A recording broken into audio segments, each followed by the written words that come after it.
I'd like to call our city council meeting to order today. We would have, the clerk would call the roll, and then we'll have the Pledge of Allegiance by Councilman Orpresa and prayer by Councilman Moore, Council Lady Moore. The clerk would call the roll. Counselor Best. Here. Counselor Arnold. Present. Counselor Halverson. Present. Counselor Foster. Present. Counselor Sanchez. Counselor Moore. Counselor Oropesa. Here. Counselor Heldenbrand. Present. Counselor Perry. I hope you can hear me, present. We can, thank you. Counselor Corn. Mr. Mayor, you have a quorum. Thank you. Okay, if we'll have Councilman Orpresa, then Council Lady Moore, please. Allegiance to the flag of the United States of America and to the republic for which it stands, one nation, under God, indivisible, with liberty and justice for all.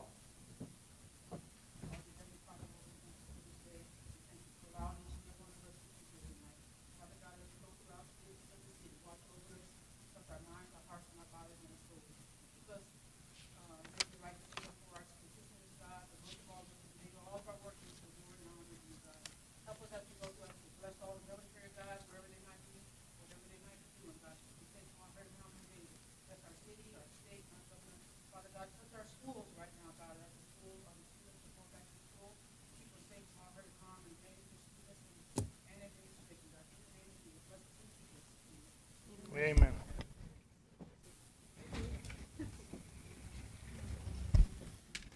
Thank you, Councilman Orpresa and Council Lady Moore.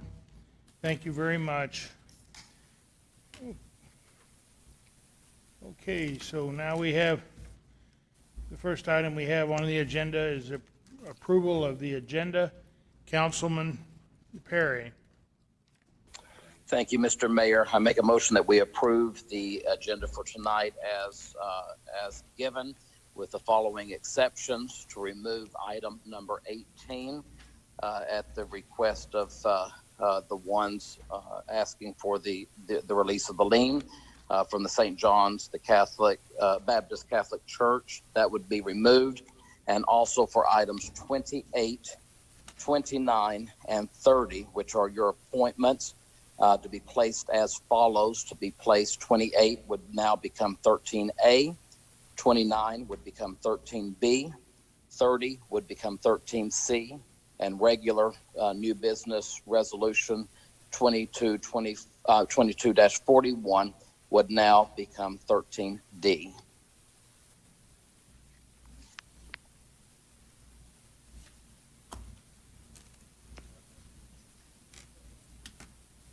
Yeah, so Second. we have a motion by Councilman Perry, a second by Council Lady Halverson. The clerk will call the roll. Or do you want to do a voice vote? We can do Voice it. vote, okay. All those in favor signify by saying aye. Aye. Aye. Are there any opposed by a like sign? Seeing none, it's unanimous. Mr. Mayor, Yes, Councilman Perry. at the request of council, I now make a motion as well that we approve the consent agenda items that have been listed, starting with item 4, 5, 6, 7, 8, 9, 10, and 11, to include also the minutes in number 12. Okay, we have a motion by Councilman Perry, a second by Councilman Foster, to approve the consent items 4 through 12. Item 12. Is there any discussion? Seeing none, the clerk will call the roll. Yep. Is the box working? No? No, I don't, I think these we need to vote on. No. You want to do them individually, each item? No, we can go ahead and do a voice vote. A voice vote? Okay. Yes, sir. We have a voice vote. All those in favor signify by saying aye. Aye. All those opposed by a like sign. The motion passes unanimously. So next we have item 2, the zoning case. Mr. Mayor, Excuse me. may Yes, Mr. I, Neeb. may I incorporate this report on the front end of this Oh, at your request? I know it's not on the agenda, but you had asked for a presentation on the large hangar, and I would like to present that. So before we get into the public hearings, if that's acceptable to you as the chair? that's fine. Okay. All right. Mr. Mayor, Council, Mayor Jennings has had some questions asked from constituents, and he felt that having this report would at least help alleviate some of those concerns. And so we're going to give you a brief presentation on the large hangar project right now as they are getting ready to go underway. But wanted to make sure we covered everything so everybody understands the pieces of this. As you're well aware, that the overall project of this thing is to build a 300 by 300 hangar to operate a new MRO business out at the Air Center.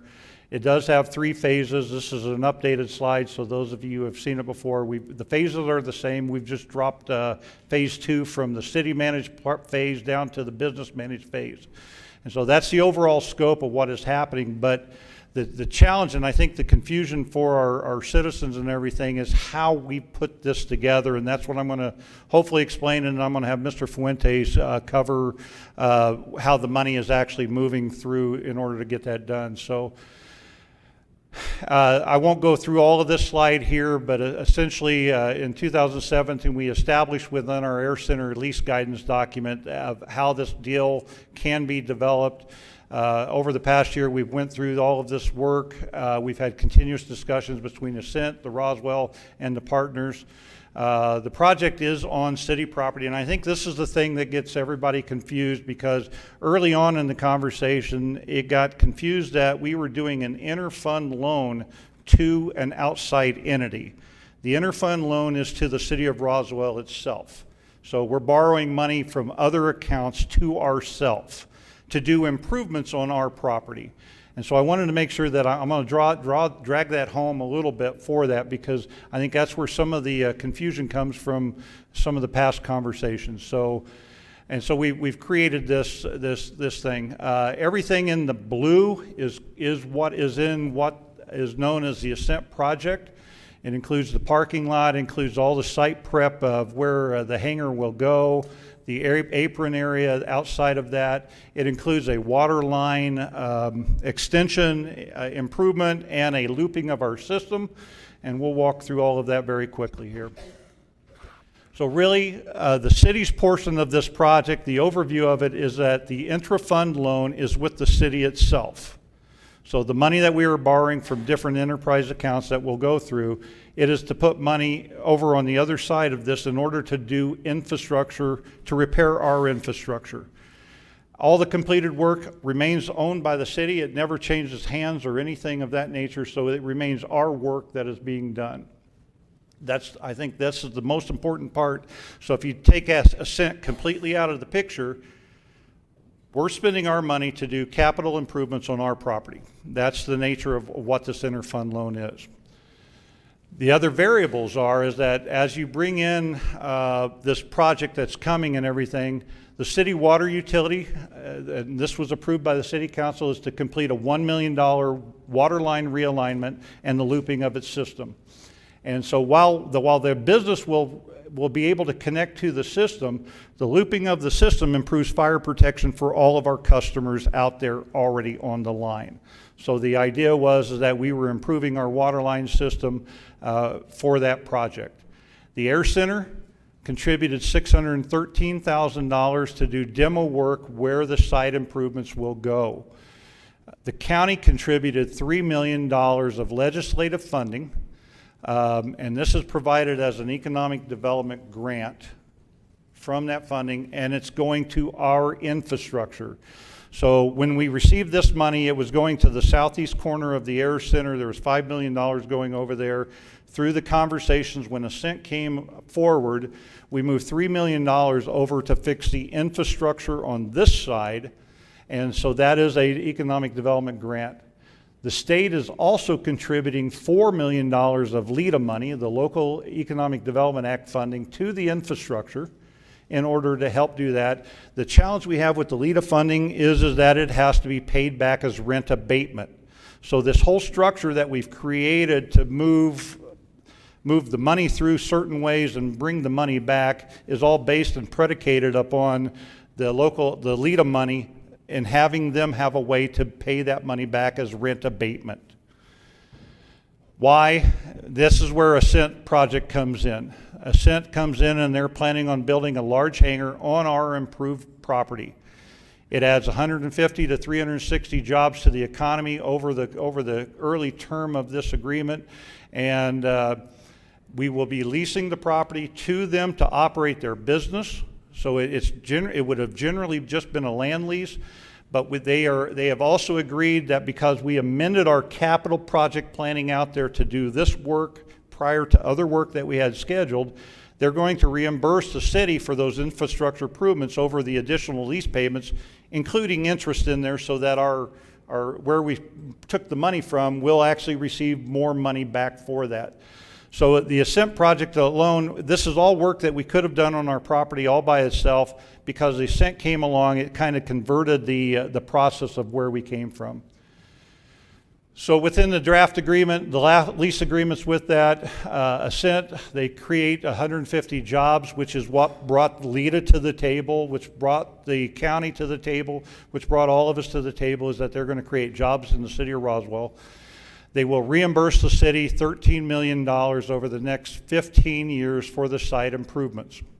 They included a 3% increase upon that reimbursement in order to bring that there. We also put into it the ability to purchase the hangar at a depreciated value. So if the business was to fold up in the future and not be able to continue to operate, we ended up putting that caveat in there so that we could acquire the hangar for our own personal use. So all the improvements were ours anyway. We have a depreciated value of that building depending on if the business is not able to survive, where we can acquire that building. That was put in there because of the Millennial Bus Plant project, and that building had a long-term lease, and the building is owned by somebody else on that property, and it's very hard to put somebody into a building that somebody else owns. So we put that in there. Early on, Ascent entered into 2 MOUs. One was with the state or county, and that was a commitment to the state and county that we will bring these jobs here, and that's what helped prompt the county and the state to provide that grant funding and such like that. They also entered into 1 MOU with the city, and the MOU with the city says, as we're walking through this process, if the city expends funds, then we can have the conversation about recouping those funds if they choose not to follow through with their project. And so we felt that those balances within there protected our investment to go out and do this work, because we also had the ability to have the conversation and consideration with them that if the project was not able to come through, then we could go back and recollect those monies to determine what to do next within that project. Simplified project steps. So as we went through the process, we tried to keep this in the RFP process, and what we found is that the supply demand, the increasing cost of construction after COVID, and to meet the time constraints of Ascent, we shifted this entire project to what's called an economic development project. It is allowed by the Constitution of New Mexico. I won't get into a lot of details, but we also have criteria that we have to follow in order to do that. To meet those statutory conditions, this is why we've entered into a professional service agreement with the EDC. And then they will manage the project from there, and they're subcontracting to Ascent, who then will hire the contractors to do our site improvements plus to build the building. So the idea about keeping it underneath the Ascent window for that is that there is a synergistic relationship between our site improvements and the building that should speed up the process so that the work can be done together. And then I'm going to turn it over to Juan to walk through the interfund loans and then how this money breaks down. I think there's about 6, 7 slides of funding. So, okay. Yeah. Thank you, Joe. Mayor and Council. So I'll just go briefly through some of the slides, and I'll touch on some of the things that Joe already covered. And I put this slide up as an interfund loan slide to address the issue about the method that we're using about using some of the funds for the Air Center project. And I wanted to just point out that the New Mexico State Audit Rule 2.27B2 recognizes the use of interagency transfers. And that's the term they use. The New Mexico DFA Accounting Policy Statement 3 recognizes the activity of interfund loans. Now, these are not new for municipalities, for governments. This is an activity that is used by entities for various needs to fund some of the internal projects. And I listed here three items that local communities have used this method to address some of their needs.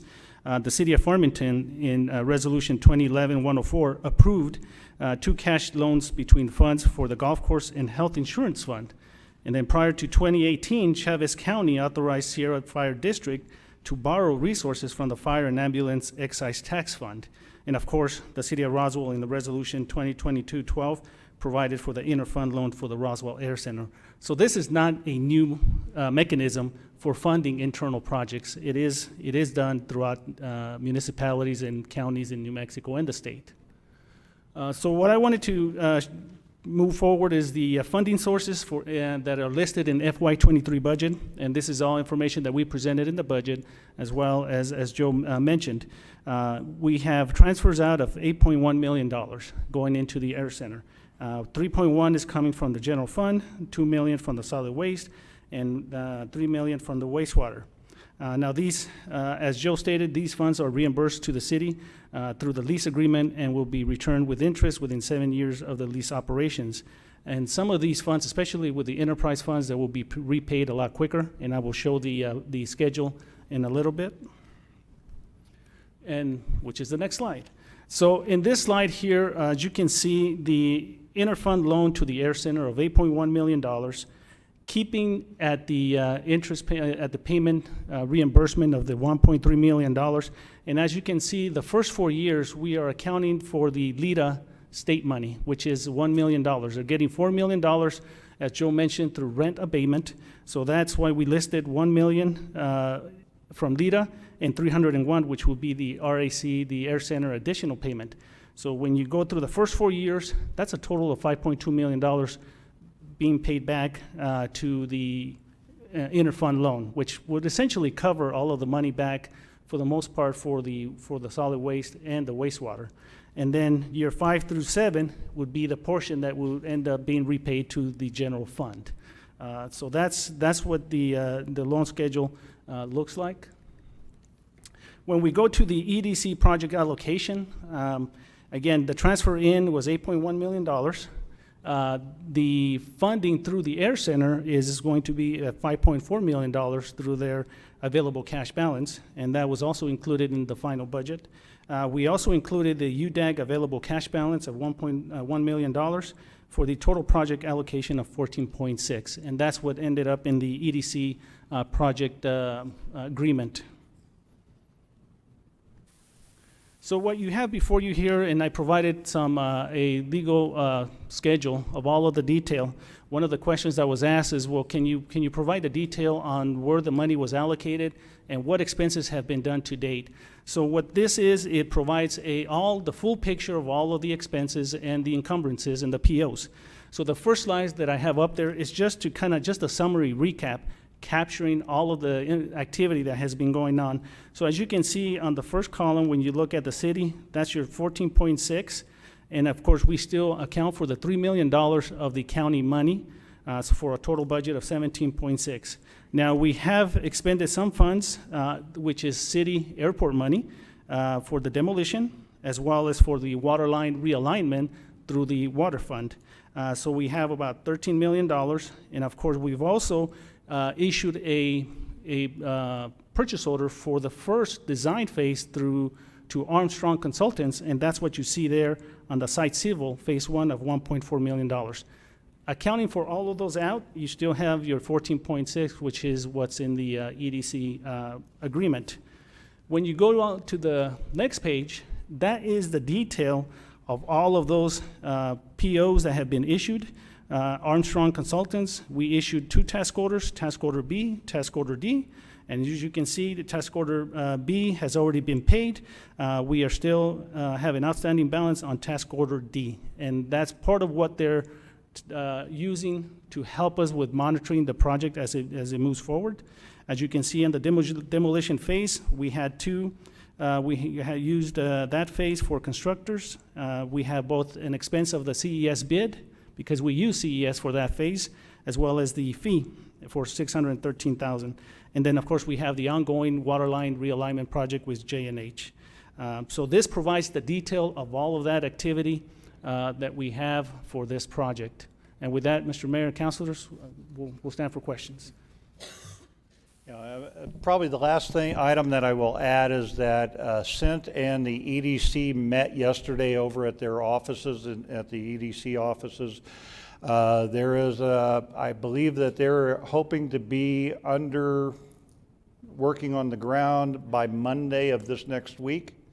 So everything seems to be moving very well with them. They still have to sign their agreements between the 2 parties, but my understanding is that if they're hoping to start on Monday, I think that's a good sign when we're on Thursday today. So, Mr. Mayor, I'm hoping that this information will help any of your constituents that have any concerns, and we'll answer any questions today or in the future with this information. Are there questions of from any council? Any questions? We can do it later. No. Oh, Councilman Halverson. Hildebrand. Sorry. I didn't marry her. You all look the same. Mr. Neve, I just got a question. Now I see clearly the $5 million is coming out of the airport. That you're saying that's the available cash balance. What does Counselor? that leave in reserve? Excuse me, can you turn on your mic? It's on? There you go. Thank you. I'm sorry. So what does that leave as cash reserves for the airport fund? Because we've gone through this emergencies that we use money for the water fund, and what will be the reserve balance left at the airport after we expend these $5 million out there? And I will have to look, Mr. Mayor and Councilor Hillebrand, I will have to look at what we have in our budget summary for the FY23 final budget. I should be able to look it up and give you that number if you give me a little bit more time. It's a little over $500,000. Okay, it's a little bit over $500,000 available cash that's in the budget summary for FY23. And that, again, that's just the budget that we have. So that's pretty skinny if we have an emergency out there. And I think we were already over budget on the ILEA building from what we were originally told. So it's a skinny budget. I'm not opposed to any of this. I'm just making sure that we don't have issues of emergencies, and then we're going to have to dip into some other revenue funds or transfer out of the general fund to support that. But as long as we're solid on that, that's okay. But again, we had $5 million worth of emergencies take place from March to June in the water fund. So, Yeah, Counselor, your caution is well deserved, and we'll be keeping an eye on that. We understand that it stretches us tighter than we're normally comfortable with being. We believe that the project was worth taking that chance and walking through that.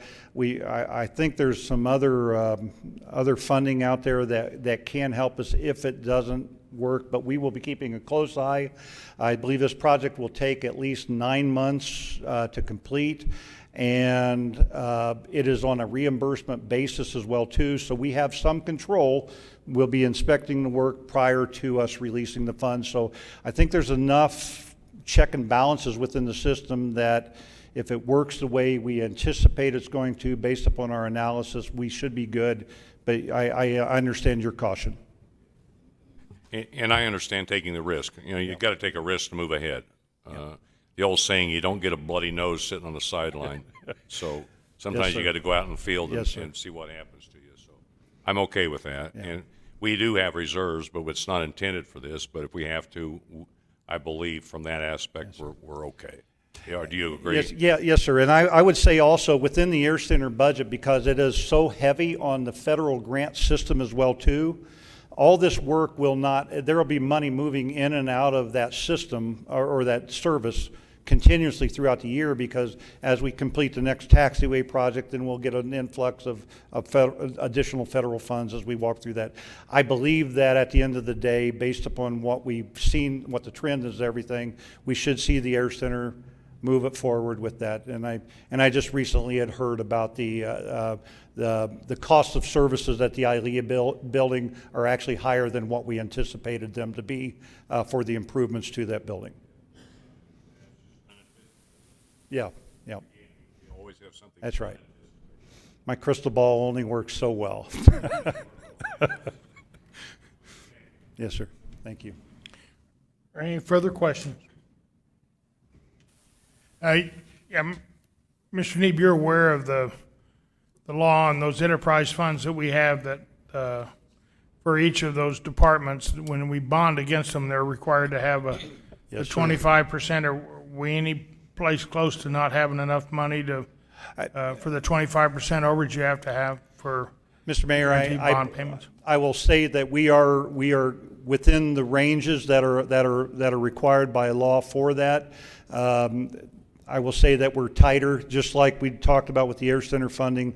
We're tighter than we would normally be comfortable with, but we felt that it was worth doing that. We will be keeping an eye on that. We are in the process of a rate review as well too with the utilities. So all of that information will be blending into that. But yes, sir, we believe that we're well within those responsibilities.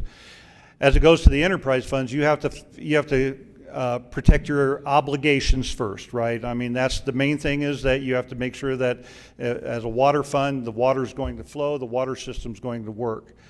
At the end of the day, you want to make sure you have enough for your debt service. You want to have a little bit more for those unexpected issues. And then I believe you have the ability to invest the money or put that money to work in order to try to return back something good for the city.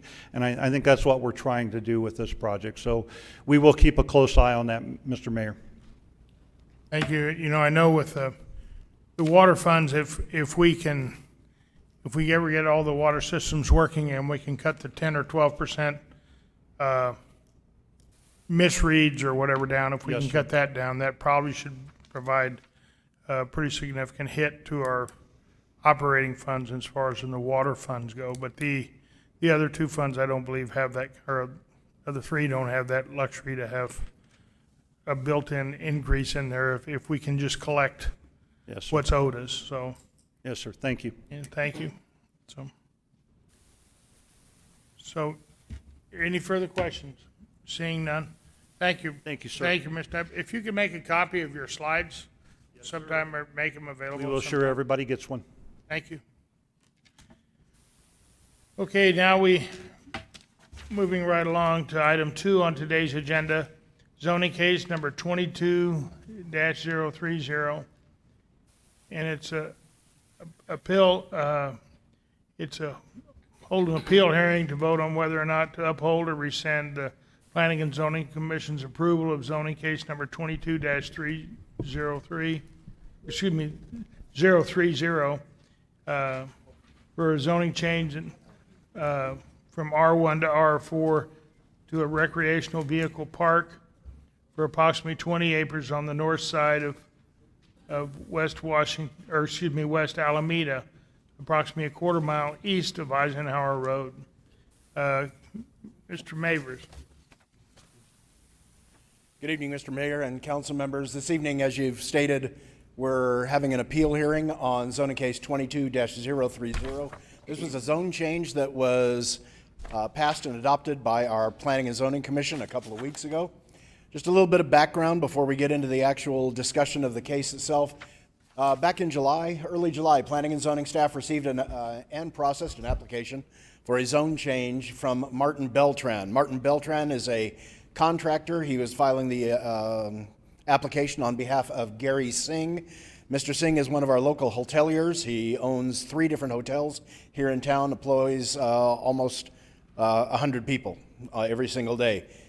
The property owners requested that the Planning and Zoning Commission grant a zone change from R1 and R4. The 20 acres has 2 different zones on it, okay? And he had come in there, and based on the success of the UFO festival and the fact that he had a waiting list to get into his hotels this year, he felt that this is an appropriate location, far enough out of the city, but close enough to the intersection of 2nd Street and the relief route that this would be a perfect place to put in a upscale recreational vehicle park. Not necessarily let's call it an RV resort. We have a couple of RV parks around town, but we want to make a distinction that Mr. Singh is a hotelier. He's very successful at it. He understands mid-market and upscale product, and this product that he hopes to bring to the city of Roswell is going to be the kind of place that people who own the large Class A motorhomes, the large fifth wheels, the people who demand a certain level of service and expect a certain amount of amenities will come to enjoy, not just during our festivals, but if they have to come here for work or other things as well. On July 8th, 2022, certified letters were sent out to all the property owners within a 100-foot radius of the site.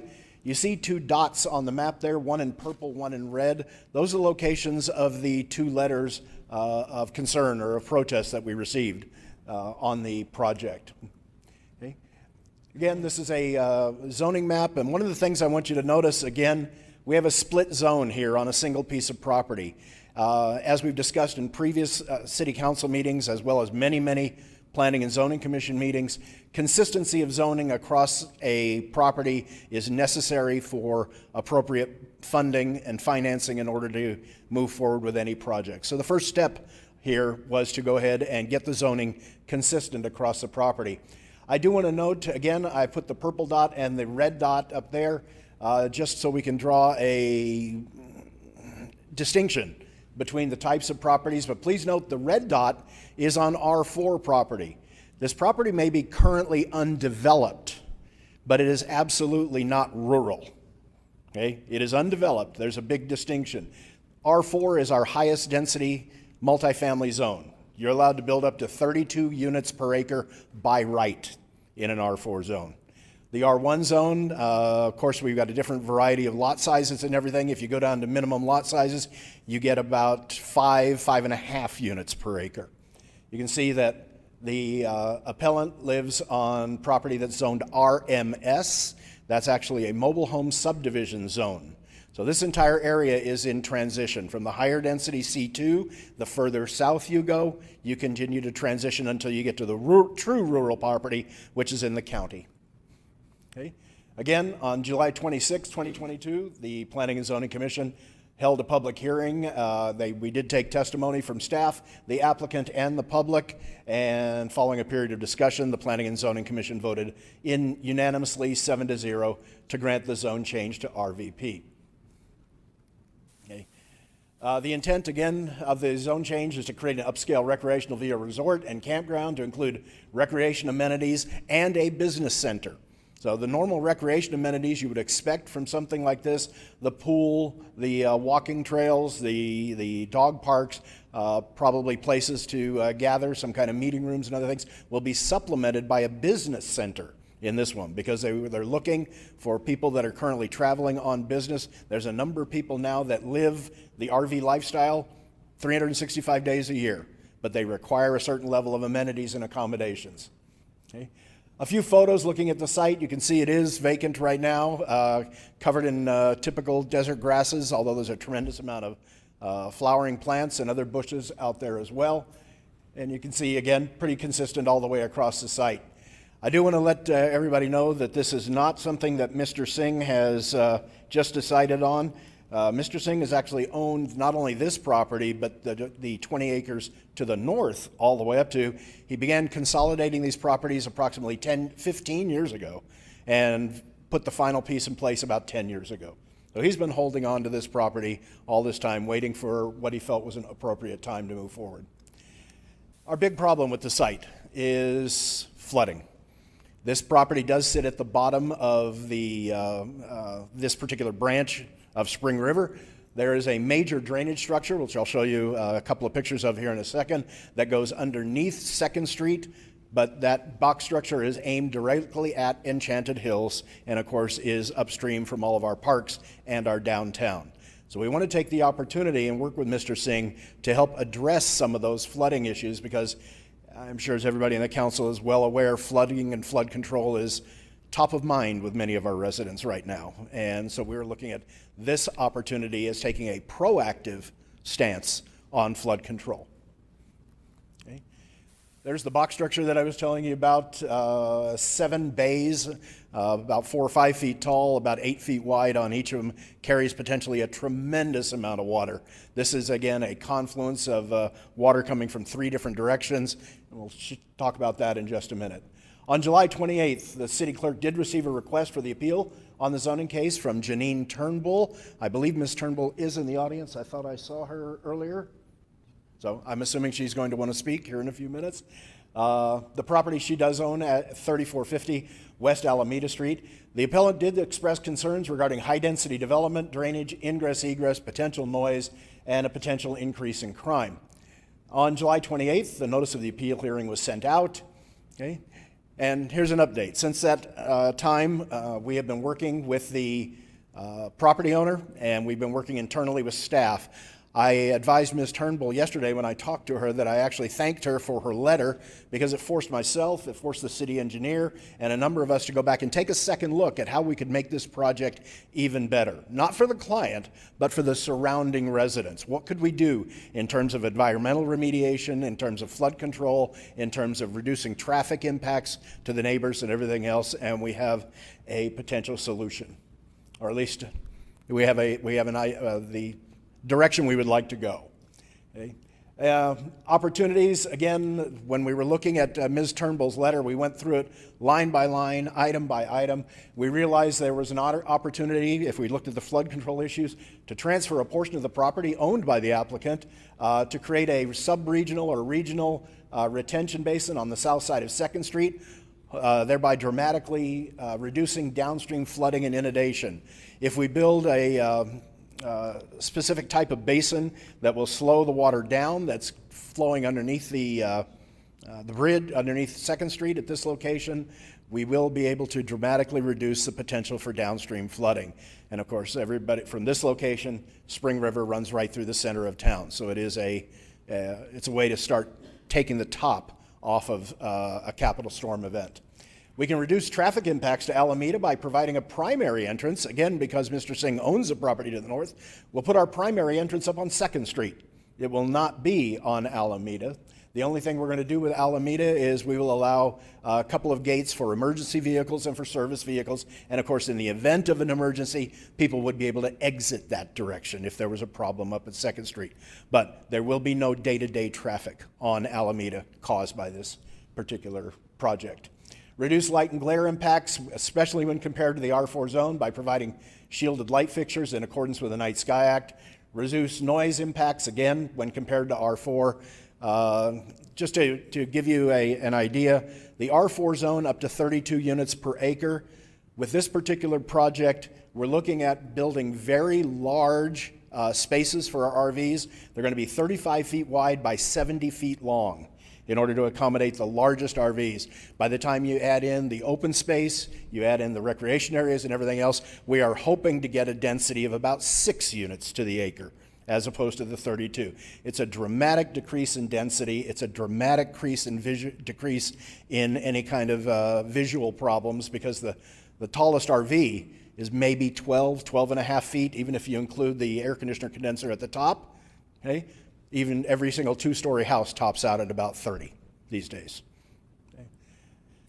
Again, reduce light and glare, again, requiring light fixtures, reduce the noise impacts. We will require them to adhere to limit the hours of activity in the outdoor facilities as required by the city's noise ordinance. And last but not least, and this is not on the agenda today, but by resolving some of the flooding issues and the other issues, we have the opportunity to create more highway-oriented commercial activity by opening up about 10 units or 10 acres of additional commercial C2 zone that already exists. Okay? So, did everybody get a copy of Exhibit G? Okay? And also Exhibit H. Okay? We've been working with the property owner and the builder for the past week, trying to going back and forth on all of these things, and working with the city engineer. He has reviewed these documents and he feels this is an appropriate direction to go. So we added additional development conditions on the property to address regional flooding, items 1 through 3 on the document here, to address local flood control. And I want to make sure everybody understands, building the one basin does not relieve the applicant from building the required basin for the development itself. We still have the requirement for what they call the Delta Q basin, that developmental increase. That will go into one basin. Once it goes through that basin, then it'll be added back in. But they're not getting relieved from the requirement for the project-related basin. The regional basin is a second discussion.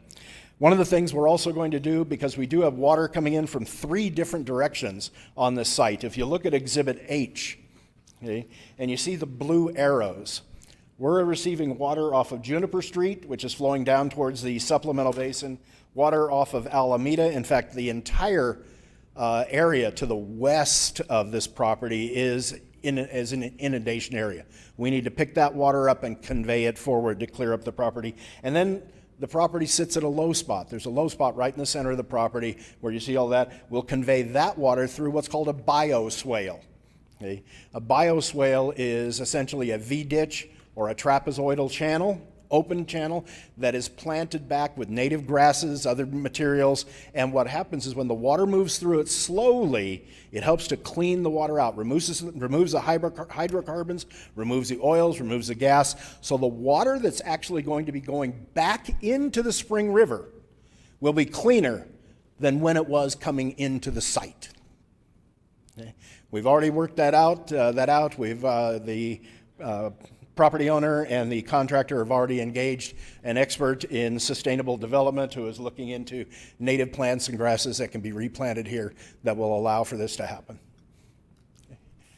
Again, the Planning and Zoning Commission voted unanimously 7-0 at their zoning case on July 26th. Our recommendation, of course, tonight is to go ahead and hold the appeal hearing and vote to uphold the Planning and Zoning Commission's approval of zoning case 22-030. It's a request to a zone change from R1 and R4 to recreational vehicle park on approximately 20 acres on West Alameda Street. We stand for questions. Okay, thank you. Is there anyone in the audience that would like to speak either in favor or opposed to this project? Mayor Jennings, if I may, I forgot to let you know, the project applicant, Martin Beltran, is online. He's actually on a project site outside of the area, but he's joined us online. Paige Smith, who is the regional manager for Mr. Singh's properties, is also online. They're here to also answer any questions and may want to make a statement. Thank you. I have Councilman Corn. Is there anybody in the audience that would like to say anything? Is that you? Yes, ma'am. Please, if you come up and identify yourself. And I believe we have to swear you in. We don't? We do? Okay, if you'll come up to the podium and they'll have to swear you in. If there anyone else that would like to speak for or opposed to this, because we have to swear everybody in, we can do it just once. Okay, we just have one person? Can, Okay, Yes, ma'am, if, Amaya, would you take care of the swearing in, please? Yes, sir. Can you state your name and address, please? Janine Turnbull, 3450 West Alameda. Okay, please raise your right hand. Do you swear or affirm that the evidence you shall give to the council in this hearing shall be the truth, the whole truth, and nothing but the truth, so help you God? Yes, ma'am. Thank you. Thank you, Ms. Trammell. I'm not really good at this, and I didn't realize that I needed to talk or anything, but I obviously was one of the people that sent in the concerns about building this. I am the one who lives in the mobile home across the street, and, you know, I see the plans that they have up there and everything, and it's all good, and I will have to say, as far as the flooding issue, I am lucky because I do sit at the highest point, but I have been out there when there has been major flooding, and it's very disruptive. We have two ways to get into Alameda. One's on Eisenhower and one's coming up Alameda, and both have a dip. So when there is a lot of water going through there, you know, you have to kind of wade through these big, you know, I have a big truck, but cars can't really go through there. And so that is an issue. Another issue is just, you know, everything that I stated as far as that there's going to be a noise that's, you know, all these people are going to be moving in there. It's a quiet area right now. I know it's not rural, but it does feel like it has a country setting. I was informed yesterday that nothing gets voted on as far as like feelings and desires from the people that live out there. It's just factual things that can be taken care of. So as far as me just wanting to live in an area that's still kind of country field, I guess that kind of gets kicked out the door, because I mean, obviously this is going to bring in money and some jobs, you know, to Roswell, which will be nice. But we already do have another RV park that is right there, and it's that Wild Willie's. And yes, I have been informed that this will be more of a Hyatt as opposed to what Wild Willie's is, but that can't always be promised, you know. And so then what if it turns out to be just a larger version of the RV park that it is already right there, that tends to be full quite often, especially from oil and gas people. But it just, you know, it is kind of an eyesore, and it does sit right there. So the concerns of the traffic that is still, they had the same plan at the meeting that I went to before, and one person said that there would only be access for emergency vehicles, while another said that there would be more traffic coming up and down Alameda. Well, Alameda from a street farther down to Eisenhower, that street narrows, and there's no infrastructure whatsoever. It's just, it looks like a country road. There's no curbs, sidewalks. It goes down to like a 2-lane. So if you're driving down and you're, like I have a truck, we usually have to kind of go wide. But if we're gonna have these bigger RVs and stuff coming up and down, it's gonna tear Alameda up a lot more than it already is, and we have a lot of potholes and just quick repairs that are done on that street already, and so it's a pretty bumpy ride. So I don't know for sure if they have gotten that issue resolved, because like I said, there were 2 different views on that at the last meeting. And the noise at night and stuff, I mean, I understand they want to come and, you know, feel like they're on vacation and everything, and I've been to these RV parks. I know what they are, each little group, or they even like all know each other, and so they like to get together and of course, you know, have barbecues and, you know, play music, which is what I would like to do too. I understand the need, but again, that's right across the street from my house now. So that is a concern. And that's just, these are just my concerns. The flooding issue, you know, we've all seen where it has succeeded and it has failed when plans are implemented. And that's just kind of a wait and see issue. But I know that it's the residents that end up, if it does go bad, it costs the residents a lot more than what it costs, you know, everybody else if it's not a good plan and it doesn't go as according to plan. So that's just basically my thoughts. So, thank you. Thank you. If you would mind staying close in case someone has a question of you. I'm sorry. We have a list of 4 other counselors on here that would like to speak, so if you just in case someone has a question of you, be nice. Councilman Corn. Thank you, Mr. Mayor. This is for Mr. Mayor, This is from Mr. Mavers. Now, you can grab a seat. We just have to, if someone has a question of you later, you can answer. Yeah. Okay, thank you. Mr. Mayor, Counselor Perry would like to speak also. Oh, okay. Thank you. We didn't push his button. Mr. Mavers, it appears somebody's been doing some work on this project since I looked through the documents that were included in our packet.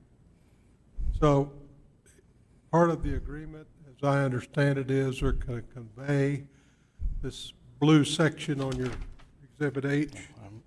Let me go grab mine real fast. I forgot to bring it. Okay, all right. Go get your paperwork.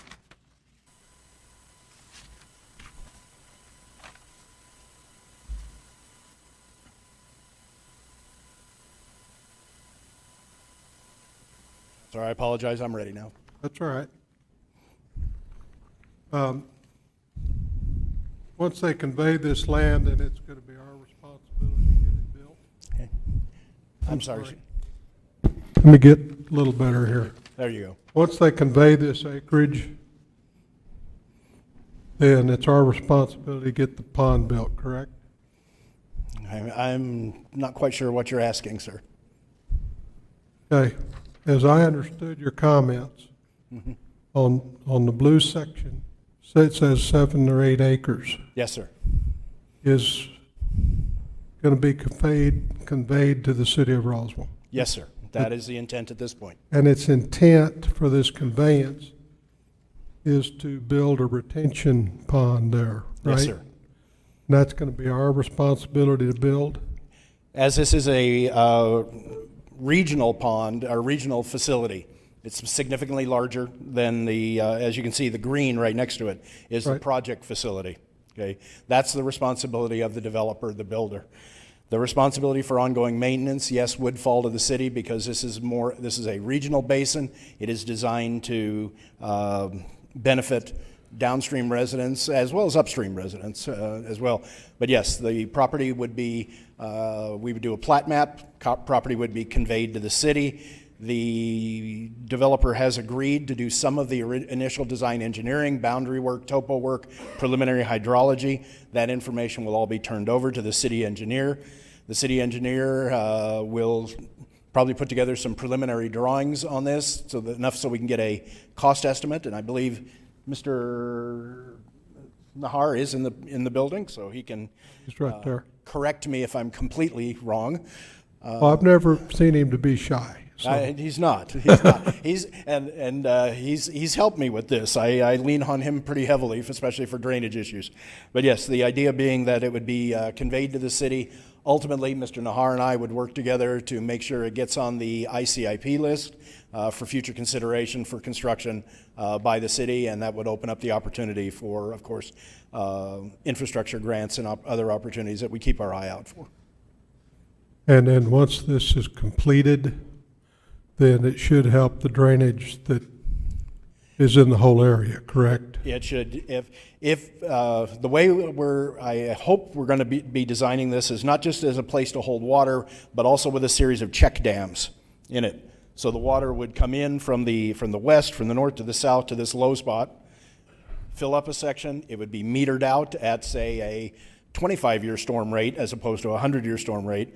Once it overflowed the weir into the next basin, maybe a third basin, then finally released underneath the bridge. But the idea being that, yes, all downstream properties, anybody along Spring River will benefit from taking the top off of any capital storm.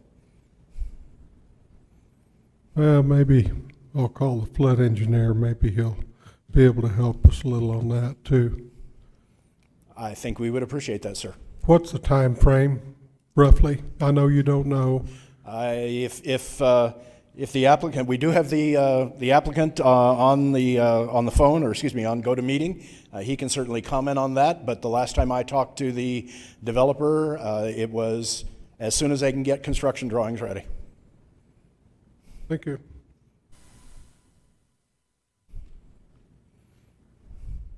Next, thank you, Councilman Corn. Next, we have Council Lady Halverson, then Council Lady Arnold, then Council Lady Moore, and then Councilman Perry. Mr. Mavers, I had a question. The primary entrance, I'm assuming that's going to be paved road. Who's paying for that? Okay. Well, obviously, all the interior roads are going to be the responsibility. Any exterior roads, certainly 2nd Street would not need an upgrade. That is our primary entry and exit point.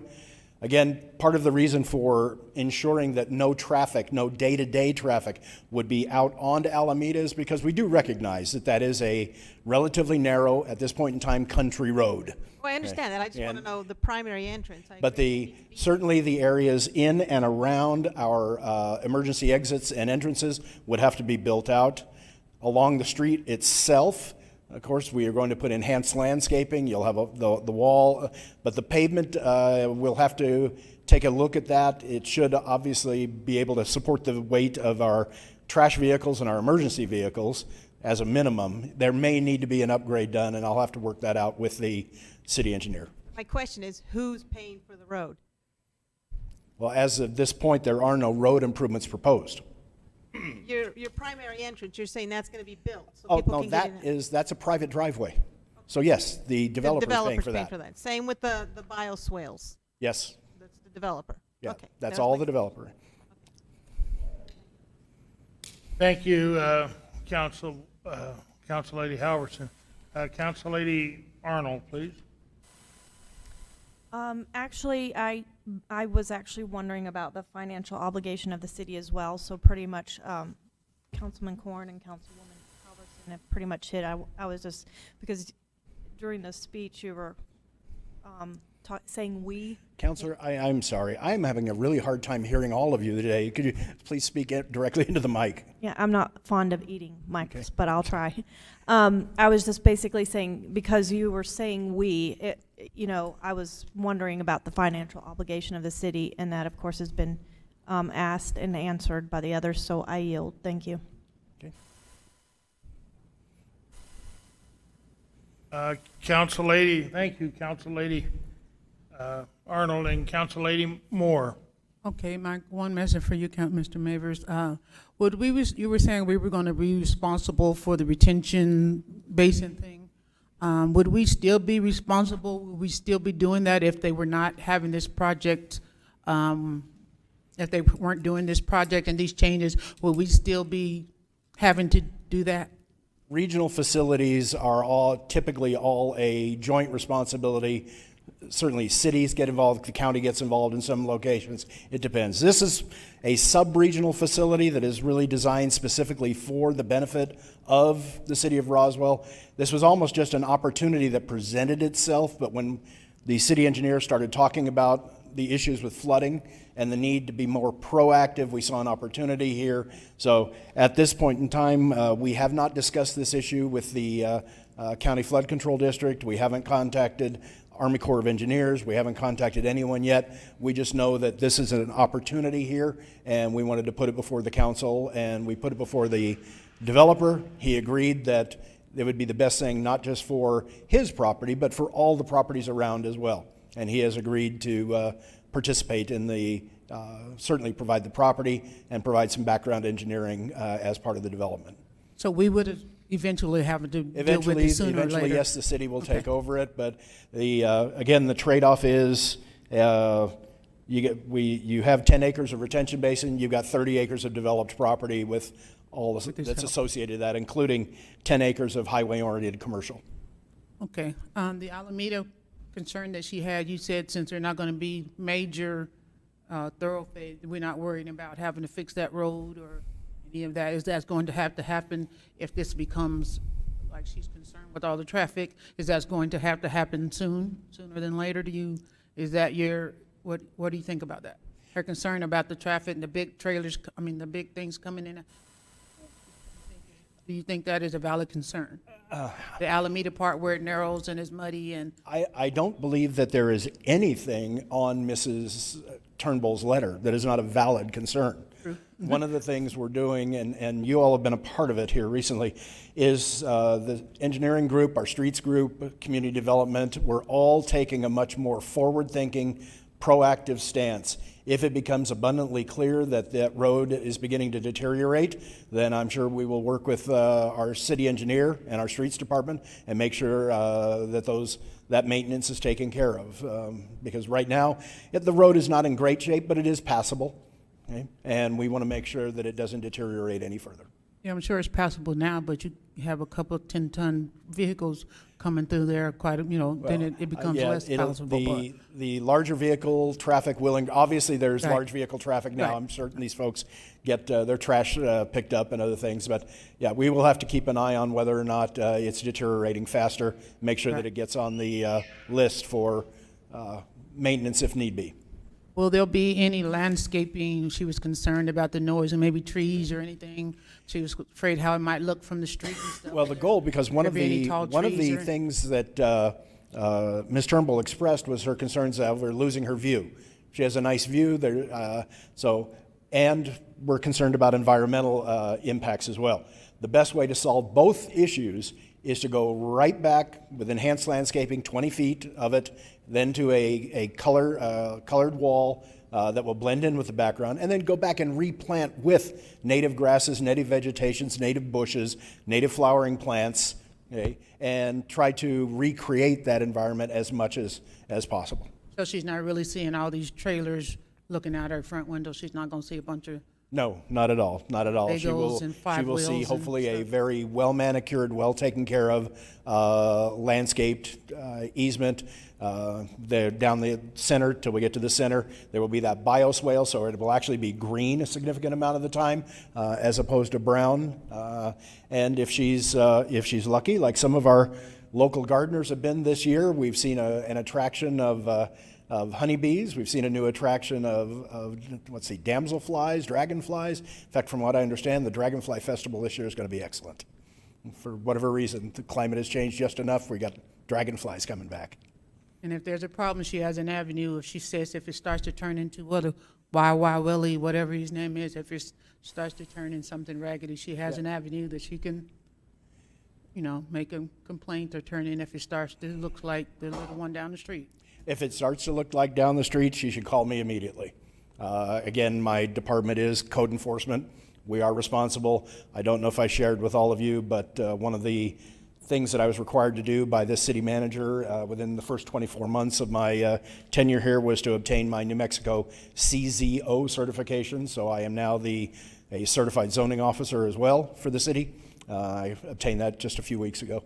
But yes, she should absolutely call code enforcement, call my office direct. She's certainly, she has my card. She already knows how to get in touch with me. All right. Are you?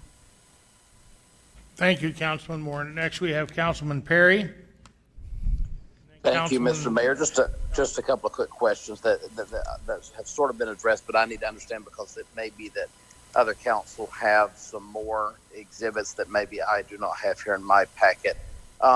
The egress and degress all will be coming off of Main Street. I need some clarifications. Is that, not Main Street, but 2nd Street, or is there going to be all ulterior from other roads for these RVs to get into this facility? Okay. The primary ingress and egress for especially the large vehicles, the travel vehicles, we want to keep the motorhomes, travel trailers, fifth wheels, any kind of traffic like that on 2nd Street. We do not want them driving down. So the primary entrance will be off of 2nd Street. The property owner, because he owns that property there, will grant an easement to himself if he has to, or grant an easement to the development to the south for ingress and egress. All signage and everything will be directed towards 2nd Street and towards the relief route as well.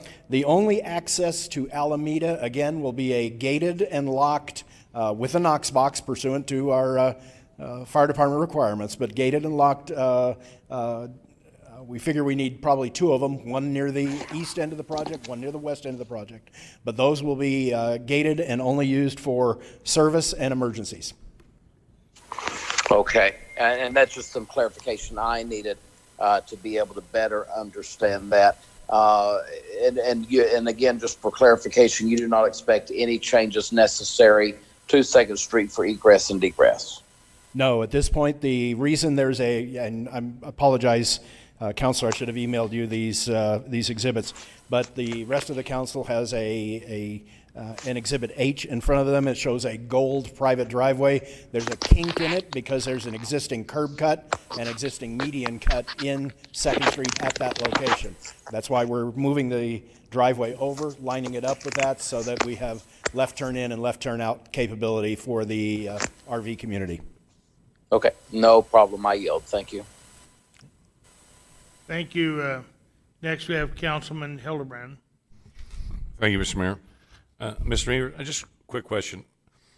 I see Juniper Street runs behind Richland's Collision Center, correct? Okay, I'm sorry, which street? Juniper on your map. Yeah, I've driven up and down it several times. I assume there are no plans to extend. No, not at this point. The Juniper right now drops off into a hole.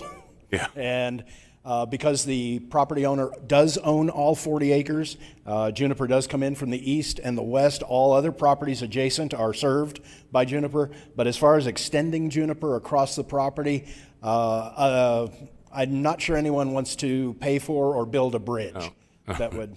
No, so there are no. Yes, to answer your question directly, there are no plans to extend Juniper across the property. Good. And I get the other question, just for clarification, does the State Department of Transportation have to approve a cut-in for this, or? They are, all plans will have to be reviewed by NMDOT, and yes, they will have to approve that location for a left. There's an existing cut already in the median. That's why that location was chosen. That way, the only thing we're looking at is a standard curb cut coming off of 2nd Street into the property. Yeah, thank you very much. Okay. Thank you. Any further questions? Seeing none, Mr. Mavers, on the direction of the drainage, is the client, the owner of the property, going to fix drainage to take the water across the blue lines to the retention areas? Yes, sir. That is in. They're going to integrate that into the landscaping component of the RV resort. So the water will be conveyed across the property. The water coming from Juniper Street to the east and from the south on Alameda, which is where you've got a natural low point anyway, will be captured at those points, conveyed in a bioswale, which will be part of the natural landscaping, and then those two areas will be dropped into the project retention basin because they run through the project. They may pick up additional oils, gases, and things like that. We'll want to run it into that. For the blue line to the far west, adjacent to the property line, that is to capture all that off-site flow that's coming to that direction. That will drop directly into what we're calling our supplemental or sub-regional detention basin. And then I'm to understand that the blue shaded property and the green shaded property, that will then become city property? Is that? The blue will, the green will not. The green is part of the project retention basin. Again, I wanted to make that distinction in case anybody's concerned. The supplemental basin will be owned by the city. That is designed to handle the flows as they exist now. With this property developing, we'll naturally increase the flows, so we have to provide a project detention basin to cut those flows back to what they would have been in a pre-development situation. So the property owner will be responsible for the green retention basin. Ultimately, the property in the blue will be transferred to the city, and that will become part of our regional retention basin system. Well, if this is going to come, I guess this would almost have to be under your watch. I would assume then that you would probably be the one that if you retain more water out there and there'll be a significant amount of weeds that are going to have to be cut. So do you have a license that you can drive a tractor, or do you have any skills in driving a tractor and cutting weeds? It's obvious that you're probably going to have to cut some. Our Parks and Recreation Department, from what I understand, has an outstanding team. Mr. Burris, would you like to comment on that a little bit? I mean,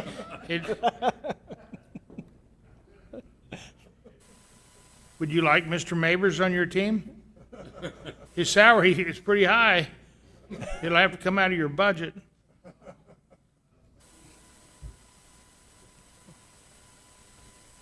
Okay, so now we have Mr. Burris volunteering for the planning and zoning, I guess. So, but, okay, any further comments? Seeing none, we have a motion for zoning case number 22-030.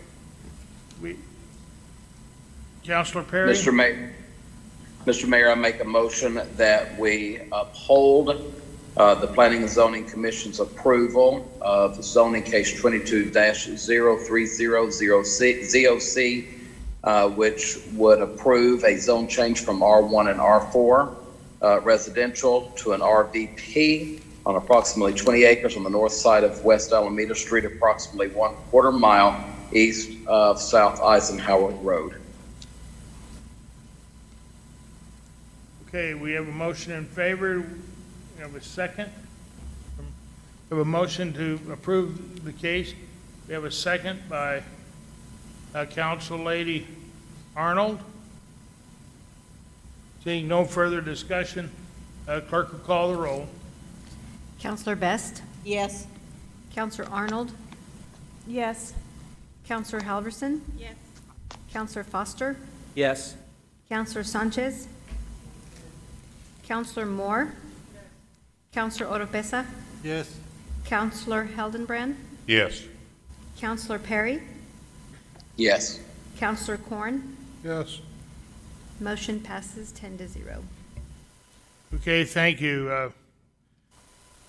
You all have had zoning case number 22-030 has been upheld. And next, we have item 3 is proposed ordinance number 22-09. This is a public hearing of the proposed ordinance amending Chapter 6 of the City of Roswell Code, incorporating the New Mexico Uniform Mechanical Code and Uniform Plumbing Code.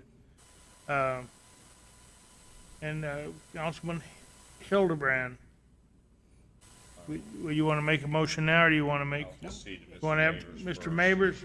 Okay, Mr. Mavers, proceed. Thank you very much, Mr. Mayor and councilors. This is a much easier case to present than the previous one. This is actually a housekeeping item.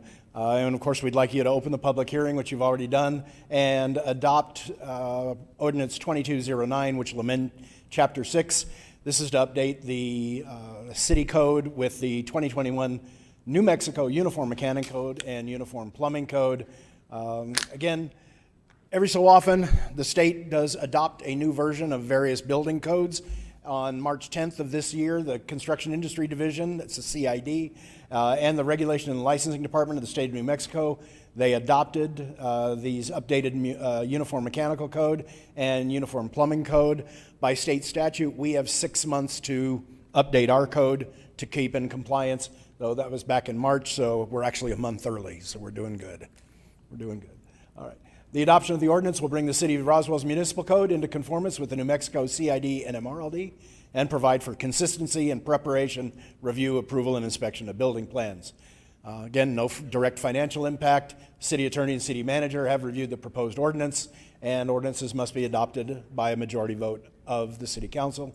Legal committee voted 4-0 for approval, and last month, of course, the council voted 7-0 to authorize advertisement to hold a public hearing, which is why we're here tonight. Okay? We ask you to hold the public hearing and adopt the ordinance, please. Stand for Okay, questions. now we're on that motion for a public hearing. Is anyone signed up? Is there anyone in the audience who would care to speak for or against this proposed ordinance number 22-09 for Roswell accepting the New Mexico Uniform Mechanical and Mechanical Code and Uniform Plumbing Code. Is there anyone in the audience who would care to speak for or against? Anyone in the audience care to speak for or against? Seeing none, are there any councilmen that have any questions about this matter? Seeing none, if we could have, Mr. Hildebrand, would you care to make a motion, please? Mayor, I move that with the adoption of the proposed ordinance 22-09, amending Chapter 6 of the Roswell City Code, incorporating by reference to the 2021 New Mexico Uniform Mechanical Code and Uniform Plumbing Code. Second. We have a motion by Councilman Hildebrand and a second by Councilman Corn. Is there any further discussion? Seeing none, the clerk will call the roll. Counselor Best? Yes. Counselor Arnold? Yes. Counselor Halverson? Counselor Foster? Yes. Counselor Sanchez? Counselor Moore? Counselor Oropesa? Counselor Hildebrand? Yes. Counselor Perry? Yes. Counselor Corn? Yes. Motion passes 10-0. Okay, by motion of, by unanimous vote, proposed ordinance number 22-09 has passed, having the city of Roswell adopt the New Mexico Uniform Mechanical Code and Uniform Plumbing Code. Next, we'll go to item 13 on today's agenda. This is 13A, which is item 28 in your column, and that is for consider the approval and of Mayor Jennings' recommendations to the extraterritorial zoning as follows. Position 1, Matthew Bristow. Position 2, Larry Conley. And position 3, Mona Kirk. And this is to approve those individuals. So Councilman Perry, well, is there any discussion on approving those three individuals, allowing them to continue service on the Extraterritorial Zoning Commission? Mr. Mayor. Go ahead, Councilman Perry. Thank you. I just had one question. I know that one, and without going into great details, I know that we do have one person, one of the nominees here, that has had some health issues, and I just did not know if you've spoken with all of these to ensure that they were willing to take these positions. That's the only question I have. It was my understanding that the staff had spoken to them all, and they all agreed to serve. Fantastic. Good to hear. Thank you. Yes, Councilman Oropesa. Thank you, Mr. Mayor. Just for a matter of clarification for myself, like these individuals, I don't know how long they have served in this particular capacity. Do we know? That was in my council book. Unfortunately, I left that in the car. It was in there. They were all, on a lot of these boards and commissions, there are limits on how many terms you can serve. Right. And these individuals these individuals were in their second term. And so they were within the criteria to serve. Yes. I can address that just briefly. We did look at that issue, and this one is actually governed by an ETZ ordinance. It doesn't come out of our general rules from our city code, and so in the ETZ ordinance, it actually does not provide for any term limits on this position. Okay, thank you. Okay. Any further comments? Okay, Chair would entertain a motion. Maybe Councilman Perry, if you'd propose a motion. Mr. Mayor, I make a motion that we approve the following appointments at your request for the Extraterritorial Zoning Commission. Position 1, Matthew Bristol. Position 2, Larry Conley. Position 3, Mona Clerk, to serve the next term. I have a motion by Councilman Perry, a second by Councilman Foster. Any further discussion? Seeing none, the clerk will call the roll. Mayor, that would be a voice vote. A voice vote. All those in favor signify by saying aye. Aye. All those opposed by a like sign. It'll be a unanimous vote, 10 in the affirmative, none in the negative. Next, we have item 29, consider the appointment to the Extraterritorial Zoning Authority and that is for Councilman Edward Hildebrand to be approved to sit on the Extraterritorial Zoning Authority for this term. Councilman Perry, would you care to make a motion? I will gladly do this one. I served on the ETZA, and there was nothing greater than not serving on the ETZA. You don't make friends on the ETZA, so I'm very glad that my friend has agreed to take upon himself this appointment. Mr. Mayor, I make a motion that we approve your choice for the Extraterritorial Zoning Authority as Edward Hildebrand for the next term. We have a motion by Councilman Perry, seconded by Councilman Foster. And it's, well, you Mr. can't Mayor, I will abuse. abstain from this vote. You're gonna, okay, we'll have you, I don't we'll want have, to inflict my own thing. we, Councilor Hildebrand, you can always vote no if you wanted to. Thank you, Councilor Perry. are there any further comments from anyone? Seeing none, the clerk will call the roll with showing Councilman Hildebrand abstaining. It's a voice vote as well. Oh, we're gonna still, okay. All those in favor signify by saying aye. Aye. Opposed? Abstaining? Abstain. Oh, okay. So by a vote of 9 in the affirmative, 1 abstention, Councilman Hildebrand has been approved to the Extraterritorial Zoning Authority. Next, we have item 30, and this is to consider the appointment of consider the appointment, my appointment for the city attorney beginning September 1st, assuming that we can come to agreements on salaries of Hessel Edward Eintema IV as city attorney. And those of you all who might not know Mr. Eintema, his father was a city councilman in Albuquerque for a number of years, and he also was and he has passed the New Mexico bar. He was educated at Harvard University and did quite well at Harvard. He then graduated from the University of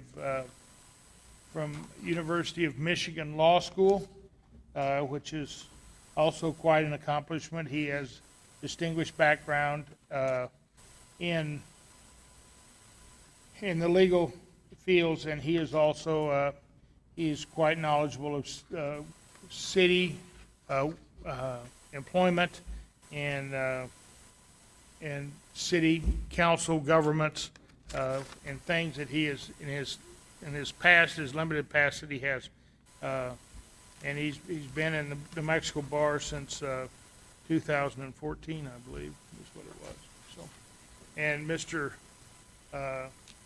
Eintema is here. If you would care come forward and make a statement, Mr. Eintema, be fine. His wife is in the back, and his daughter Sadie is back there, and she's already made one statement in favor of her father earlier this evening. At least it sure sounded like her, but Mr. Mayor, honorable members of the council, thank you for entertaining this nomination. I believe I've spoken to a number of you privately already, trying to avoid any open meetings violations, of course. But I'm happy to take questions or elaborate on anything that you would need to know about me. You might tell them your current employment and any of your past. Sure. I'd be happy to speak as to my past employment. So I began my legal career, as many do, as a prosecutor. It's a standard track for people to take. You get some trial experience. I took 17 trials. Not all of them were successful, unfortunately, but I did do my best. After a year of that, prosecution wasn't for me. Between the next phase of my legal employment, I took an appointment in Santa Fe under Governor Martinez at the time. There I was a senior litigation attorney, so we handled everything but contract disputes on behalf of the state of New Mexico, a number of counties, the ICIP associations, things like that. I was then given a call by the governor's former general counsel, Jessica Hernandez, and she asked me if I would join the city of Albuquerque. I discussed it with the people who I immediately reported to in Santa Fe. They were fine with it. This correlated with as the end of her administration approached, and I guess I should make a comment that typically when you're an appointed official, such as a city attorney, you need to be able to expect that your time ends with a new administration. So while I am fully dedicated to Roswell, as long as she'll have me, I understand that a new council will perhaps have new priorities that I don't fit into. So I'm as dedicated to you, if not more so, than you're necessarily dedicated to me at the moment, but that's okay. I hope to prove myself. After being a city attorney, at the end of the Berry administration, who was the mayor I was working under, I took a 2-year contract in a tropical island, and I gotta say, it was all right. Did not mind it one bit. While there, I was general counsel for a number of the island's law enforcement, as well as the territory was the Commonwealth in the Northern Mariana Islands, and it has a unique structure where the state senators and the governor are also the mayor and city council of one of the islands. So I had to wear 2 hats there. One is kind of a city attorney, and the other one was general counsel to state or territorial divisions. While there, I did get to practice in front of the Supreme Court of the United States. I'm very pleased with that brief. It was a brief in opposition, but the court did not grant certiorari, so we counted that as a win. I handled things from zoning to customs, which of course we don't have here in Roswell to worry about until the next landing, but I'm ready if that happens. Since it was a 2-year contract, I finished it out, and I wanted to be back home. I'm a native New Mexican. So at that time, I took a position down in Artesia with Customs and Border Protection, which is an agency and a division of Homeland Security. I've been there for the past 3 years.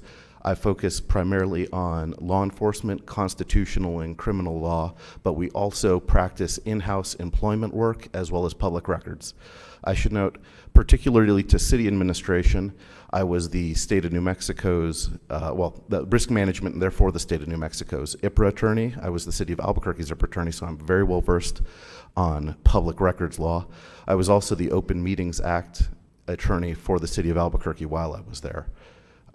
So if you, I'm versed in zoning as well from my time in Albuquerque as well as in the territories. So some big city, well, like I said, you just spent an hour dealing with the zoning suit, so I'm well versed in that stuff. But are there any questions I can answer for you? Are there any questions of Mr. Eintema? Council? Okay. Okay, Councilman Best, I think raise your hand first, and then Councilman Foster. So I have a question on your resume. There are no references that we can call. Is there a reason why? Yes, a standard legal resume will often just be your experience and cases you've worked in. A separate reference letter would be provided. If you'd like references to call, I'd be happy to provide them. I did leave you a phone message. A little late now. Yes, ma'am. My next question is, you put an application in at the city, didn't you, for assistant attorney, correct? Yes, although if that information is typically confidential by city practice, is it not? No.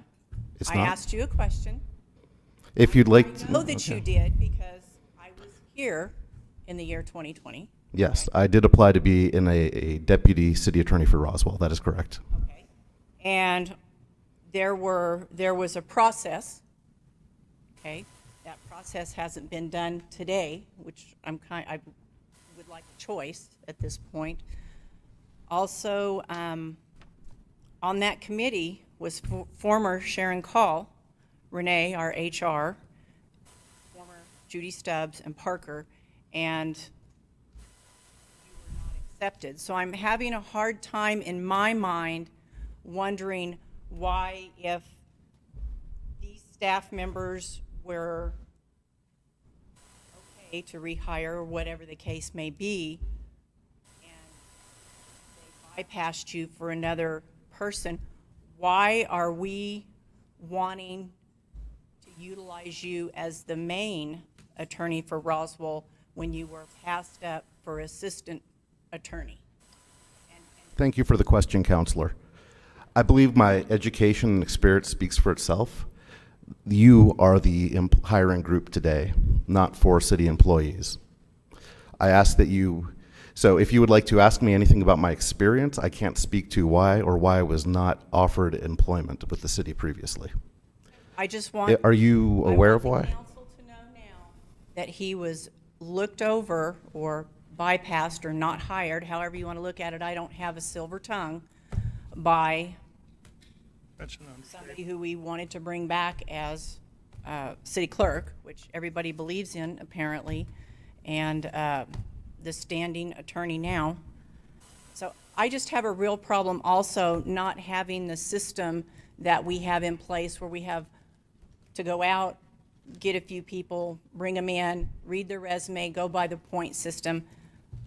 I don't like being forced at this point for anybody.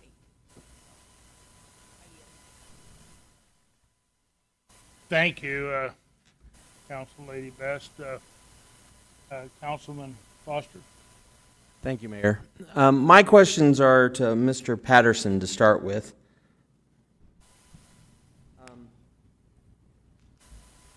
Recently, our state did away with qualified immunity, correct? Well, to be clear, qualified immunity is really a federal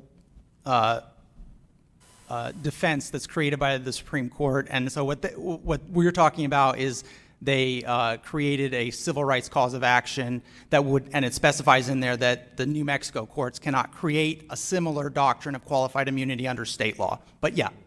So currently, as we sit here, if we violate someone's civil rights, we could be sued individually and as a council? Well, like the Tort Claims Act, if somebody sues a city official or employee, it's the city itself that actually defends that and is responsible for the liability. But currently, our police officers could be, if they got sued, some of the liability can become, they could have to pay for some of the liability, correct? That is not my understanding of the Civil Rights Act. It provides that the city itself is responsible, is my recollection of that act. I can elaborate on that. I have experience in 1983 lawsuit, which is the federal cause of action. So city councils and individuals on city council, when they take particularly egregious unconstitutional action, have been held liable. It's referred to as Monell liability or Monell liability. That was a cause of action that the Supreme Court created because the Civil Rights Act of 1964 doesn't exactly say that language. Now, as far as individual officers in Roswell, they can be sued in two distinct ways. One would be, and again, part of my job is defending officers. I take tremendous pleasure in defending law enforcement when they are in the right. But in the past too, I've had to settle when they messed up, and I think as a city that's a good policy. So speaking to law enforcement officers, they can be sued under state law, in which case there's no qualified immunity, but the city is entirely on the hook. If they are sued under 42 USC 1983, which is the federal equivalent, they could potentially be held liable if the city were to determine they're not within their scope of employment. Usually that is a pretty high, I've never seen I've only done it for 8 years, but I've never seen an officer not within the scope of their employment during a 1983 suit. All right, thank you. So then my next question is, and what I'm confused about, is we have an open position for city attorney, but are we have we advertised that position? Are we in violation of our own hiring policy if we appoint this position without opening the position? And so if we violate someone's right, and it would be in a lawyer that we would violate their rights if we appoint a position that normally we open the position, and they feel like we have violated their rights, we're open to be sued. Somebody would have to have a discernible constitutional right to employment. If we violated our own personnel policies for not opening positions, holding it open for a certain time, we violated someone's right to apply. So in arguendo, if the policy does say that, and I haven't read the specific policy you're referring to, if there is one, the issue is there a constitutional violation? That is what causes the cause of action to exist. Violation of a statute cannot raise a Civil Rights Act suit unless it's particularly enumerated within the act itself. The New Mexico Civil Rights Act is there to defend people from government when it comes to violations of the New Mexico Bill of Rights. I believe there's 24, I can't remember off the top of my head, articles in the Bill of Rights. The federal cause of action must be an established right, and for you guys to not have qualified immunity, it must be clearly established at that. There is no constitutional right to application for employment. And those could be up for a lawyer who wouldn't have to pay any fees because he is a lawyer to sue to find out. We would have to pay the fund. But then the next is, how are we funding this position? No, that's not to you. That's to anyone on the council, or because right now we have council that are employed. So if we're appointing a city attorney, who does he answer to? Well, if we're appointing an attorney, he would be, in my opinion, as I think under existing law, it's a position appointed by the mayor, under existing law, not ordinance, but under existing law. It's one of the powers that I believe that the mayor has with the police chief and the city clerk and the attorney and the city manager. Those positions, I believe, are by appointment under the laws of the state of New Mexico, and so I have the opportunity to bring those individuals forward. Their salaries will be paid by, like we pay everyone, other people. It's going to be on a negotiated basis that we have here. That we have the attorneys now we have make around $125,000 a year, and that's certainly something that can be negotiated with Mr. Eintema, and we'll have a committee that will get together with the finance committee and we'll negotiate a salary for him. Okay, I sit on finance, and I know right now we're fairly tight. So we're talking 125,000. I'm not sure where that would come from. If we stayed at that level, maybe that, I believe Mr. Parker's leaving around the end of the month. And this gentleman, Mr.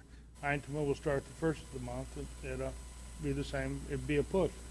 125,000. Well, 124,000, $155, if that's what the negotiated amount is. Well, and I still don't see what business this position would be doing for the city.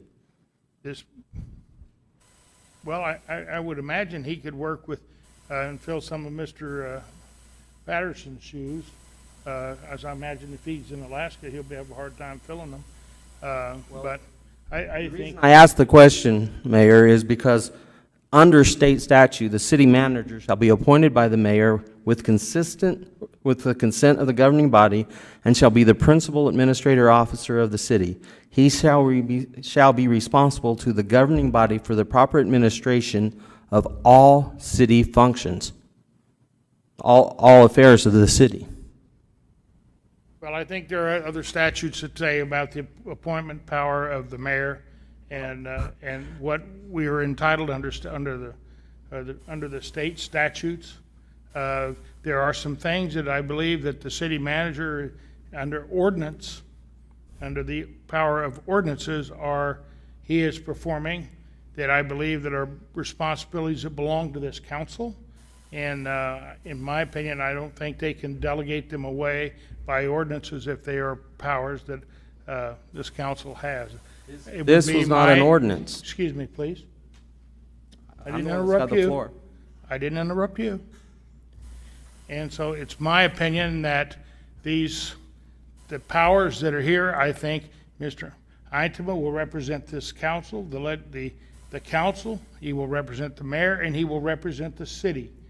And I believe that he will, to the best of his ability, make the right decision according to the laws of the state of New Mexico and the ordinances we have that, in the city.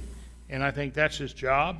I think he's well capable of doing it, and that's what I think will happen. I appreciate that, but like I said, this is state statute that says the city manager is responsible for proper administration of all affairs of the city. Well, that's fine, but So how do we set up somebody who doesn't answer to the city manager doing any city affairs or city business?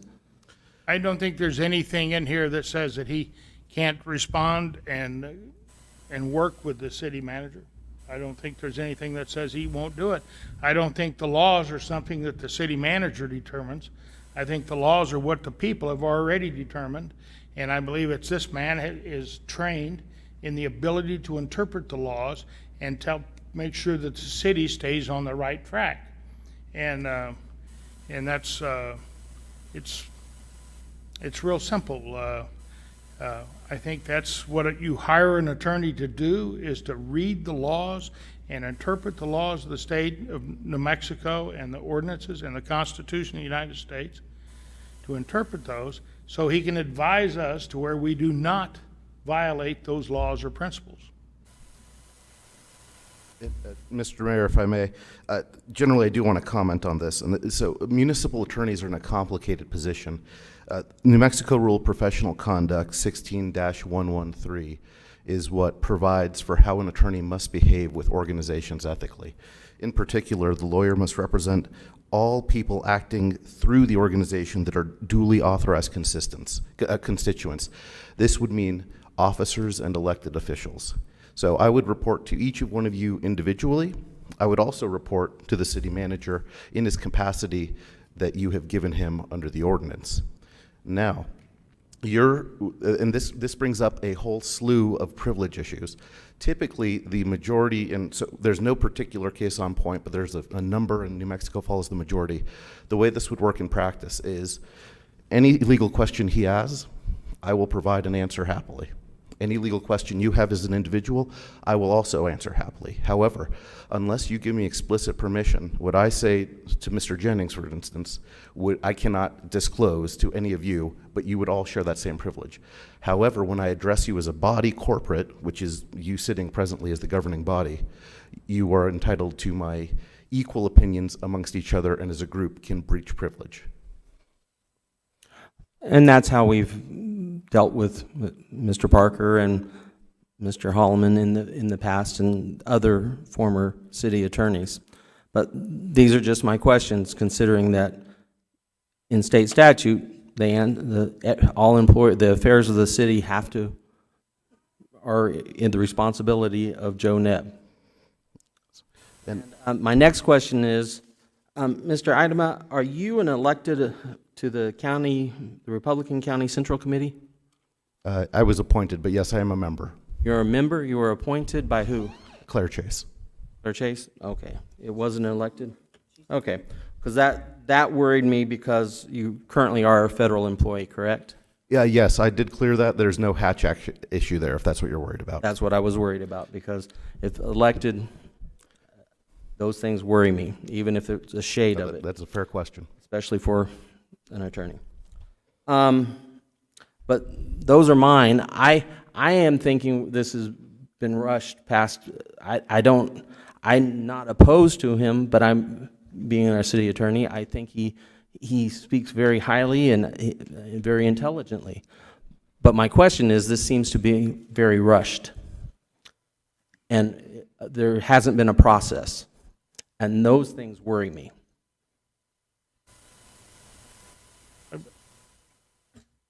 Well, all I can tell you is that I believe that there are some powers that are given to the mayor in a mayor, city manager form of government. Those powers are given to the mayor by statute. And I don't think there's anything in there that says that the mayor has to have run it by a council or go through a process to appoint anyone. I think that it does say that he has to be approved by the majority of the council, and or the government. Actually, it says the majority of the governing body, and I think this qualifies under that. I don't know that there's any requirements that I run it through a case like you brought forth. I didn't. Miss Davies, I appointed Miss Davies, and I didn't run her through it. She didn't have to go through any special assignments, or she didn't have to jump through any hoops or anything else. She was obviously qualified, and I appointed her, and no one said anything that she had to bring her hula hoop or anything else. She's obviously very qualified. Mr. Intem is obviously very qualified.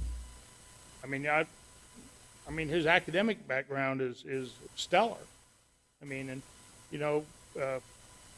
Harvard's not something that's you look down on, I think, when you graduate from there. And the University of Michigan is a very accomplished school of law. And so, I think he's got a good background in his past work, where for the city of Albuquerque, for risk management division, and he has a good, real general background, which I think would be very beneficial in representing city government. But please don't put it out there that a Democrat appointed a Republican. I'd sure hate to have that get out. They'd probably throw me out of the Democratic Party. We don't need to discuss that further, Mayor. Mr. Intem is a very well qualified person. He's very in tune. He's always been.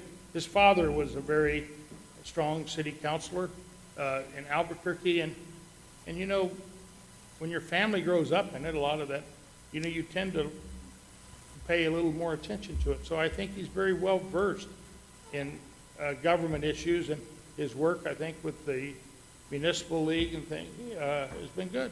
So I think he's very well versed.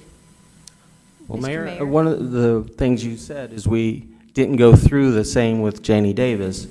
But by the way, Ms. Davis, when you got hired, did you have a background check? Did they do a background check? Have we had a background check performed on? I'm happy to provide my background check from the federal government. Councilman, I'm asking because you said we okayed her. We didn't put up a fuss. We didn't say the process. She was already an employee. She'd already had a background check. She was already working for the city. Councilman, if Mr. Intem has been employed by the Department of Homeland Security and United States Customs and Border Protection, if he's been approved by them, I didn't feel that he needed a background check. And I'm sorry, I don't, I think that probably speaks pretty well for himself if he's down teaching law enforcement officers and things about the laws and law enforcement and what you can and can't say and do. I think he has a very safe past. And I'm not speaking anything against him. I'm just saying our process, we have a process, and we jump-started it, and it doesn't look kosher to me. I would much rather us sit back and make sure that we get this right. And the fact of the matter is, what really worries me is the state statute that says that if you brought him forward and he gets a no vote, you can't ever bring him back. He would have to get.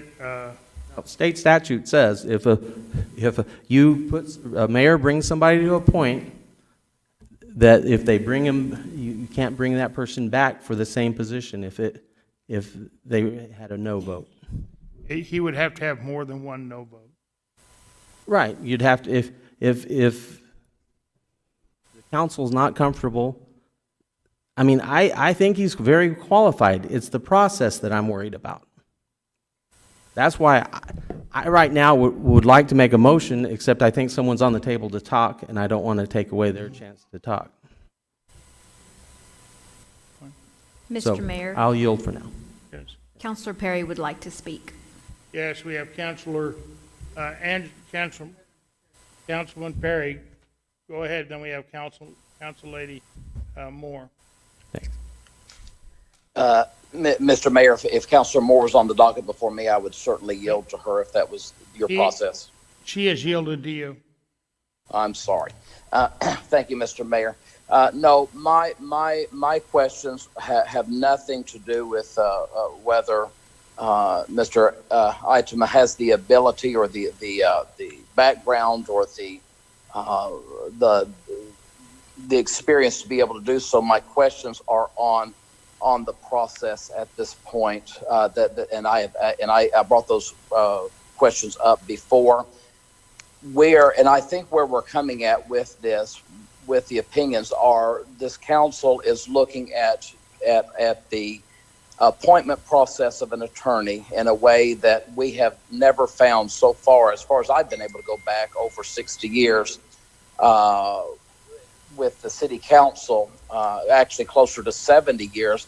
I've not been able to find a mayor a council appointment process as we have done with treasurer, as we have done with clerk, as we've done with police chief.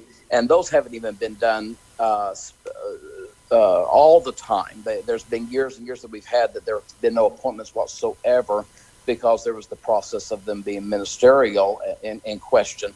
So my question is, we are changing the process. Now, if the process we're doing is incorrect, as I've stated before, if the process is being done incorrect and we need to change that process so that we are doing it correctly, that's fine. But we need to work on the process if indeed that is the concern. Because right now my concerns are we are bringing someone in with no job description. We don't have a job description for this position. The job description that we have for city attorney at this very point is very specific. As a matter of fact, the first 6 words that are within the job description states that the city attorney is direct report to the city manager. And from my understanding of what I have seen and from the questions that were asked for the attorney general, was trying to get away from the manager having authoritative abilities on this position, as well, specifically the clerk, but going into this position as well because it's within those other categories. So if we are wanting to go into that way, we have to change the job description, because right now our job description has him reporting directly to the city manager. So we don't have a job description. We do not have a pay scale that has been approved by council, because with our other ones, we have done that. With the appointment of city manager, there was great and large discussions for all the way back. I can think of several of those that I have been a part of, to our council approved a salary, and then it went forth and the offer was made, the job description was set forth, and the offer was then made, and if the person accepted, we went forth with the process and made the appointment. Right now, we do not have a salary that has been approved by this council, nor do we have a job description approved by this council, nor do we have a codified city code creating this position. I recognize if there are concerns that folks are having through interpretation of state statute, then let's go through the process. That is where I am with having the desire for us to go through the process. In other words, don't get the cart before the horse. I have concerns, and I have spoken with Hess on this, and I appreciate the the very good discussions that we had. I feel they were healthy discussions, as I explained those concerns to him, as well as to you, Mr. Mayor, that we get those things fixed. And if that's what we need to be working on, let's work forth on that. I do have concerns and reservations, and this is not on Mr. Eintema at all. This would be for anyone coming on.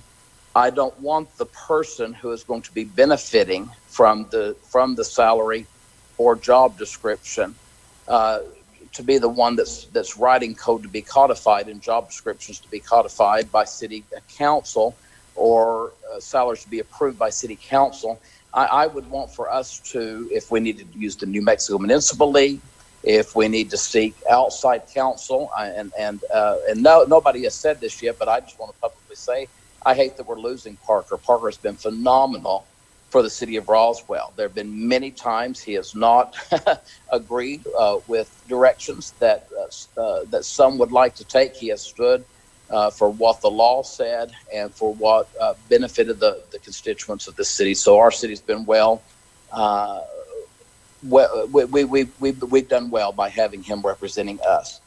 But he's leaving us. If we need to get outside counsel, what we need to do, we need to codify code. We need to get a proper job description and then a salary package put together.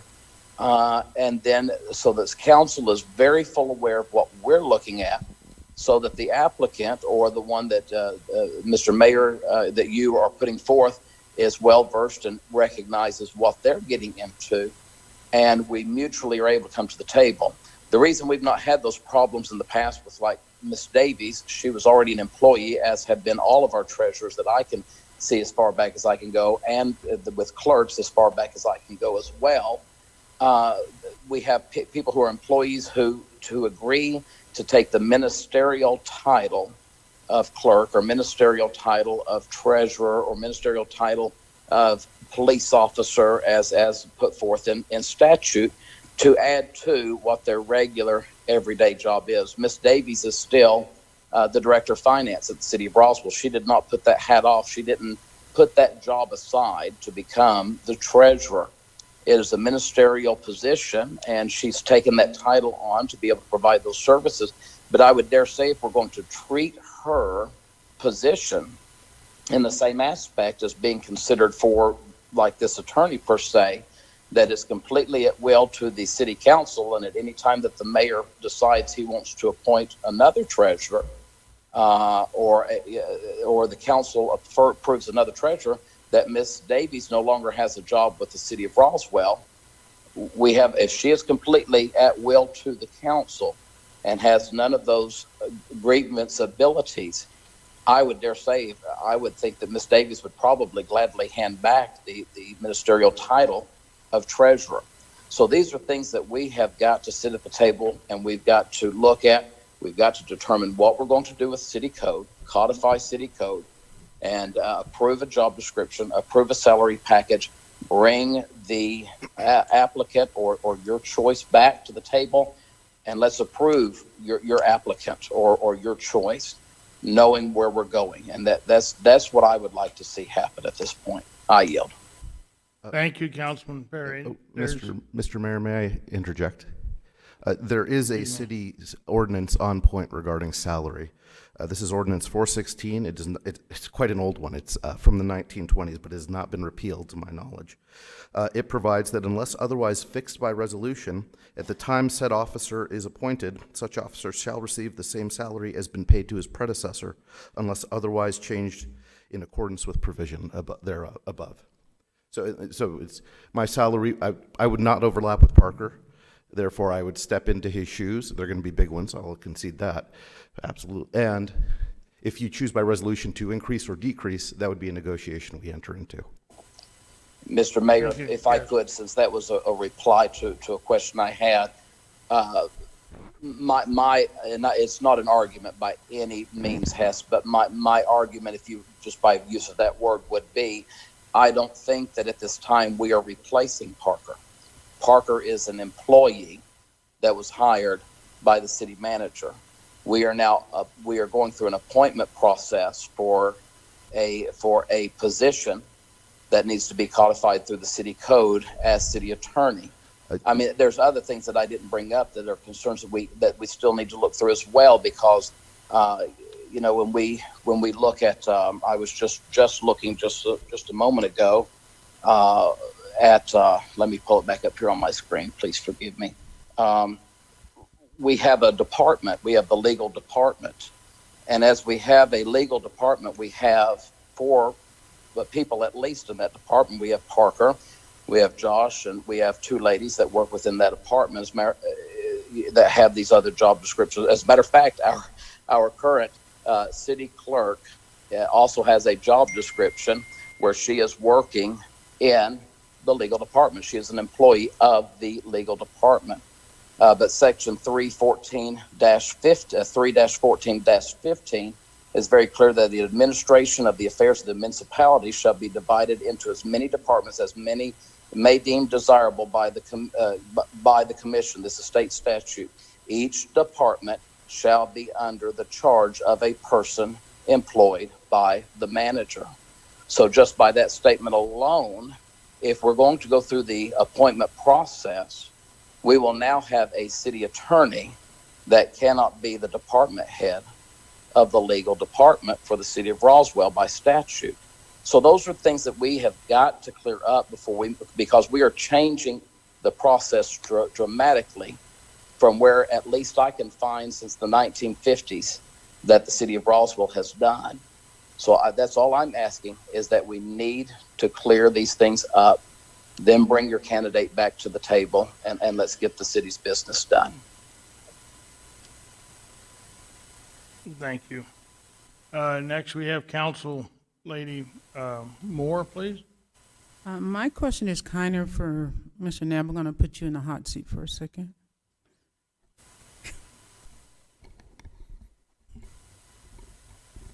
What are your concerns? Mr. Mayor, Council, I have no concerns. I believe that you know, all of the points are valid within the structure, but as I've told members of the executive team and such, is that I would await to see what the city council determined as to how they were going to perform, and then I would find a way to assist as necessary throughout the entire process. So truly, I have no concerns. I can show examples of appointed city attorneys. I can show examples of employed city attorneys. I can show you examples of city attorneys and city managers working just fine. The concerns are not there. I think the challenges is trying to meet those conditions, because you know, the mayor does have appointment authority within the statutes. We also have the process of hiring our employees, and so I know it's not a very definitive final response, but I have no concerns. I was going to await the decision of the city council in order to determine how to help resolve any outstanding issues, or to make the system work the way you choose to make it work. Yeah, I feel like you're being pretty ambiguous with that. The only reason I was saying that, because he's trying to keep himself safe, is that so you feel like there is no statute. Is Mr. Parker, since you're still right now, so there's no statute that says that we have to appoint either Neb or Parker, that we have to appoint a city attorney. So the state statute. The state statute on appointed offices says there shall be 3 appointed offices, and there may be, and the city council or the governing body may provide for the office of the city attorney. So that's a may. So what you've got here is this 2 different kinds of personnel. You've got employees, and then you've got these appointed officers. And the big distinction being that the appointed officers are not subject to the merit system, the classification, any of that stuff that, you know, that Joe has put in place for employees. So if they do not provide for that office as an appointed office, then the city manager goes out and hires them as an employee. So you have the power to provide for an appointed office, but you have not really done so In the past? Yeah. So that's all everybody's saying, is we hadn't done it that way before now. Not that it's necessarily wrong, but we had not done it in the last 70 years, as he said, so to speak.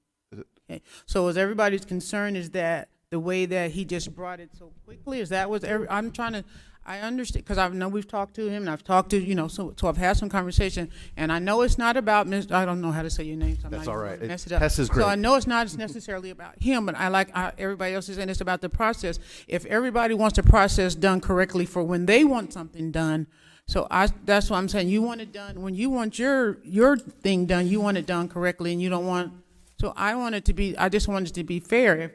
If when the mayor wants something done, if he wants it done just because he wants it done and not the process, but when Mr., Juan wants something done, it doesn't matter what the rules are, because he wants it done, he goes to somebody and it gets done.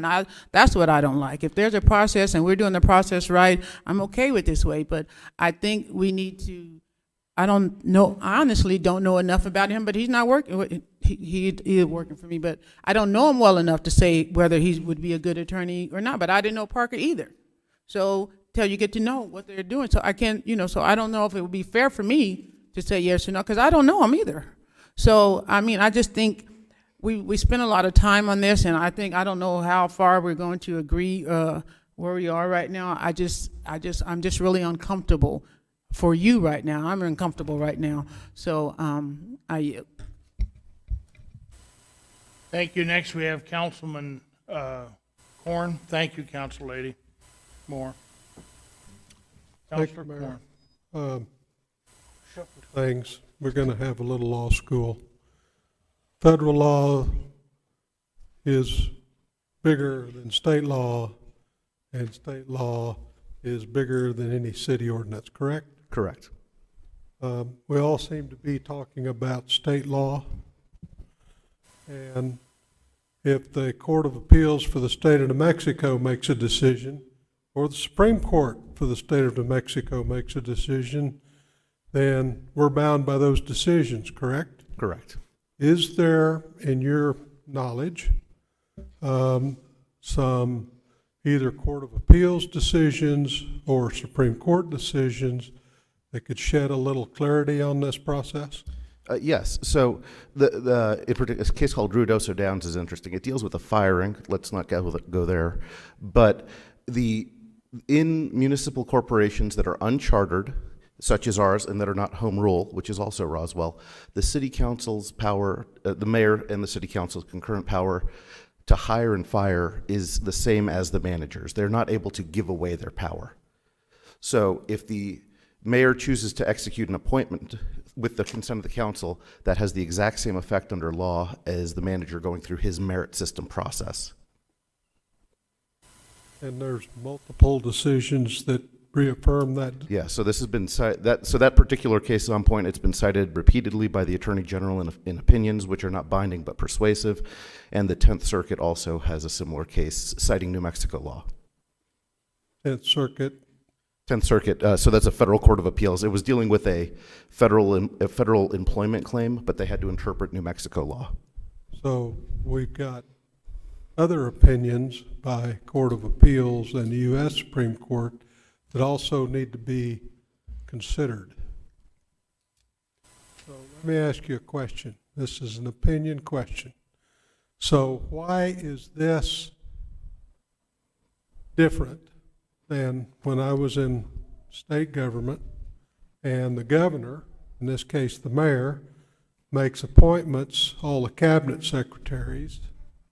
Is this similar to that? Yeah, this is, so Judge Hartz, who's now on the 10th Circuit, but he was a Court of Appeals judge before that, made it very clear that this is a standard practice of municipal, state, and federal government, where during a new term, certain appointed offices are just appointed as a matter of course.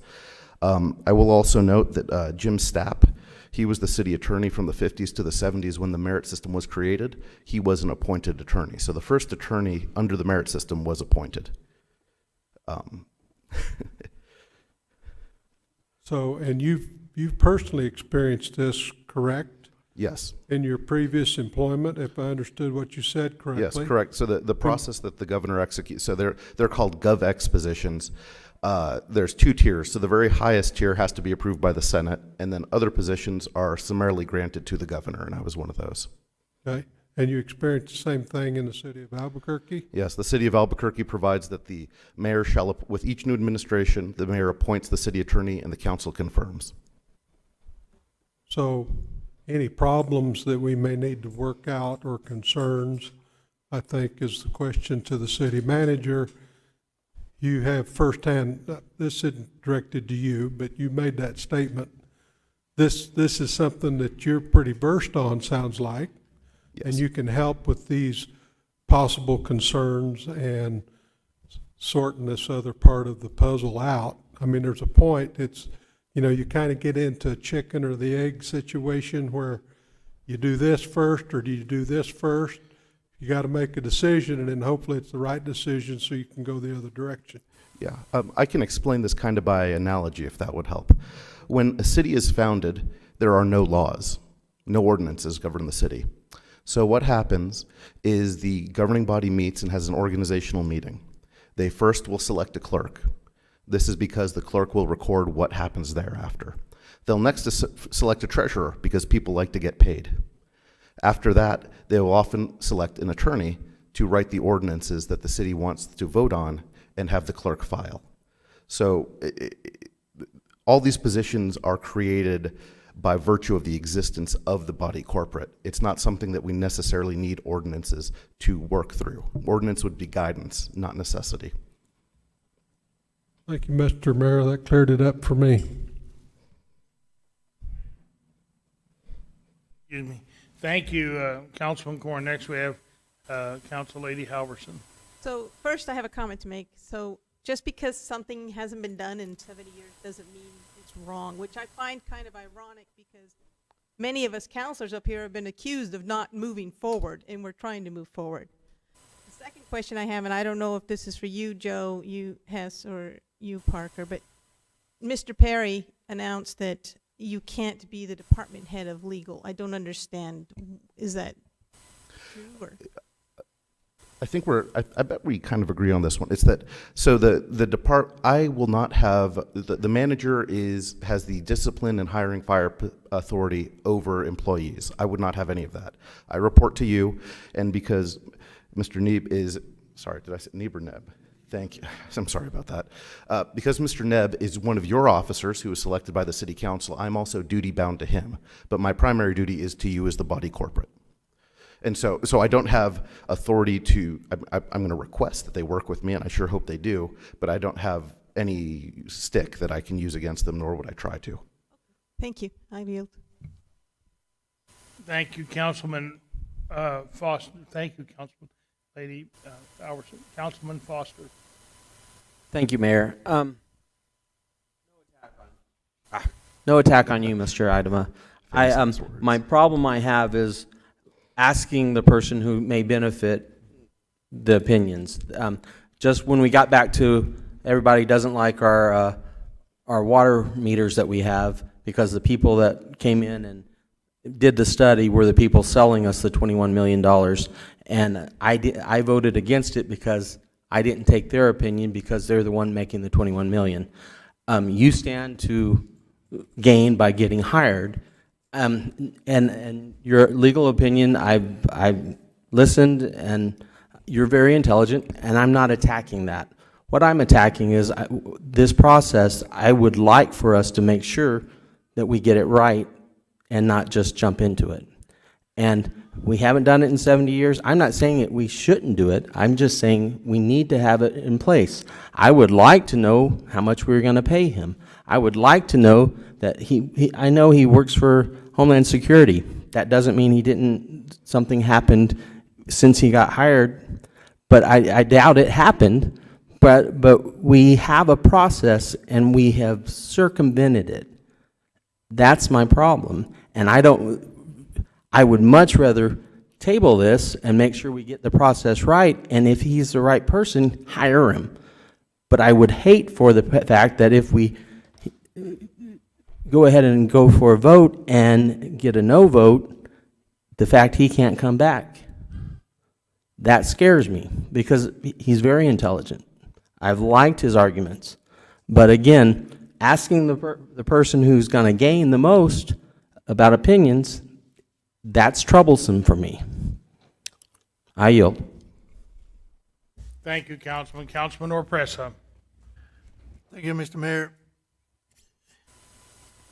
For me, it's a very simple process. The citizens of Roswell voted for the mayor. Over 50% of them. The state has given the mayor the authority to submit names for, in this case, for council. He has done that. He has taken over 3 months to do that. So it's not a rush job. The fact that we have Mr. Intima in front of us answering questions is in and of itself proof that he is willing to and qualified to become the city attorney. The thing is that when we talk about process and I think I heard that an appointed official should not be in the considered a city employee because of the merit system. I believe that's what I heard. Yes, yeah, that's the Attorney General's position and the State Appeals Court. However, correct me if I'm wrong, Joe, but you are included in the merit system, and every time a city employee gets a raise, you also get a raise as well. Is that not correct? Sir, Counselor, the difference between a merit system and the appointed system actually goes to the ability for due process. So appointed positions can be placed into a increase of salaries and such based upon what the city council sets. They can be at a fixed amount that does not change, or it can be in the amount that goes with all of the employees or all of the structure within it. The difference in, and that's statutorily for like the appointed position of city manager, is that I'm not entitled to the same due process that is within the merit system, which means that I'm an at-will employee and I'm responsible directly to you as the governing body. So any other appointed position would be that way. But we can establish for the appointed positions the same structure within that in order to manage the financial burden or whatever you want to call for that. The difference is in that due process. And I know that is in your contract as well. Yes, sir. That's what the council agreed with you, that you would be placed on the merit system as well. So what was brought up a while ago, that the differences between an appointed position and a merit position is that the appointed individual cannot be in a merit position is totally wrong. Correct?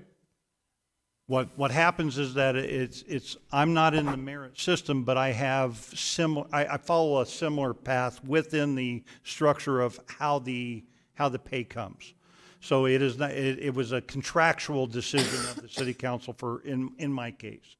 But the due process for any appointed position is an at-will position for the city council, which means they can be removed, and we could do a contract for an appointed position as well as any of the others. I believe where it's not specifically in the letter of the law, it is I am not a part of the merit system due to those conditions, and all of our policies actually address that as well as what the state law says. And nothing in state statute or even our ordinances dictate to the mayor how he makes the selection or the appointment, because it's his duty. There is no guidance within our city code from the city council that says the mayor has any criteria in order to make his or her appointments. So that there is nothing in writing. So it falls right back to the statutory requirements that the mayor is allowed to deliver a name to the city council. So the mayor could have very well, by himself, without city council, very well could have contacted 2 or 3 attorneys and brought forward one name without even disclosing who he interviewed. And then it's up to the council to determine whether that individual is an appropriate individual, qualified individual to be able to be appointed. Is that not correct? Yes, sir. And so that's what I see the process being played out here, that the mayor decided to appoint this individual, and then it's up to the council to determine whether you want him or not. And I think that's very simple. Thank you, Mr. Mayor. Mr. Mayor. Thank you. Councilor Perry would like to speak. Councilman Perry, and then we have Councilman Foster. Councilman Perry. Thank you, Mr. Mayor. I just go back, and if somebody can just answer for me, then I'm ready to move forward. I just want to give this candidate that you're putting before us every opportunity to get upwards of 10 yes votes. I mean, I think that I'd love to see some unity in this. From what I'm hearing, though, we do not have a job description. We do not have a salary in place other than, I know that we can say that there's an ordinance from the 1920s, but this is not the same position. Right now, the position that we have oversees the legal department, per the job description, is overseen and reports directly to the city manager as per the job description. Now, if we have counselors, and I'm not trying to put forth any kind of challenge whatsoever, except for to say if we have counselors that say that's exactly what we're looking for, we're looking for him to direct to be under that job description, and he's going to be overseen by the city manager. But from what I'm understanding, that is not the direction that's being desired at this time, but by some individuals. So I don't know when is this job description? I mean, are we going to put someone in place and then make a job description later? I need to understand how this is going to happen. I've never hired anyone in my life without having a job description to push across the table and a salary package to push across the table and an expectation to push across the table. That's what I'm going to expect from them. And so far, that's what I'm missing. And I just need those puzzle pieces. I would like for this candidate to get as absolutely much support from this council in a unified way as possible. And right now, I see the best track to get that done is for us to provide these things, provide in city code, and to provide job description and salary package, and then bring the candidate forward. And I yield with that. Thank you. Next, we have Councilman Foster. Thank you, Mayor.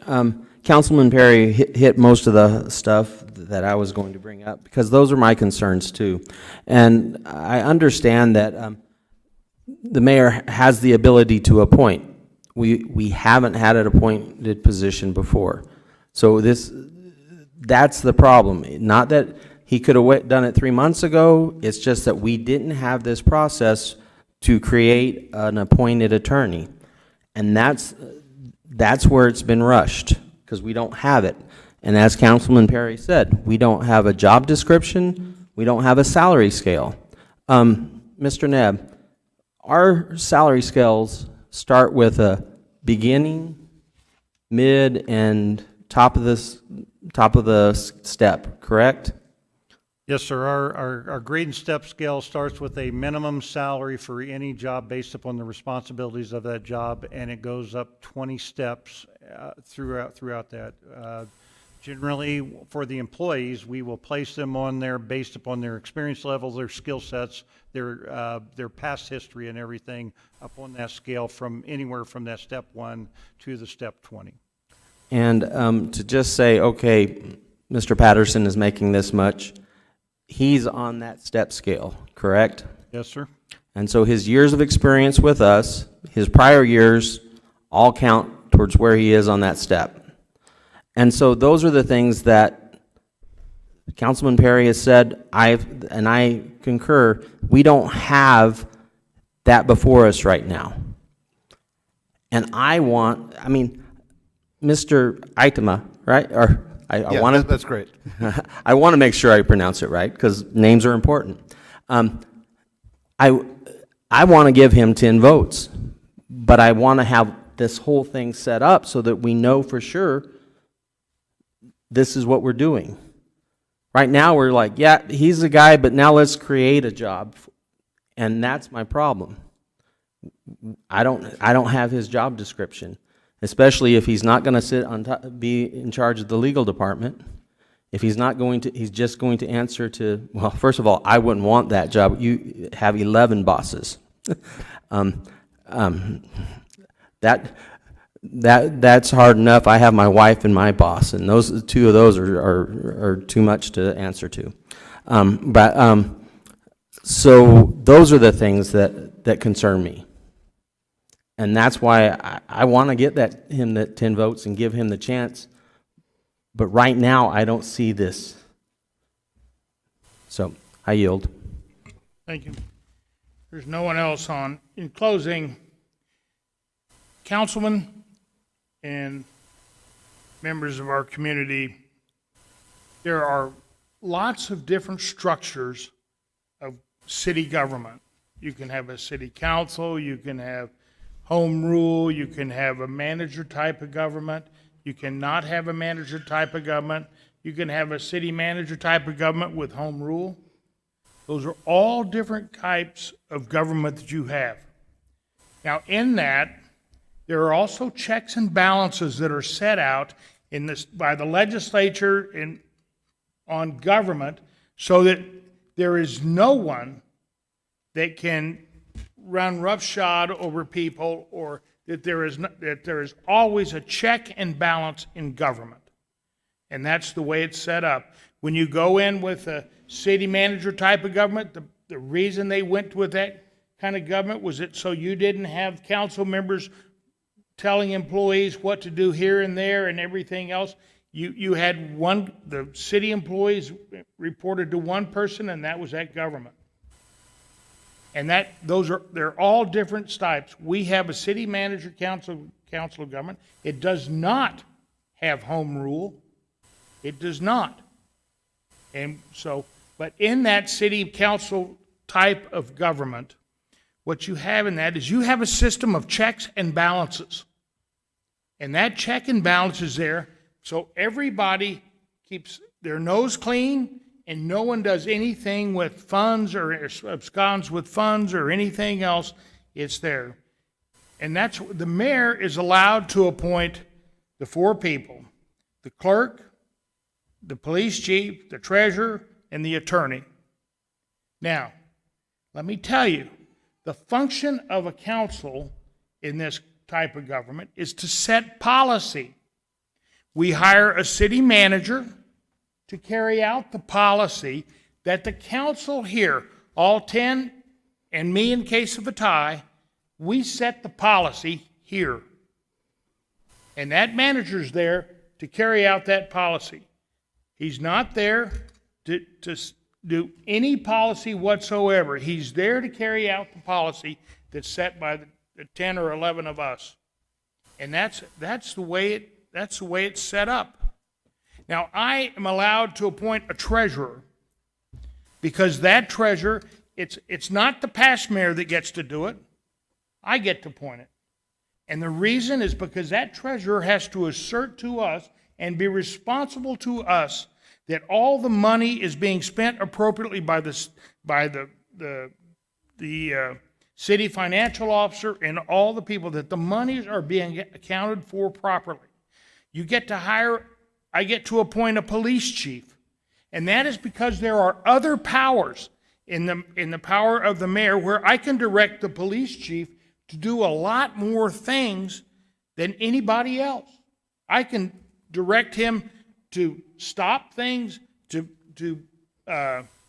take charge of a situation. The powers of mayor are there that I can direct him to do that in a public emergency. That's why I'm there. I can appoint a clerk. I can appoint a clerk because that clerk has to sit there and make sure that all the policies that we have or anything that we do is done appropriately and according to law. And you know, I've never understood why Dennis Mayor Kentai got a $90,000 clerk, and I got one. I got my clerk when I was called on April 1st and said, would you like to interview your new clerk? He's going to be in the office and you can interview her. Well, that's not who I had in mind for my clerk. That was not his job. It's under the laws of this state. It's my job to pick that person, and I'm going to pick people who will protect the people's money and their rights and your rights to set the policy in this community. That is our job, and I'm going to appoint them. And now, Mr. Eitema, I want to appoint Mr. Eitema because I understand he knows city and he knows our forms of government, and he is very well versed in it. And I think we need to have somebody that can protect this council on the policies that we want to make sure that this council does the right thing at the start and we don't have any problems. And that's what we have to have. Now, if we're setting the policy and Mr. Nebb has to carry it out, but that man setting the policy, we don't want to set something that's a little bit haywire. And when you look about that stuff, I can tell you about what happens. You know, about what happens when you have someone who's been wronged by the policy. And that's just because my daughter was denied a diploma. She met every state requirement. Every person in the Roswell school system, every administrator recommended that she be given a diploma, and she was denied that diploma by the school board.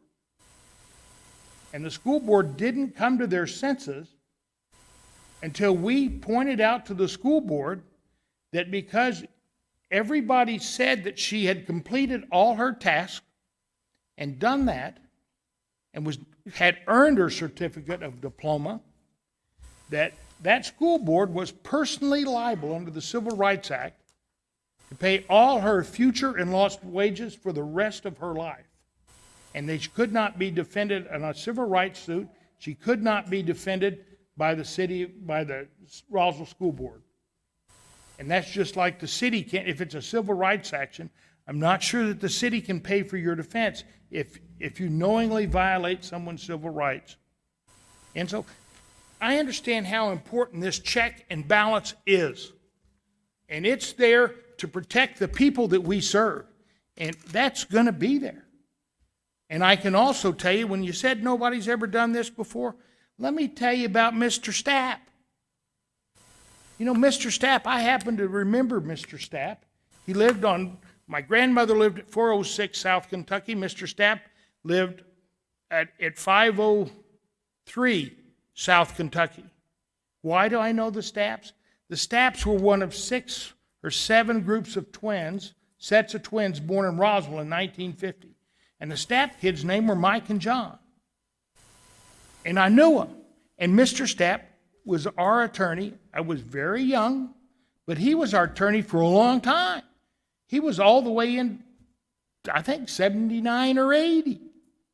From the 50s to 79 or 80. But he was appointed by this same process, where the mayor picked him. So, you know, when we look at this, we can't sit there and do that. We cannot shirk and give our responsibilities on setting the policy and running our community to the city manager. We can't do that. It's the city manager's responsibility to pick up the policies here that we prescribe him to carry out. And if he doesn't carry them out, then we fire him. And that's the way it is. But that check and balances, I'm going to tell you, our treasurer is not cannot be moved under the city financial officer. I'm sorry, she cannot, because she is there to protect us. And when you look, that clerk is there to make sure that the people, that the items that we put here are protect us as the governing body. We let the day-to-day operations be handled by Mr. Nebb, but the policy and everything else is set up by here. That police chief is there to protect us if there's any other problem, and that where he can be called on. And that's the way this thing is set up. There's a check and a balance in every form of government. And I'm sorry it's deteriorated into this, but I'm going to tell you, Mr. Eintema is very well qualified, and you know, we're lucky to have him that he wants to live in New Mexico, because with his educational background, he could go anywhere. Well, in a lot of cases, he really has already gone to a lot of places. The Marianas, I mean, he's been all over. But you know, he has his roots here. He wants to stay here, and I think that we're lucky to have him, and I would hope that this body goes ahead, and I think we should approve him tonight. To sit down and say we have to go through a process that I've never seen a process set up for the mayor to pick people, because the law says that it's an appointment by the mayor. That is part of the checks and balances system that's out there. And it's not that I have to run everything through the city council to get their authority first. I've got to come up with 6 votes. Mr. Eintema, that for him to be there, that's what has to happen. I understand that. And I understand, I can tell you from what I read in Facebook about me by some of the people on this council, I can tell you what's going to happen. I knew what is going to happen. But you can't, the will of the people was that I won. And I did win, Mayor. And I think I should have a right to pick my clerk, my police chief, my attorney, and my treasurer. So at least give me the second one. I mean, that's just common, to me, it's common courtesy. And out of respect, whether you don't like me or not, that's okay. But I'm going to tell you, for respect for the office, you ought to do it. And he's extremely well qualified, and there's no doubt about it, and we all know it. But whatever you choose to do, however you choose to vote your conscience, and then you can live with it. And that's exactly how I feel. I feel this man is a very honorable person, and I'm sorry it degenerated into this level. And so with that, if there are no further questions, I guess we have the clerk call the roll. Oh, excuse me, I'm sorry. Savino. Excuse me, Councilman. Yes. Yes. Yes.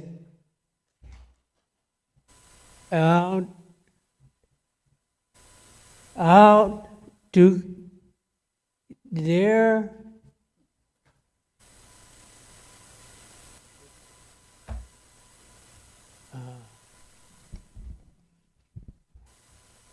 Yep. To come up out there. Yes.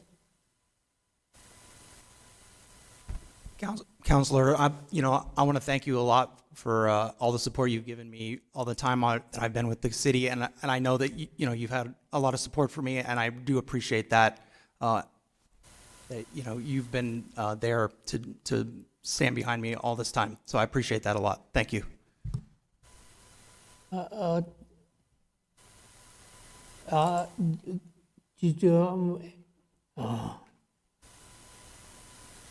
I know today that come out there. Yeah, Counselor, I'm sad to go. You know, like I say, I've had such a great time with the city of Roswell. I've learned so much. You guys have all supported me, and as I've grown, when I came here, I had no municipal background, and I learned everything from my predecessor and from watching the governing body at work. So I'm sad to go, and I'm going to miss all of you.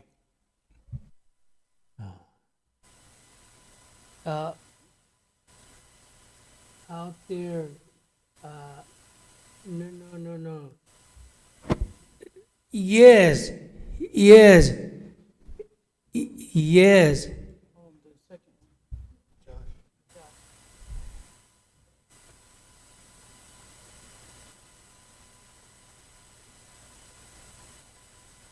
Counselor, Mayor, Counselors. Yes, out there today. Yes, There. we met in the hallway and, you know, I think yesterday, but coming back from court. Can you speak into the mic? Yes, Counselor Sanchez, we met and had a brief conversation in the hallway today. And I expressed to you that that I appreciated, you know, being able to work here at the City of Roswell. But I stand for, you know, any questions that you may have. No, yes. That how today is yeah,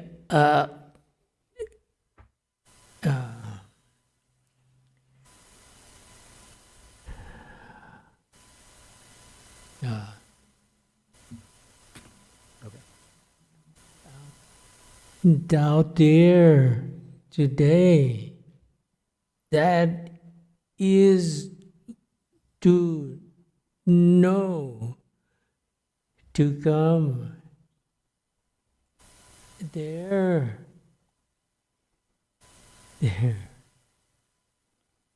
I'm sorry, Counsel, I'm having a bit of a difficulty understanding the question.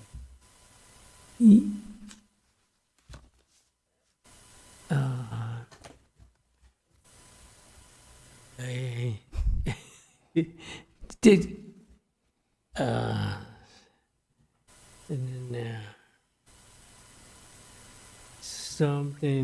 something, yes, yeah.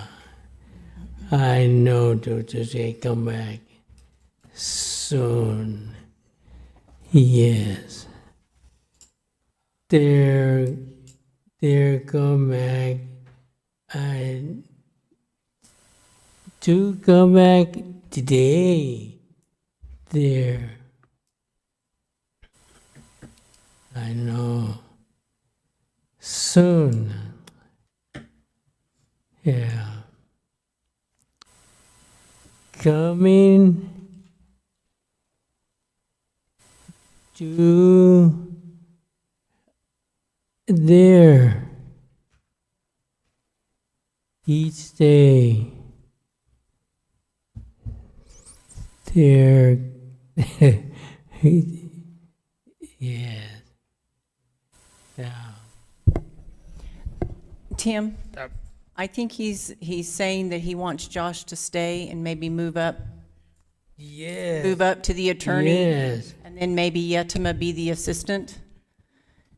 Well, You want Josh to stay as the attorney? Yes. Yes. Okay. and I don't think that there's no ideas to remove him from being an assistant attorney. Assistant, but since he has seniority here, I think he should move up, and I think that's what Savino's saying, he should move up, and then Mr. Hess should come in as assistant. Yes. Well, Counselor, I appreciate your confidence. I would be happy to certainly serve in an interim capacity, and I think, you know, if the council and the mayor wished to make an appointed office, I would be happy to accept that appointment if that was the desire of the council. If I think for the operation of the city government, having a process which, lays out exactly how this all goes down would be helpful to the city. And that's all I would have to say about that. Thank you. So what I'm understanding is this is what Savino has asked. You're willing to take the internship so we can make the process easier. I know that Riadosa, even though the mayor appoints his 4 people or whatever, they also have a process of 5 and then come through with a number. Of course. So, sorry, I didn't mean to interrupt, but I was understanding, sorry. Yeah, Thank you. Mr. Mayor, I'm going to ask Josh to have a seat. I don't want him to get involved in the conversation at that level. Thank you, Counselor, for those words. I do want to make sure that everybody understands that Mr. Patterson has accepted another job in Juneau, Alaska for the Attorney General's office. He had submitted his resignation prior to this whole conversation on the appointed position. There is no duress. There is nothing happening within that structure. Mr. Patterson's taking a career jump. And so I want to make sure that everybody, because I know that the public may or may not be aware of his resignation from the city, and I wanted to make sure that that was clear, that there is nothing here. There is a position open, and this is how we've come to the mayor sending out a letter to the city council and the city manager requesting to make the appointment. So, but every one of our employees, including Mr. Narn Mahan, will do whatever they can to help. So I would like to leave it at that for my employees. So thank you. Thank you.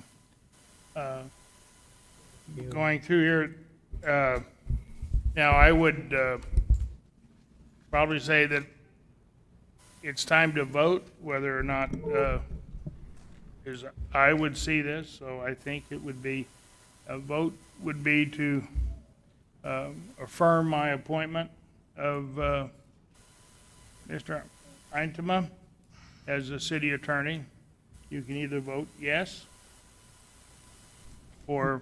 Mr. Mayor, yes. point of order. Who made the motion?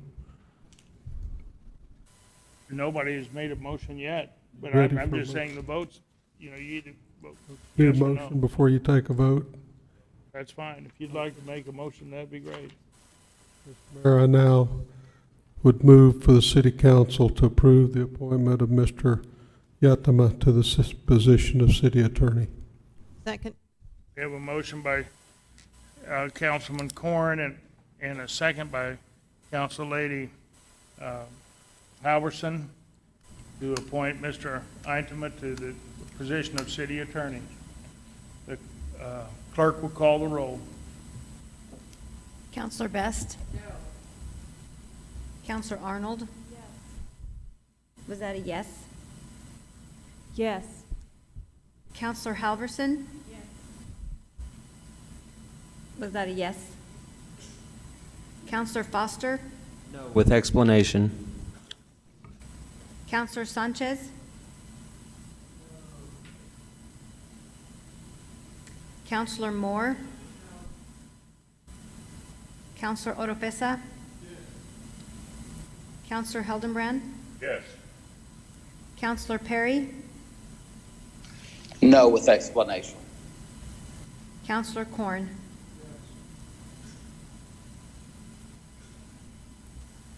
It's 5-5, Mr. Mayor. Mayor votes yes. Congratulations, Mr. Eintema. Thank you, council. Thank you, Mr. Mayor. See, now you can have your seat. Yes, we'll have Councilman Foster for his explanation. My thinking is we've hired a great attorney. I just don't know if we have a position. We've jumped to put the cart before the horse, and I do think he's a very intelligent man, but my problem is we have a process, and then we don't have, this is a new process for us. We've never nominated one, and we jumped ahead without creating the position. Thanks. I yield. Okay, seeing no others, I think. Counselor Perry had. Councilman Perry, sorry, I didn't know you had an explanation. That's okay, Mr. Mayor. Thank you. No, I just, this was not a vote against Mr. Itemet at all. This is a vote because I need to know. I've never been in a position to not have process at all. So, Mr. Mayor, I just want to make it very clear from the statements that you made that, you know, this is not a vote against your candidate or a vote against your process or your ability to have this candidate or this process to take place. I'd just like to know, can someone please tell me when we will have a job description? And also, the vote was not for him to take the job. I've just now thought of this, but the vote was not for him to take the job upon the leaving of Mr. Patterson. So I would assume that he takes office as soon as you sign the authoritative paperwork. So who will be creating the job description and the city code information and putting together a salary package for council to then approve? We will work through that as we go forth. Mr. Deeb will look at his. Mr. Mayor, in my estimation as to where we are at in this process, I will work directly with the mayor in order to determine exactly what to put forward. If everybody will remember, when the nomination was put onto the floor, it was for a September 1 start date, which is when Mr. Patterson leaves our employment as well. So I believe that we will have time in order to put that information together if there is something that we need in order to do, because we do need to speak with our appointed individual as well too, in order to make sure that we've covered all those bases. But Mr. Mayor, I'm happy to help with you. Thank you very much. Thank you. Well, I think probably maybe we ought to take maybe a 10-minute break here for a little bit. That'd be all right. We'll stand in recess for 10 minutes. All you got to do is make a motion.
I do have a couple slides to look over. I already sort of gave this presentation at legal when it came back down, but I thought I would share it with you just because we had a lot of discussion at the last council meeting about different procedural statutes and things and what was out there. So I thought I would review some of that stuff just to kind of give you a baseline as you're considering this. So sort of the most important statute that kind of sets all of this up is 312(2)(c), which says, unless otherwise provided by law, a question before the governing body shall be decided by a majority vote of the members present. So that's kind of the base rule for any decision that you guys are making, is that it's a majority of those present and voting. But it says unless otherwise provided by law. So what you'll see is that there'll be times when a statute or some other law will come in and provide some other standard than a majority of those present and voting. So an example would be what we just did. Appointment of an officer requires a majority of the entire governing body, not those present and voting. So next, 312(3) sub 5 says that the governing body of the municipality having a mayor council form of government shall determine the rules of its own proceedings. So, and that's basically what we're talking about here. City code provides in chapter 2 that on any question not set forth in the city code, the regular parliamentary rules shall prevail. The latest edition of Robert's Rules of Order is hereby adopted as the official parliamentary rules and regulations of the governing body. Errors in the strict application of or failure to follow said rules of order shall not invalidate any action previously taken by the governing body. So the rules are there as guidelines to facilitate the decision-making process, but you don't get to challenge something that the governing body did because of some, failure to follow Robert's rules or the governing body rules. And again, you go back to that first section there. If a majority of those present and voting take the action, it's a valid action, whether you follow Robert's rules or not. So a majority of the members of the governing body is a quorum for purposes of transacting business, and the mayor is the presiding officer of the governing body, and in all municipalities, the mayor shall have a vote only when there is a tie.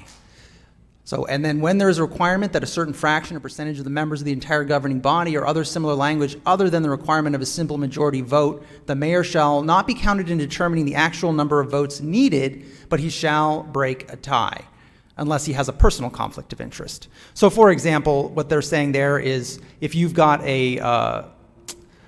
passing an ordinance for us, right, that requires a majority of the entire governing body, so that is 6 votes. And so you don't count the mayor in terms of how many votes does it take, but when you break that tie, when you get to 5, like we just saw, the mayor comes in and provides that 6th vote. And so that's what that statute is saying. There's a couple Attorney General opinions that give us some explanation of what this is. So the mayor is considered a member of the governing body in determining whether a quorum is present, but his vote is counted only if there's a tie vote of the council members present at a meeting. So if the Attorney General is right about that, I don't know that he is. I'll question that one a little bit, but that's what he says. So if that was the case, if you had, in our case, 5 councilors and the mayor, you'd have 6, and that would be a quorum, even though you only have 5 councilors. That's what the Attorney General is telling us there. The mayor always has the right to break a tie, even when a supermajority vote is required. A resigning mayor would be authorized to cast the deciding vote in the event of a tie on the choice of his successor. And as we just saw right now, mayor is entitled to vote on a question of confirming his own appointments when there's a tie vote. So we're actually seeing these playing out right here tonight, which is kind of fun.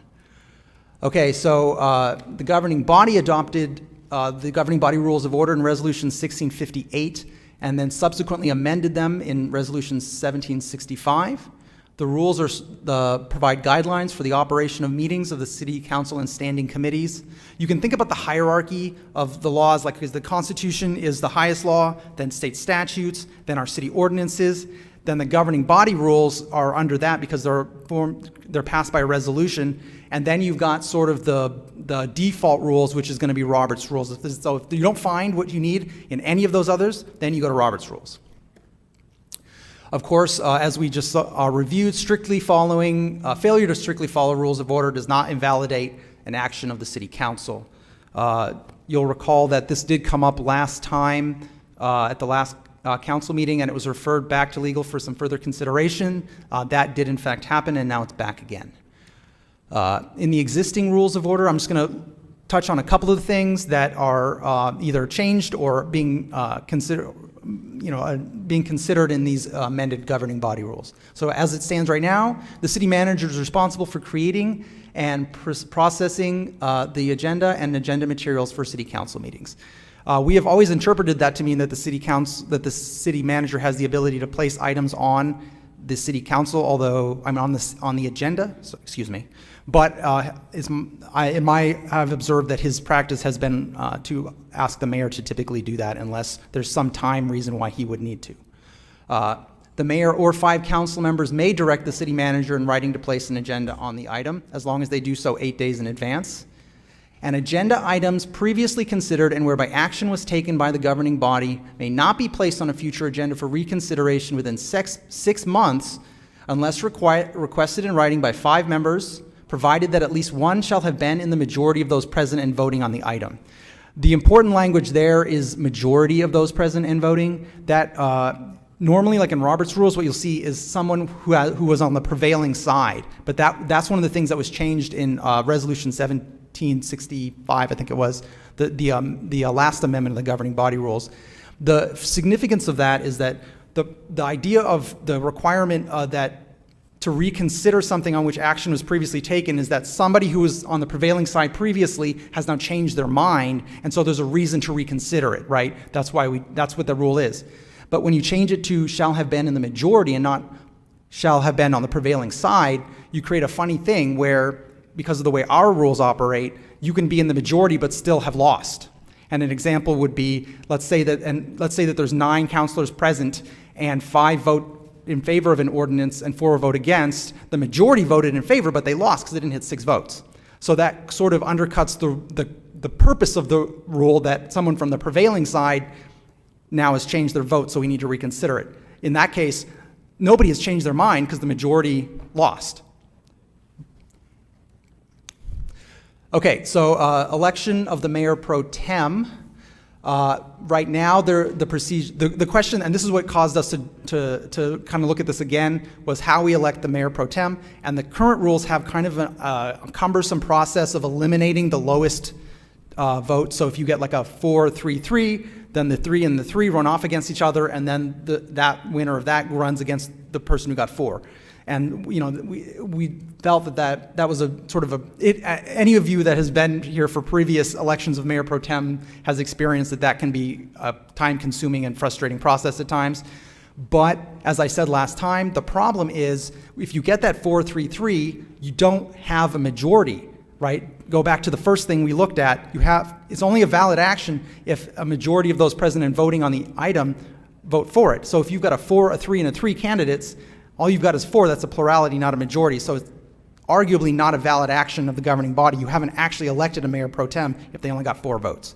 So that was kind of the question, and so that was part of what sent it back to legal for another look. Standing committees right now are set. The committee chair sets it with the help of the staff liaison. They establish the agenda. The mayor or 2 city councilors, they don't have to be on that committee, can put an item on a standing committee, but it's for discussion only unless the chair decides otherwise. He can say, no, I want that to be an action item. And then right now what it says is in cases where there's any uncertainty or disagreement with regard to which committee an agenda item is going to be placed on, it's the mayor that decides which committee gets that. Okay, so these would be the changes that are being proposed. The city manager shall not place items on the agenda unless directed to do so by the mayor or 5 city council members, or of course, if it's recommended by a standing committee. So that's a change from the current rule, clarifies that that would take away the city manager's authority to put items on to a city council agenda. Now, here's another thing that changes. The mayor or 5 city council members may direct the city manager in writing to place an item on an agenda that has not been addressed by a standing committee, right? So that means that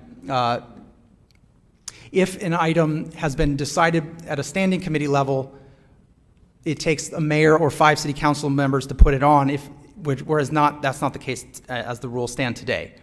So you'll see again, agenda items previously considered and whereby action was taken by a standing committee or the governing body, They may not be placed on future agendas for 6 months unless requested in writing by 5 members, one of whom shall have been on the prevailing side. The prevailing side meaning the side that was successful in impacting their vote, regardless of the number of council members that voted on the item. So first of all, what we're doing there is expanding the rule that right now, any item that in the last 6 months was considered by the council as a whole, but now also, if it was considered and a final action was taken by a standing committee, the same 6-month rule would apply. And it would be a prevailing side, not the majority. So we've gone, just like I explained a couple minutes ago about the difference between prevailing side and majority. So now we're going back to the way that Robert's Rules does it, the prevailing side. Someone from the prevailing side has to have changed their mind in order to justify reconsidering a previous action. And now that would apply both at the standing committee and at the city council if this was adopted. What we did, what the legal committee did was they looked at the procedure for the election of the mayor pro tem, and they have just taken what was already in our current existing governing body rules and put it into the new one. So the procedure would not change from what we do now, because we all looked at it and I think everybody was on the same page that this procedure that we have of eliminating the lowest vote and then having another election of the whoever's left is a cumbersome process, but it's necessary to achieve that majority. Somebody's got to get 6 votes, or, depending on how many are present, but you get the idea. Okay, so one of the questions that kind of came up was the mayor breaking a tie on the mayor pro tem. I was not able to find any authority that he's not able to do so. In fact, you'll remember the Attorney General opinion was he can break any tie as long as he doesn't have a personal conflict of interest. The only statute that really addresses the mayor pro tem is this section that says the governing body shall elect one of its members to act as the mayor pro tem in the absence of the mayor, but it doesn't tell us anything about anything more than that. So we just go back to the default rule that any action is valid if it's done by a majority vote of those present and voting. Okay, so also, as I said, we're going from a system where right now, any standing committees can take up any item just because infrastructure voted it down, finance can pick it up. That's the current situation. But what this would do is standing committees may not revisit an item on which final action was taken within 6 months, except that in tie votes, the chair may consider referring to city council without a recommendation. So the other part of it is that Section 6B there provides a procedure for moving items through multiple committees. So right now, the governing body rule says the mayor can decide which one it goes on if there's a dispute, but in practice what we've done is every council that wants to decide it or take up an item, they all do. And then you have sort of dueling committees, right? This committee voted they don't recommend it, this committee voted they did, and it creates some procedural havoc to figure out exactly where the status of the item is. So this rule would create basically a procedure for determining what committees it goes to and in what order, and what it says is that as long as each committee forwards it to the next committee, it keeps going through the process. But if any committee votes no, so if you get a 3-1, for example, so it goes to infrastructure and they vote 4-0, this is great, we recommend it. But then it goes to finance, and finance votes 3-1, no. It dies right there. It doesn't go forward, and the previous rule, standing committees may not revisit an item on which final action was taken for 6 months, now kicks in. However, again, if something gets to a committee and it gets to a 2-2 vote, so it's a tie, then the chair may consider a motion to refer it without a recommendation. So, City Council, as I said, City Council did send this to legal. Now I think I've explained to you what all legal did.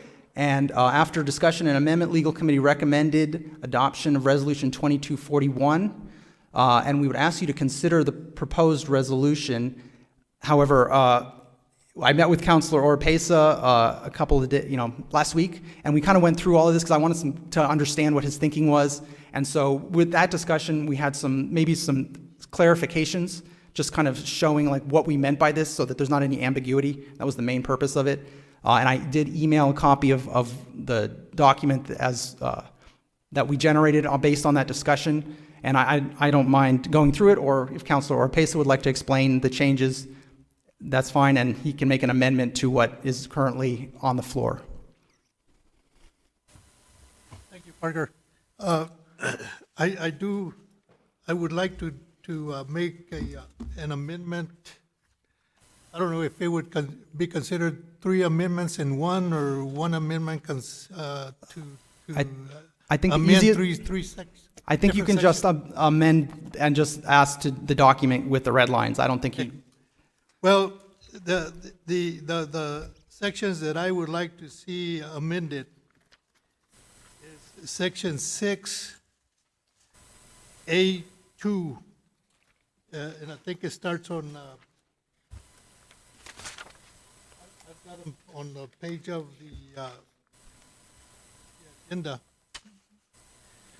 This is on page 10 of the document.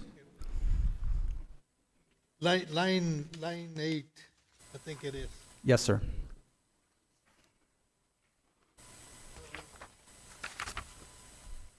I would like to eliminate the word can, because I think we had the word can. As you can see, it's striked out, and insert the word shall, because the last time that we discussed it, there was concern as to whether can would allow the chair to make the decision not to entertain a motion. And so I believe that if we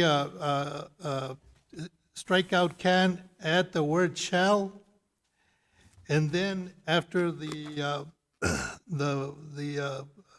word motion, put a comma, and put the statement if a motion is made.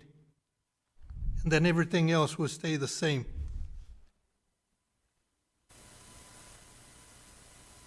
Yeah, that's what we came up with. Yes, sir. So this is what this is saying. Okay, and then the second item would be section 6B3. And of course, you can read it for yourself what it says. But my change would be on line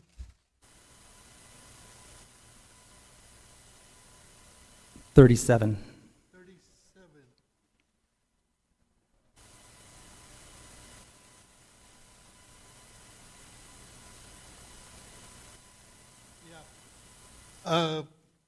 Right after the word placed, insert primarily, comma, and then cross out and/or city manager shall have full authority to make such final agenda assignments with the exception of section 6A3.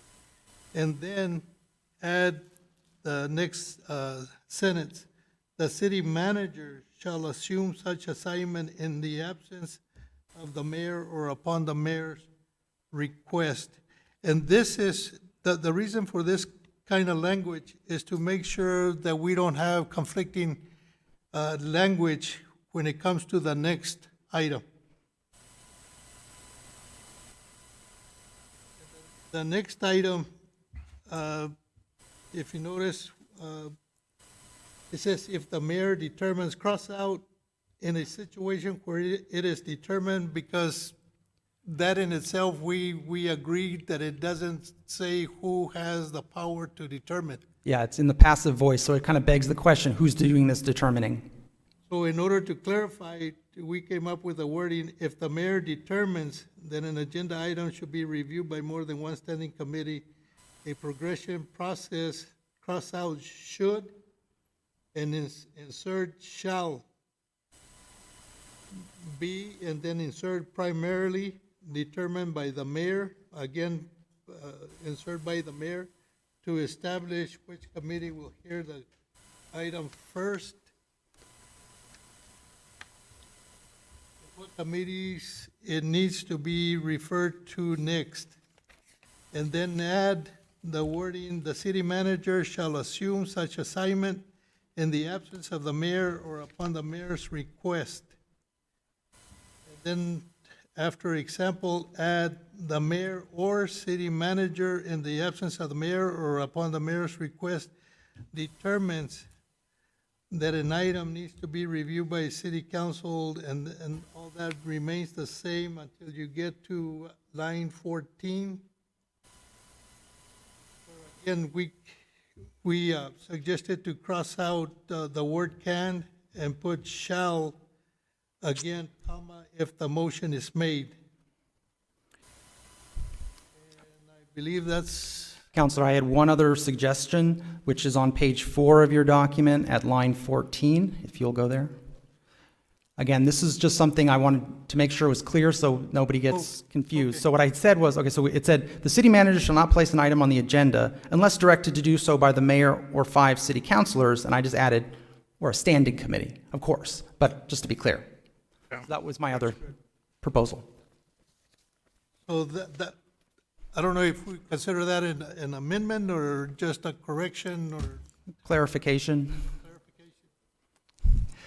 So are you making a motion to amend those amendments?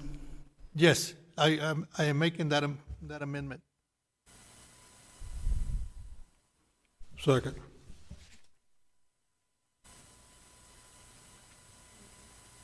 If, yeah, discussion. Any discussion? Councilman, oh, excuse me. I had Councilman Foster next, and then, Thank you, but mine's more on the whole thing, not on the amendments. I will yield to the amendments, because for most of these amendments, I agree with. But as a whole, I have some questions, and so I'll yield until after the amendments have been spoken. Council Lady Moore.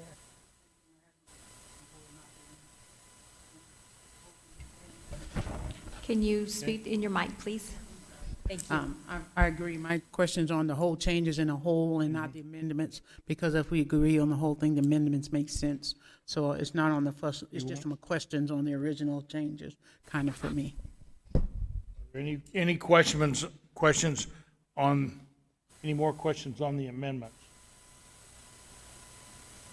Okay, seeing some, the one I had was on, when I looked at this on, when you say a motion shall be made, and when it goes to a committee, if any time you lose that motion, if the committee says it shall go forward, and you lose it, does that mean that whatever that subject matter is then can't be brought up for 6 or 9 months or however long it is? Yes, sir. So let's say that, like in the example I gave, an item goes first to infrastructure and they vote in favor of it. Then it will move to, let's say, finance. And if finance, there's 2 scenarios here. One would be finance votes like 3-1 down. It's dead in the water unless it's brought back by 5 city councilors, one of whom was on the prevailing side. Otherwise, it can't be brought back for 6 months. On the other hand, if it gets a 2-2 vote, that's a fail because it didn't get a majority. However, under this rule, someone can then follow that up with, well, I make a motion to send this to city council without a recommendation. But again, if that itself gets 2-2, then that fails because again, it didn't get a majority. Well, that's what I'm just saying. That yes, sir. Sometime it could come back and you get a 2-2 and then it's, I'm not sure we're stopping you from bringing some of the stuff back up quicker. I don't know. Just some of this stuff to me is going to be, I hate to see that long-term prohibition of bringing something back because I think it ties council for a long, long time. I mean, if it's a hot button issue, you can change just a few words and make something 100% acceptable. In making legislation, and so I hate to have that, that long thing, to delay it that long, where you can't say with a supermajority or 60% of the counselors or something citing that you can bring it back, that you could bring it back. 2/3, that'd be 7, that'd be a lot. But to bring an item back to you for so long. It will only take 5 counselors to bring an item back. Yeah. Okay, yes, Council So Howerson. I think for the reason for that is you could have somebody keep bringing something back and bringing something back to every meeting, wastes everybody's time.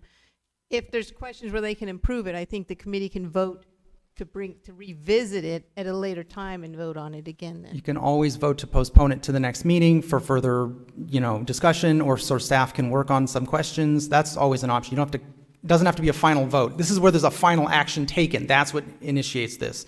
If you table it or postpone it or something like that, that's not a final action, wouldn't invoke this rule.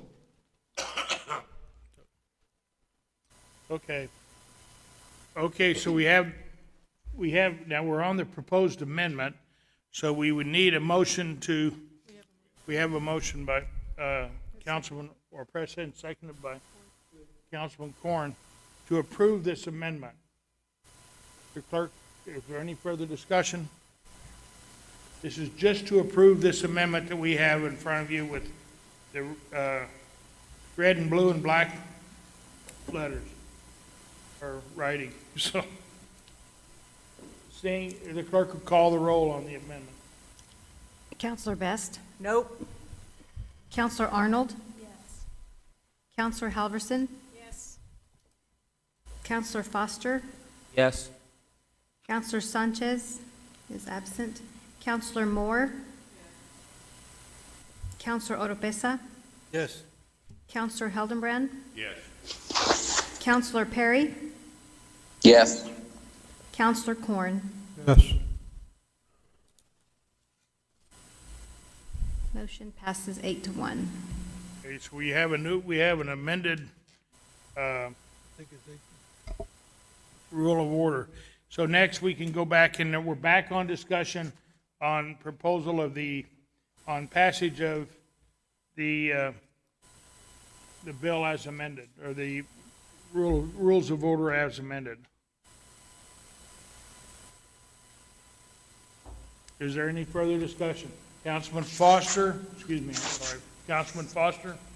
Thank you, Mayor. One of the concerns I have is back to the, if it's a 2-2, again, it's a failed motion the second time. Yes, sir. So then we're still allowing 2 counselors to kill something. Yes, sir. That is a feature of this proposal. So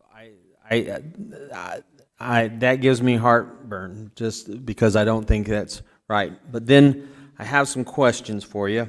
Let's see if I can find them. I've been moving things around. So if 3 counselors want to kill something item, and now I guess it's still 2, and one of them's the committee chair, it's dead. If 3 counselors want to kill something in a committee, then yes. But now still it's 2 if the committee chair, and if they go 2-2, it's still dead. So first there's a motion on the substance, right? And that gets a 2-2. It fails for lack of a majority of the committee. Now one of the people that was in favor of it comes and says, well, I make a motion to send it without a recommendation. If he doesn't convince one of those other people to flip to his side without a recommendation, then it gets 2-2 again, and again fails. And so that's the situation in which 2 counselors can prevent something from moving forward under this proposal. And so that's the heartburn that it sounds like the mayor has too, that Yes, sir. we're killing something with 2 when we have or we have 10 as a council, 11 counting him, if it came to a vote. You do have the one out that if 5 come back in writing request that it come back, that does allow it to come back. Except for it has to be one of the has ones to be on the prevailing side, though, right? On the prevailing side, which was the no. So if those 2 don't flip, you're still dead. Yes, for 6 months. Except, let me get this right. If you get 6 counselors to suspend our governing rules, we can bring anything back. True. I think, you'd have to get it on the agenda, but let's say that we got to the end of the meeting, and a lot of times we'll have, are there any agenda items that you would like to see on a future agenda? You could take a vote, we vote to put this on a future agenda. That would be a valid action of the governing body under the state statute. So notwithstanding the rule, the city council can always bring something back and decide it regardless of the rules. That's your power as the governing body. So there is a way of bypassing, so it's not ultimate, but I still, my problem when I'm reading this is I'm thinking people who have know our state legislature or know our federal legislature and know that committees are places where bills go to die. And that's not what our committees are. Our committees are vetting that we work on something and get it right. I don't know how many times legal went through something, we worked and we couldn't get it all changed the way I thought it should go. Wasn't quite ready, but enough. 3 voted yes, send it up. We sent it up, and Councilman Grant chewed it up and spit it out and sent it back to us, and he was right in doing so. 2 counselors should not be able to kill anything. And so that's where I still can't move forward with this the way this is. So, because we are not the state legislature, we're not the federal government, we are our city, and committees are here for a reason. The other thing that I don't like about this is if a chair doesn't really have control of his agenda by reading this. Right, so if the mayor determines that, under this rule, if the mayor determines that this needs to go to this committee, and this committee, he can basically tell the chair, I'm assigning, this is one of the ones that needs to go through multiple committees, and I'm assigning it to your committee. Right. And so even if I put it on as a chair, I put it on my committee, he can say, well, it's going to go to these other committees before you see it or after you see it. And so there again, now we have 1 person killing something, and we have 11 in our governing body. And so that gets me heartburn too. I'm not saying our mayor will, but what we're doing here is we're creating something to last longer than us. And so that's the problem that we have when you're looking at our ordinances and our rules. You've got to realize it's not personal. I'm not talking about you. I'm not talking about somebody. We don't know who's going to replace Mayor Jennings. We don't know who's going to replace one of us. And so we've got to write these so that they work for 10 years. We don't write them so that we have to change them all the time. And so that's the heartburn I have with this. And I yield.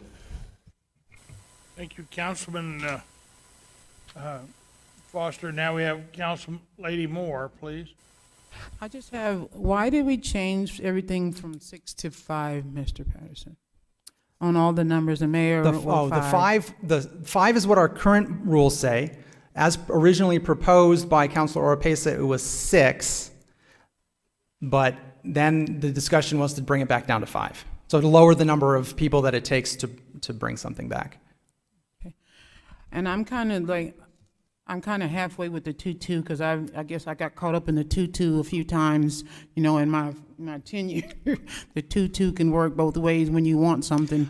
So I struggle. I'm not as opposed to 2-2 as I am having to go to 2 or 3 committees. So since Billy Bob doesn't like what happens at safety because I didn't get it my way, so I'm just gonna go take it over there and take it to legal just because my buddy's on the legal. So I want it to get done over there. So I'm just gonna take it over there because I have 2 of my buddies over there on legal and it'll get done. So that's more my concern than it is the 2-2 because now you're having clicks and stuff because you're going to get stuff. If I want something done on the road and I know all my buddies are on this committee, I'll just make sure it goes to that committee. And that's kind of, I think, where it's unfair, where you just, I'd struggle to have, and I seem like, and I'm just going to sound vulgar for something, it seems like a pissing match between the mayor and the city manager. I'm just going to put it out there. That's what all this changes seems like. It's like there's a match between them that he got too much power. He thinks he needs all the power. I need more power. I'm the mayor. I get more power. I'm the city manager. I should be able to make, and I struggle with it. We're supposed to be a well-oiled machine, and I don't feel like we're that right there. Every item on this thing is a battle every night, every time. Every discussion has to be 22 hours as everybody's arguing. So I'm struggling. I said, we just got to figure out how to make this work.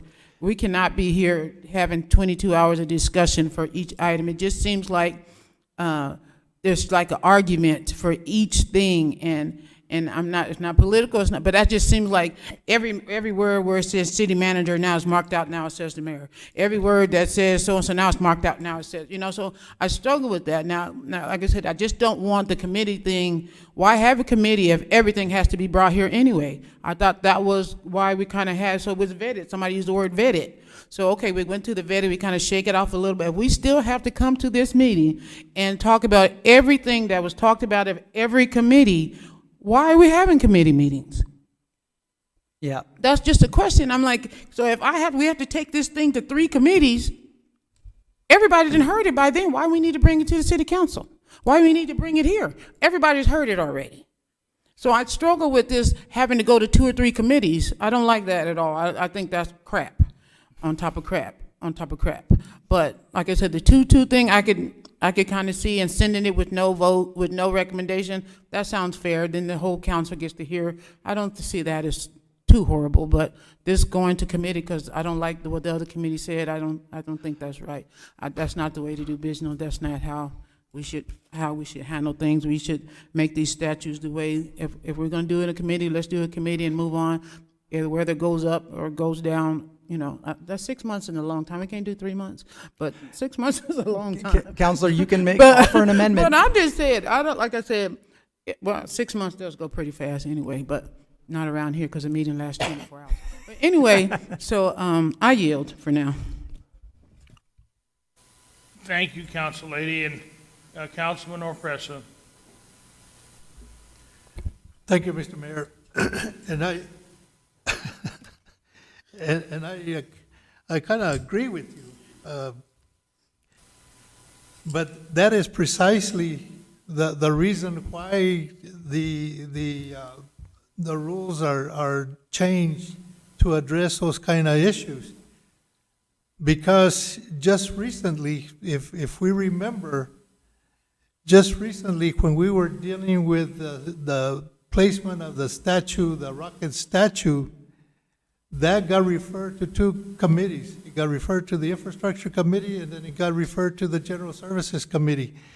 And when it went to Infrastructure Committee first, and it got a 4-0 vote, I believe, then we picked it up on General Services Committee, and I'm saying, why in the world are we discussing this when the Infrastructure Committee already approved it to go to full council? And so if you have the progression type of process, that gives each committee an opportunity to discuss it, and if it anywhere along the line, one committee decides that it's not an item that needs to be brought forward, then they can kill it. They can kill it if an issue is let's say the mayor decides that an issue needs to go before the General Services, Infrastructure, and the Finance Committee. General Services will pick it up first, and if they approve it, they'll send it to the second committee, Infrastructure, and if they approve it, it goes to Finance, and then to full city council. But there is a way of bringing it forward, even if it gets killed in any of those committees by the 5 councilors. If the 5 councilors want to bring it up, as long as one of them is on the prevailing side. And so, and this is one of the problems that I had for the longest time of asking why, if the committees are not able to make a decision and everything's going to come to city council, that is one of the reasons I stopped going to the committees, because I didn't feel that at the committee level there was a reason for committee members to attend, because you would pick it up at city council anyway, because nothing gets killed at the way the wording is right now. nothing can get killed at the committee level. Everything will come to it regardless of whether it gets killed or it doesn't. And so my thinking was, what is the purpose of having a committee look at an issue if it's going to be discussed at council level anyway? And I felt that I would have more input at this level than I would at the committee level. And so that is the reason that I started to look at it and come up with the wording that I come up, or the differences between what was already in place and what is proposed. Thank you, Mr. Mayor.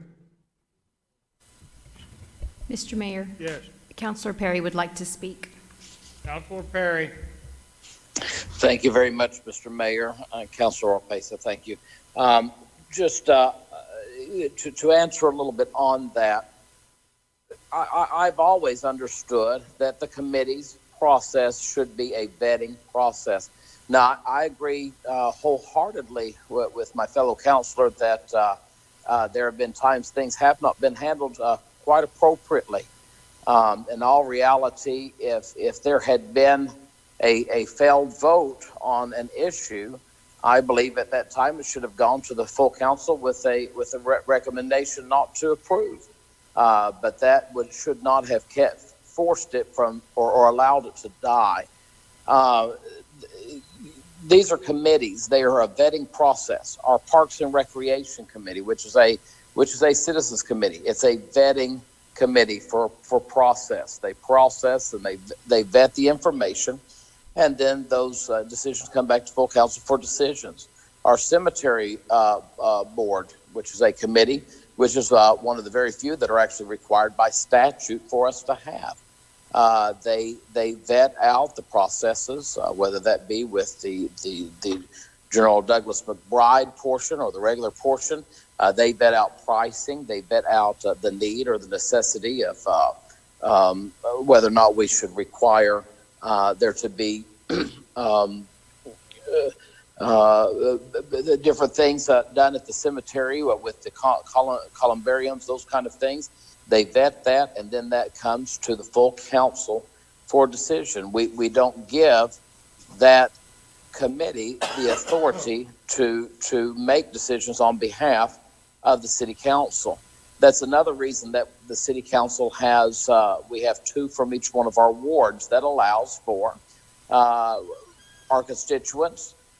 We hope that we have 2 in each ward that our constituents agree wholeheartely. But if we have a councilor that is not representing the voice of the people to the degree that they would desire, there's another councilor. We've got these voices for a reason. I just have very much a lot of concern about giving the power and authority that the people have given to a body of 10 to now a body of 2. That is just a concern for me. That's not the reason for any committee. And I entertain making any fixes so that we can make these governing rules of order much better than what we have. But I'm not convinced that this is the process that's going to fix things. I think that this is going to slow things down with the multiple committee possibilities. Instead of if there's a tie vote, if there's a 3-1, if there's a 4-0, whatever it is, sending to full council with whatever the recommendation, whether that's a recommendation for, a recommendation against, or without recommendation, that allows the council to know that the process has been vetted. And when it is said, well, if we're just going to send everything to full council, what's the need for the committees? Well, I think we've proven tonight by approving a consent agenda shows that there is need for these committees.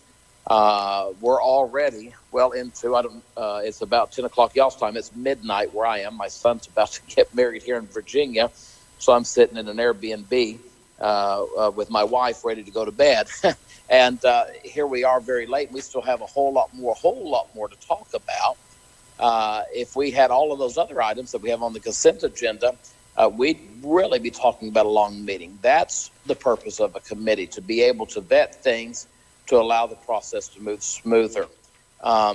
If there's an entertainment of fixing that in any other way, besides giving authority to two counselors, I'd be more than glad to look at that and see what we can't do to fix and resolve some of these issues. But I'm not convinced that's the answer. I yield. Yes, the record will show that you had a filibuster. And, no, I'm just kidding, trying to get a little levity in here. Well, I can do that if you if you'd like me to. Councilman Hildebrand. Thank you, Mr. Mayor. Councilor Perry, I have a question for you because you've been on this council for quite a while.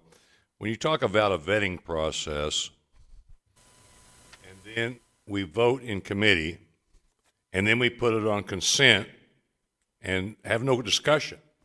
So try to explain to me, because I'm not understanding when you say we have a vetting process and then we vote and things should come to the full council, and then we put it on the consent agenda, which really doesn't come to the full council. So help me try to understand what you're talking about there, please. Absolutely.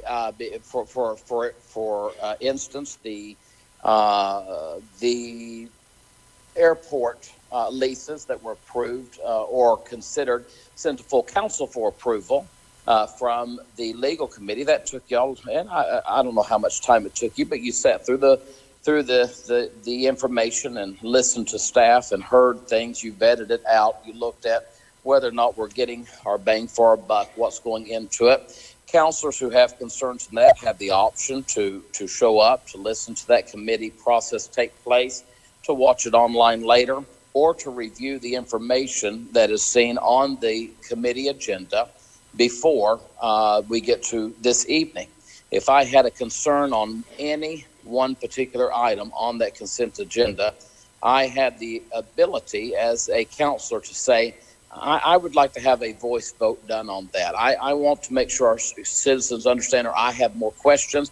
And we've seen Councilor Orpesa do that a number of times. The council has seen me do that on occasion. We have that ability to see it if there are still concerns. But because we've allowed the vetting to take place in the committee, we've had the opportunity to either listen to what the committee had to say or to read the information for ourselves in the packet, to educate ourselves by talking with staff, whatever that may be. We allow the process to move forward, and the vetting process was done, a vote is done, and we move on. Now, if it's said, well, if the committee has no authority to stop things, well, then let's just let the whole council hear everything. Well, we can do that. But I think we all know that the last legal committee meeting, I can't remember what time it was. It seems like it went to about 7 o'clock at night or even longer. Finance committees can go long. Any of these committees can go long. Now we're looking at, instead of a 6-hour meeting, we could very easily have a 24-hour meeting. That process allows things to be vetted to where when it gets to full council, it still goes on an agenda, and we still have the authority and the ability to pull it or let it move forward.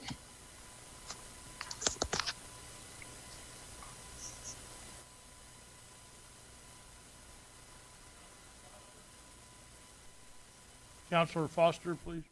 Thank you, Mayor. I just wanted to add to that is, just because we've heard it at committee doesn't mean it's, a lot of times we've heard an item at committee for 6 months, 8 months, and we get it ready and keep changing it and getting it ready and getting it. That's how we're vetting it. It's not like we hear it once and send it to council. We work on something sometimes for 8 months. We've worked on some things for over a year before we had it ready for council, and then we sent it to council, and then it was ready and it was quick here instead of the 12 months that we worked on it prior. So that's a vetting process. So it's not just because it's at committee, it has to go one way or the other. It can stay at that committee for a while. But now what we're saying is 2-2 vote twice, it's dead for 6 months. We can't touch it. We can't talk about it. We can't work on it. And that's a problem for me. Because some of these ordinances, some of these resolutions come out and and it's not ready. And that 12 months of working on it gets it ready. But now with this, we can't work on it for 12 months. We can't talk about it for 6 months, I mean. So that delays something even longer. That's the problem, I mean, and so I yield. Thank you, Counselor Halverson. So I agree with Mr. Oropesa and yourself as well. So when things go to committee, I think it's every city councilor's responsibility and due diligence to look at the committee meetings. They're recorded now. Because look at all the staff that has to sit out here and wait. Because everything we talked about in committee, we bring back to full council. And then they have to go through the rigmarole all over again. It's just so repetitive. So I just don't agree with that. So. Thank you, Counselor Oropesa. Thank you, Mr. Mayor. When you talk about killing it in committee or reviewing an item for 6 months, 1 year, whatever the time limit may be, you certainly can do that as long as you don't make a motion at committee level if it's not ready. I mean, if somebody makes a motion to say approve item 12 or whatever, then that chair has a responsibility to entertain that motion and ask for a vote. But as long as committee members say, you know, we want to table this for another day or whatever, then there's nothing in the rules that says that you cannot table an item, that you have to have that vote taken. And when you talk about only 4 individuals or 2 individuals that can kill an item, there is no difference when 4 individuals make the decision and send it to full council on consent agenda. And then the council votes to approve the agenda, and when they vote for the agenda, they also vote for the consent agenda item. So there is no discussion. So the other 6 members that belong to the council, they may have looked at the consent agenda items, they may not have, but it's still it's 4 individuals that are making those decisions for the full council. And you know, the fact that one counselor can take it off of consent agenda, it sure got a lot of heartburn when I used to do it. I mean, as a matter of fact, in one of the meetings, there was a discussion that I took 10 items off consent agenda. There was somebody wanted to do a compromise. They want to put back 5 of them. And I kept saying, if you put it back on the consent agenda, then it's not consent anymore. Consent has to be 100% of the members of the council. And so I'm hearing 2 different arguments here of why we can't allow this to go forward when they themselves have argued totally the opposite of what they're saying tonight. I yield, Mr. Mayor. Thank you, Council Lady Arnold.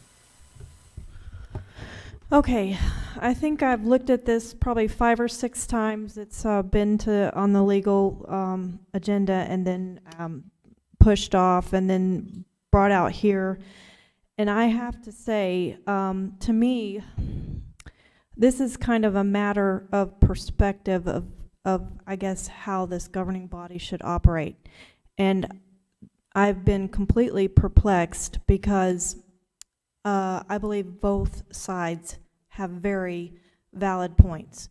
Councilman Perry and Councilman Foster have made valid, expressed valid concerns, while I completely understand where Councilman Oropesa is coming from. So I have to say, at this point, I'm still perplexed. Because I have moved it around in my head as far as how could we kind of get both fixed in here legally, and I'm just constantly going over this, and so at this point, I actually don't feel comfortable until I think that there is a better solution, making a decision, and that is just because my gut is telling me that I'm not comfortable with either side yet. So I wanted to make that statement because more than likely I will abstain. Okay, thank you, Council Lady Arnold. There are no further people on the agenda. So we have a motion of due pass by Councilman Hildebrand and a second by Councilman Arnold. So the clerk will call the roll. Yes. Sorry? May I suggest making a motion to table it and send it back to legal? Well, all the people who had discussed all this, I guess. I second it. So I'm just saying in my opinion, we've already entered roll call. Okay, postpone it and send it back to, Second. yeah, that's what my motion would be. Well,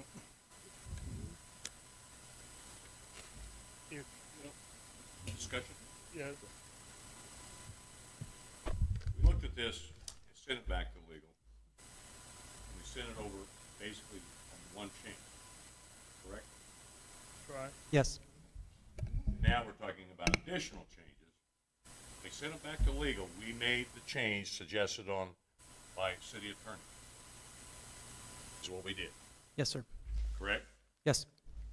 What do you want to change now? That's what I'm asking you. Actually, you didn't. I'm not opposed to taking it, Okay. but I'm not going to send this thing back to either kill it or tell us what you want done at legal, or show up at legal committee and tell us what you want. Well, That's all I'm trying to do. Let's get some efficient government going on. well, what my problem was last time was 2 counselors could kill something. When this came, and came back, it was definitely still 2. And or Mr. Oropesa, Councilor Oropesa, made some good motion or amendments tonight that made me look at this a lot better. But we're still at a point where 2 counselors can kill it. I don't think that was any different. Excuse me, do you mind? The can and shall. Ask Patterson or Parker if that was any different. That's all I want clarification for, Councilor Foster. Let him clarify. I mean, that's, Yeah, that aspect of it was not altered. That was the way it was previously. The can or shall? The can or shall was the change. So the ability for 2 to kill it remains. The change that Councilor Oropesa made was that the chair no longer has discretion. He shall entertain a motion, but it's still possible for 2 to kill. That's the same. And so it still is 2 can kill, and that was my problem to start with, so you didn't change it at committee. No, we took it back to committee from what it originally was, and with the suggestion, and when we spoke about it, as I recall, and I'm asking Parker to help us out here, the changes that we was asked them to take to committee, we addressed those changes based upon what Parker had suggested. I think you're both right. You brought this up at the last meeting, this 2-2 thing. Yes, that's true. But the reason why it was sent back was my request to send it back on the issue of the plurality for a mayor pro tem election. Right. And that's what we did. That's all we addressed, sir. That's right, that's all you addressed, but what I had said was not right was that 2 counselors could kill anything. And it's still in here that 2 counselors can. and the committee was not directed to address that. They were addressed, this committee was done to do that again, to address that one issue. They did it, and they came back. So now we're back to where we were. There's, the only problem is that when do you leave? The fourth Thursday of the month is the next legal committee. Sir, this could come back to my last legal committee if that was the motion. So somehow I would put in language that the two votes twice still sends it on, instead of two votes doesn't send it on. Because at no time should two counselors control that.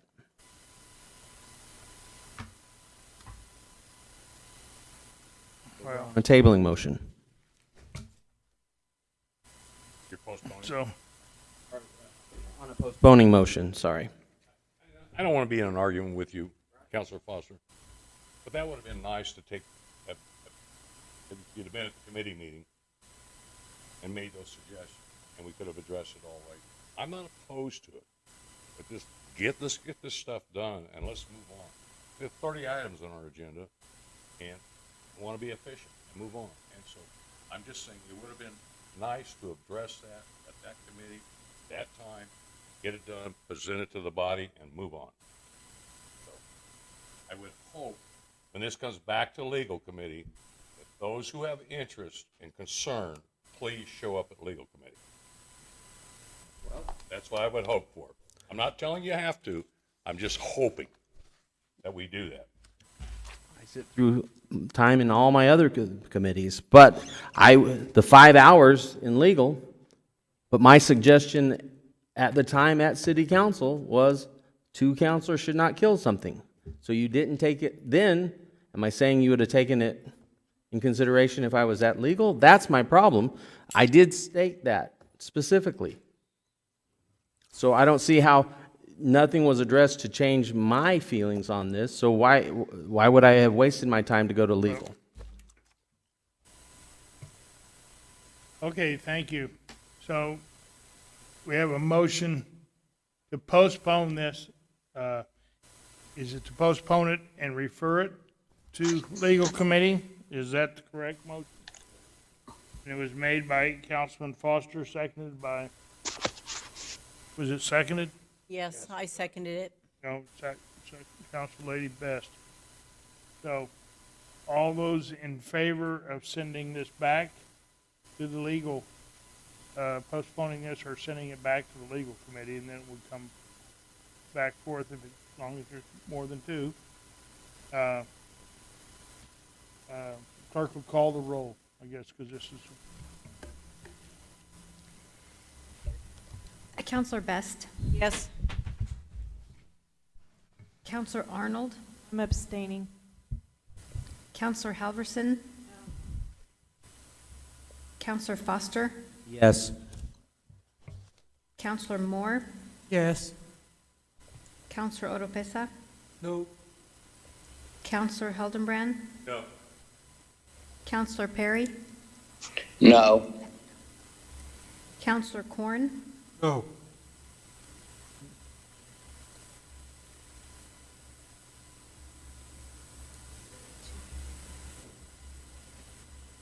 Two to five, motion passes. Wait, 3-4, yeah. 'Cause we've got- The motion passed, it was, Yeah, it's 3-4. motion failed. It failed, there were four. Motion failed, so we're back onto that, so we're back on that motion to, the clerk will call the roll on resolution 22-41, for approval of resolution 22-41. Clerk will call the roll. Counselor Best? Nope. Counselor Arnold? Abstaining. Counselor Halverson? Yes. Counselor Foster? No. Counselor Moore? Counselor Oropesa? Yes. Counselor Hildenbrand? Yes. Counselor Perry? No. Counselor Corn? Yes. Mr. Mayor? It's 4-4. Mr. Mayor, Mr. Mayor votes yes. Councilors, The vote's tied 4-4? well, this is a resolution, so it requires a majority of the entire governing body. So even if you break the tie, it only gets you to 5 votes. Okay, so then, It's Yeah, dead. for 6 months. Yeah, it's dead. well, you won't have to listen to it. Will you come back? I'll take Okay, it. resolution, item 14 on today's agenda, resolution 22-50, updating the Recreation Department fee structure for memberships and programs. And that would be Councilman Orpresa. Or, excuse me, sorry, but you want to make a motion now, or would you rather have it later? Less discussion? Okay, yes, ma'am. Good evening, Mr. Mayor, City Council members. I'm Colette Hall, Recreation Director, and I bring before you Resolution 2250, Recreation Department fees. The Recreation Department brings in over $500,000 in revenue fees to help offset over $2 million in expenses. This revenue is an integral part in providing services. Should these fees ever be removed, this revenue source would need to come from somewhere to continue to provide the service. The Recreation Department realizes the importance of fees and therefore has conducted careful analysis of what fees have been successful and which have not. Purpose of this resolution is to provide a simple fee structure for all, ensure the fees are meaningful, and make sure the current revenue is not negatively impacted. As you will see on this slide, these are the current fees. There's 36 different membership fees. In the categories of just recreation fees, which is the gym side of the Roswell Recreation Aquatic Center. The aquatic fees is just the pool size, and then the pool side, and then the aquatic and recreation fees, which is the combo. Okay, so if you'd flip to the next one, what I have done for you on this next slide is in the parentheses, I put the current fees so we don't have to keep flipping back and forth so that you can see those. You will see there are 12 affordable membership fees for the entire building. If you will notice on the monthly fees, we felt like these fees are a very good monthly fee. It is taken into account what has worked, and we feel like this is a great place to start. And so from there, we took the quarterly membership fee, which is based on 2.5 months of the monthly. Annual membership is based on 5 months of the monthly. Family membership is up to 6 people and is priced based on 1 adult and 2 children. We're thinking of single parents in this fee structure. Okay, any recreation membership is good for the adult center admission. This proposed adult center only membership is for the entire year. What we're trying to do here is, right now, they pay a daily fee to come in, or they pay a $10 monthly fee to pay billiards. We're not capturing the information on those that are utilizing the adult center. So in other words, we don't have any emails and we don't have any information and we don't have emergency contacts because it's a point of sale item. So this way we're doing a very low cost annual so that we can gather this information and make it to where you don't have to come in with your money each time, that you pay the one fee and you can come in all year. Okay, these are the daily fees. The only thing that we're proposing on this one is a slight increase of less than $1 for the rec side fees. We're going to keep these as rec, pool, and then a combo. And the fees in the parentheses are the current fees on this as well. This is comparable to what NIMI does and Eastern New Mexico University at the $3. Okay, the membership benefits. Okay, your membership, you get Recreation Aquatic Center. At the Recreation Aquatic Center, you get access to cardio group fitness, the open gym, access to the pool, access to the fitness room, and to the adult center. At the adult center, you get the billiards room, you get the hospitality room, which is always free, access to cardio group fitness, open studios, and all the drop-in activities. Potential impact. the current membership revenue is $119,069. Same membership breakdown with new fee structure, $117,149. The potential loss is $1920, which we think we could make that up with new memberships. I think this fee is good enough to bring that, to cover that. The remaining fees, and that was on pages 128, 129. Proposing any group cardio fitness to be included in the membership and the daily fees. Currently, that's at $5. And we'd like to just include that into that daily fee of the $3 or with your membership. We're proposing that recreation to set fee for classes, programs, camps, sports, and special events with no fee increasing more than 20% in a year. Everything is fluctuating. We'd like to be able to do that with these class prices and not to have them just set. So if we can offer them for less, we can do that. Case in point, the lifeguarding class. That was a $300 class. We could not get young people to sign up for that class and to work for us. It was too expensive. So we had to kind of bring that down. We made sure we covered whatever the Red Cross needed us to cover with the fee, and we were able to get the lifeguards to work for us. Now, if you were coming from another entity, then we kept the price at the same because it is our staff having to teach this at a special time for outside entities, so we kept it at the regular price.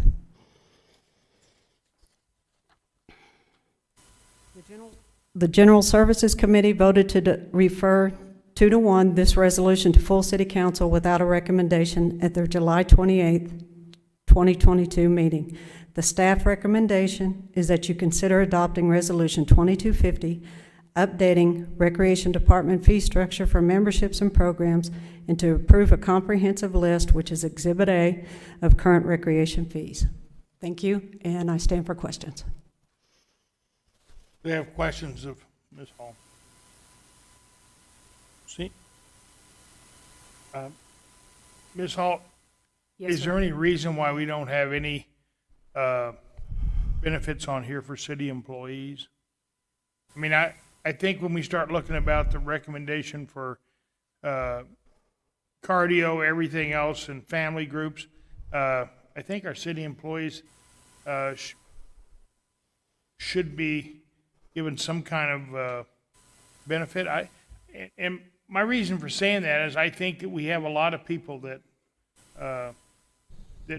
don't earn a lot of money. When you look at somebody who's working at making $16 an hour after working for the city for 7 years, driving a sanitation truck, for a family membership like that, that's an awful lot of money for them to shell out. And we have a lot of dedicated employees, and I just think it would be something that, I'm not saying you got to give it to them, but I'm just saying some kind of a fee break.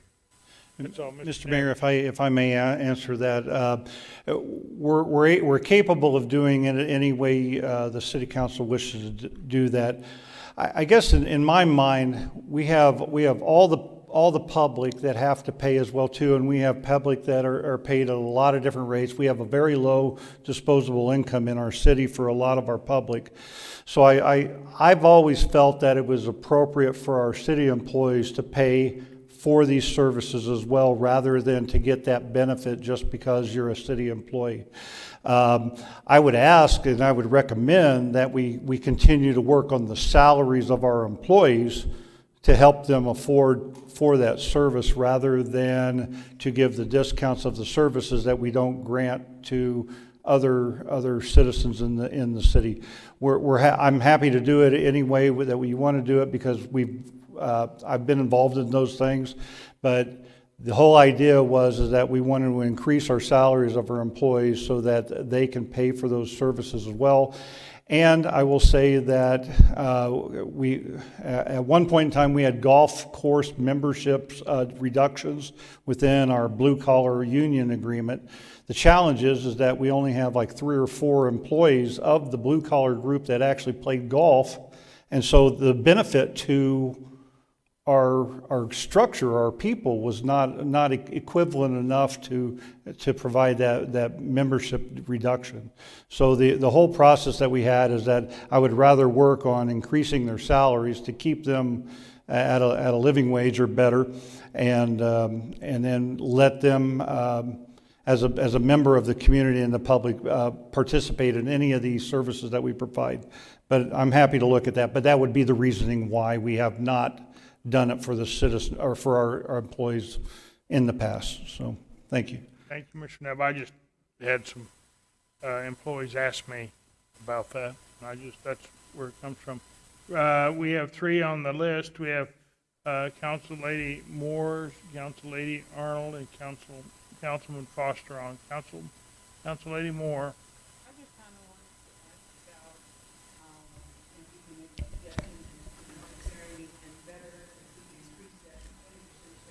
Counselor Moore.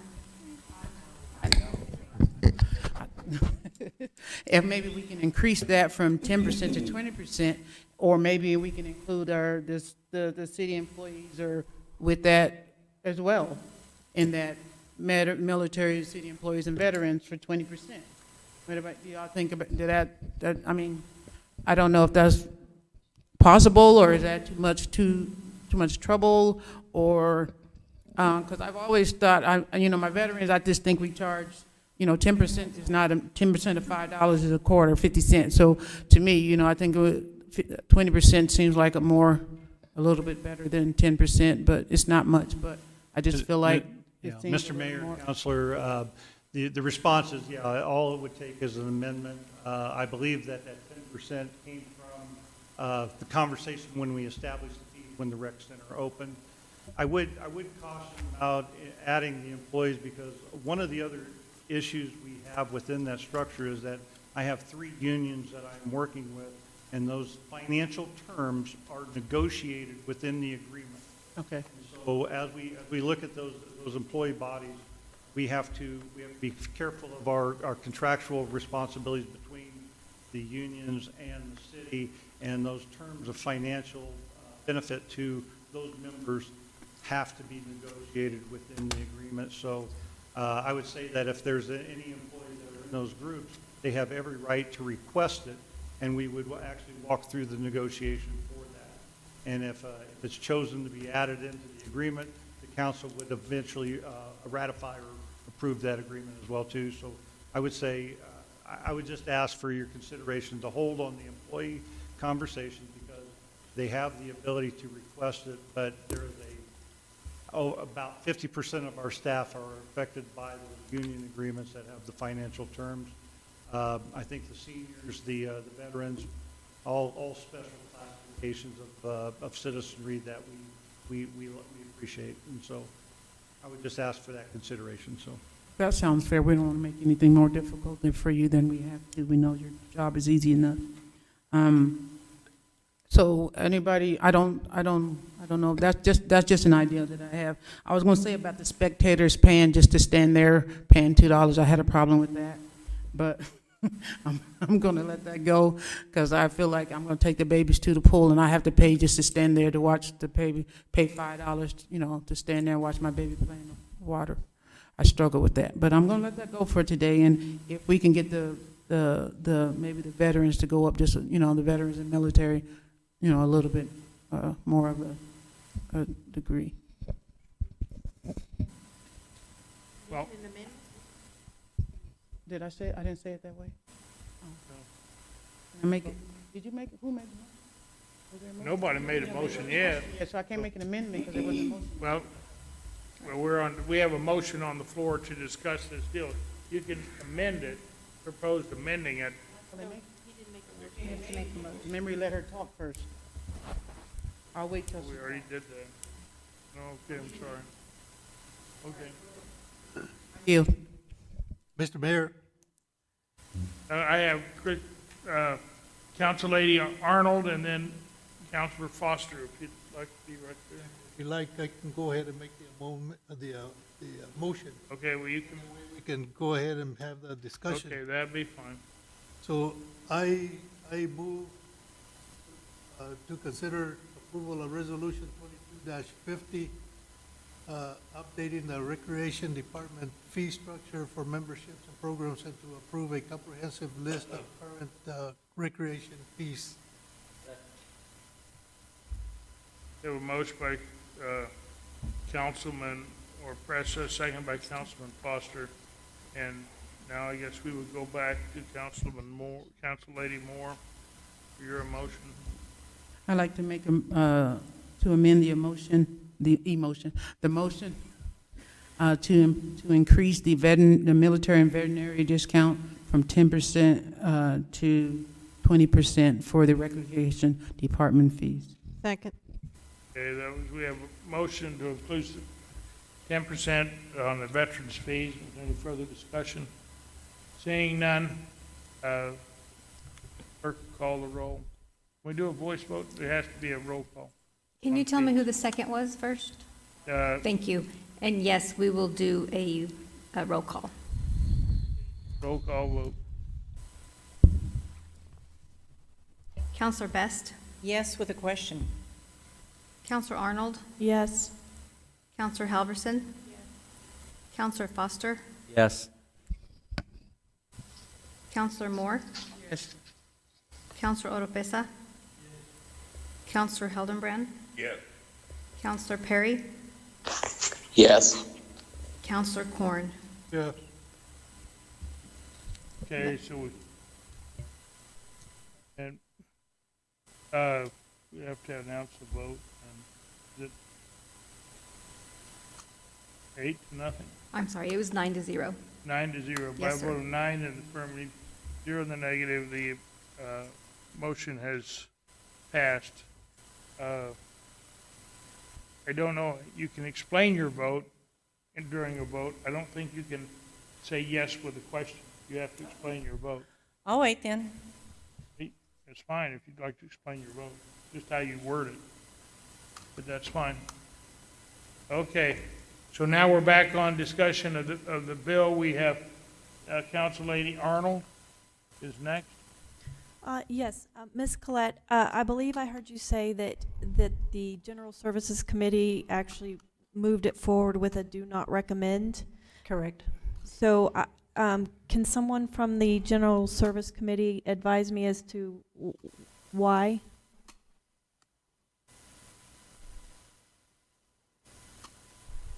Yep. Yes, Councilman Orpesa. Yeah, I'm the one that voted against it, and I will vote against it again. The reason is, you know, I've always been of the opinion that we shouldn't even have a fee structure. You know, we lost a lot of the individuals at the adult center, the ones that had the different workshops and so forth because of the increases of the fees that we were charging there. And then we started charging at the zoo, and we started charging at the recreation center and so forth. And I'm not a believer of the fees, and so that's the reason it got 2-1. Okay. Yeah, Yes. I just needed clarification to see if there was something actually that you guys saw in the fees or if it was just a perspective. When I first looked at it, Ms. Collette, I feel like you simplified and streamlined a lot of the process. When I first kind of started looking at the fees 2 years ago, I thought it was extremely complex. But I believe we had that conversation when you and I toured the... Yes, ma'am. The adult center. Yes, yes. So, thank you. Thank you. For listening on that one. I yield. Next, we have Councilman Foster. Thank you, Mayor. I have one question I have on the spectator admission. That is for our youth programs, correct? Or is that for all of them? The basketball, the volleyball, and youth? Correct. I think they're very reasonable. One visit, $1, season $7. My only thing I don't see here is a family plan, because I mean, if one child of a family of 4 or 5 is playing and they bring all the kids, do the kids get in free, or do they get charged the $1 for the spectator admission? Correct, they are charged. So I would like for us to have a family, I mean, because if there's a family of 4, they're having to, or 4 visiting or 4 spectators, they're $28. They may be paying more for almost as much for the spectating as the child is for playing. Okay. And so that one, and the other thing I didn't see was couples membership. I mean, I liked it. When I went back and saw this, it streamlined. It looked so much better than what it was. And so, but we didn't have that. Some of our elderly couples, but I'm okay with it the way it is right now. And I don't, the only thing I would like for us to look at and see about the spectator admission, if there is a way of eventually adding family membership, but we don't have to do it now because I like the way the other fees are set. That was just the one that kind of spoke out to me. Yes, sir. So I yield. Okay, next we have Council Lady Best. Okay, the question I was going to ask previously, do we check military IDs when they come in, or we just take their word for it? We take their word for it. Okay. My next thing is the adult center was being addressed. We now have streamlined that within this, correct? So your pool players, your domino players are not playing for each day. Am I correct? Correct. Okay.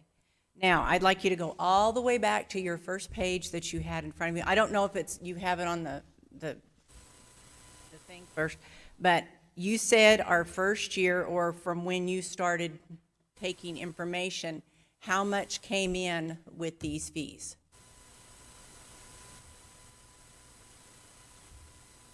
I'm sorry, on which page? That's okay. I don't know that it's on the page, but you said that you got X amount coming in, and if we don't do the fees, there we go. Okay. 500,000. Current membership revenue is $119,060. Correct. Okay. If we say everything's free, that's going to have to come out of the general fund. There's no skin in the game. They won't respect the facility that they're in. And where is this going to come out of finance if we have to pay for this? It's going to have to come out of the general fund. Am I correct, Bob? Okay. So can we afford, now this is just one of these that you want to take fees away from. Can we afford this? Now, like she said, she's streamlining this, and everybody seems to like the streamlining. She says that's going to bring in $117,149. There's a loss right there, but she said with the new memberships coming in, because the adult center's not going to have to do its thing and all that, it's going to make more sense to the general public. So this is just the recreation center. I have no clue what's going to happen at the zoo, because you're feeding mouths, you're cleaning, you've got veterinary care, so forth and so on. So if you make the zoo free too, let's not follow a precedence here. Let's love the streamlined memberships, and I'm sure the zoo can do the same thing, and some of the other facilities that do charge to go in, the museum can do the same thing. And let's keep this going because it is working. She's proving it. Mr. Burris left, but he said the golf course is proving it too. So my vote is to go for this and run with it and let the public enjoy it, but enjoy it as part of Roswell, their city, with skin in the game. Thank you. Thank you. Next we have Council Lady Halverson. So I want to thank you for your work on this, because I think you've simplified it. You've made it so much more affordable. So on this slide, I think you'll either make up the potential loss, if not increase it, by the quantity of people that can actually afford the services now. So thank you for your work. Thank you. Next we have Councilman Hildebrand. Thank you, Mr. Mayor. Councilor Foster, I have a somewhat similar concern about the spectator fee, as you were talking about. So I'm going to make a motion that we send this back to General Services for to have further discussion and bring it back to council and vet this, talking about those spectator fees. We have a motion by Councilman Hildebrand to refer this item back to General Services. Been a motion by Councilor Hausman, seconded by Councilman Orpresa. Is there any further discussion? Seeing none? Mayor, could I add something real quick? When you do it, since we didn't do it last time, let's also look at the couples, just doing a couple membership, so some of our elderly couples might, I mean, the $95 for a year is awesome, but if we did a couples and just made it just a little bit less, I think it would be awesome too. But since we didn't add it the last time, we sent something back. Let's I would say, would that be a friendly amendment? Would you agree to have them look at that? Councilor Hildebrand? Councilor Orpresa and Hildebrand, would you consider that a friendly amendment? To add couple? Ed, I know, that's why I'm asking him if he had agreed to the friendly amendment. I just, send it back, bring it back to us, put that in there, bring it back, and let's clean it up. So if anybody has any changes they want, then they should, as I was admonished by the chairman of that committee, that we should, or vice chair, okay, you said I wasn't there, it's your fault. But we should all go there if we have any changes we want to make to this, so please notify the whole council when you have your meeting. Can you both agree that that's a friendly amendment? So, Mayor, okay. it's on the city calendar. Where the meeting is. Okay, that's fine. Okay, I'm just trying to remind people.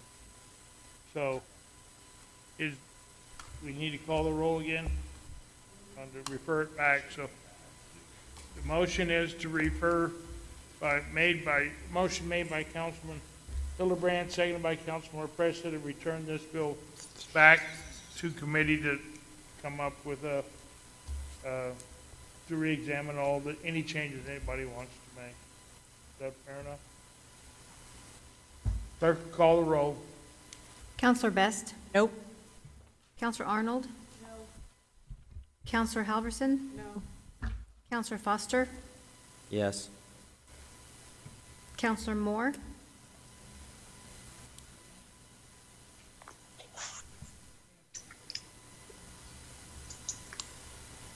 Counselor Oropesa?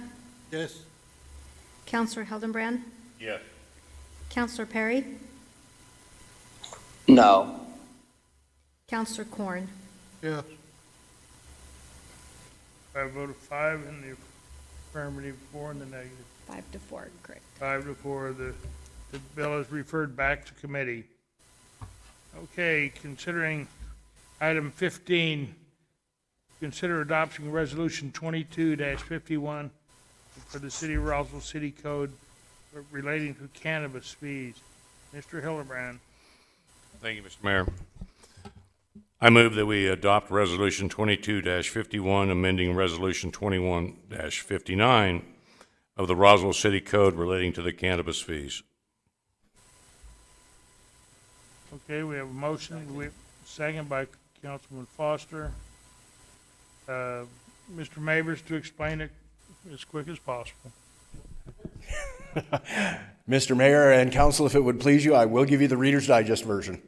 Okay. Thank you. This is a very simple housekeeping item. If you take a look on the screen and also your paperwork in front of you, as we were moving through the various cannabis items over the past few months, we realized we had 3 minor errors in the actually 1 omission and 1 misapplication and 1 verbiage change. Anyway, that's all we're doing. We're revising line item 6 to read operational permit, so it's not confused with the state regulatory permits. The appeal request, we had one to city manager, another one to city council. We realized that was redundant. There are no appeals to the city manager under our current cannabis ordinance. Everything ends up going to the city council, so we remove that item. And then last but not least, we didn't have a variance request fee in there, so we now have one. That's all we're asking for, is this minor update tonight. Okay, do we have, are there any discussions on item 15, Resolution 22-51.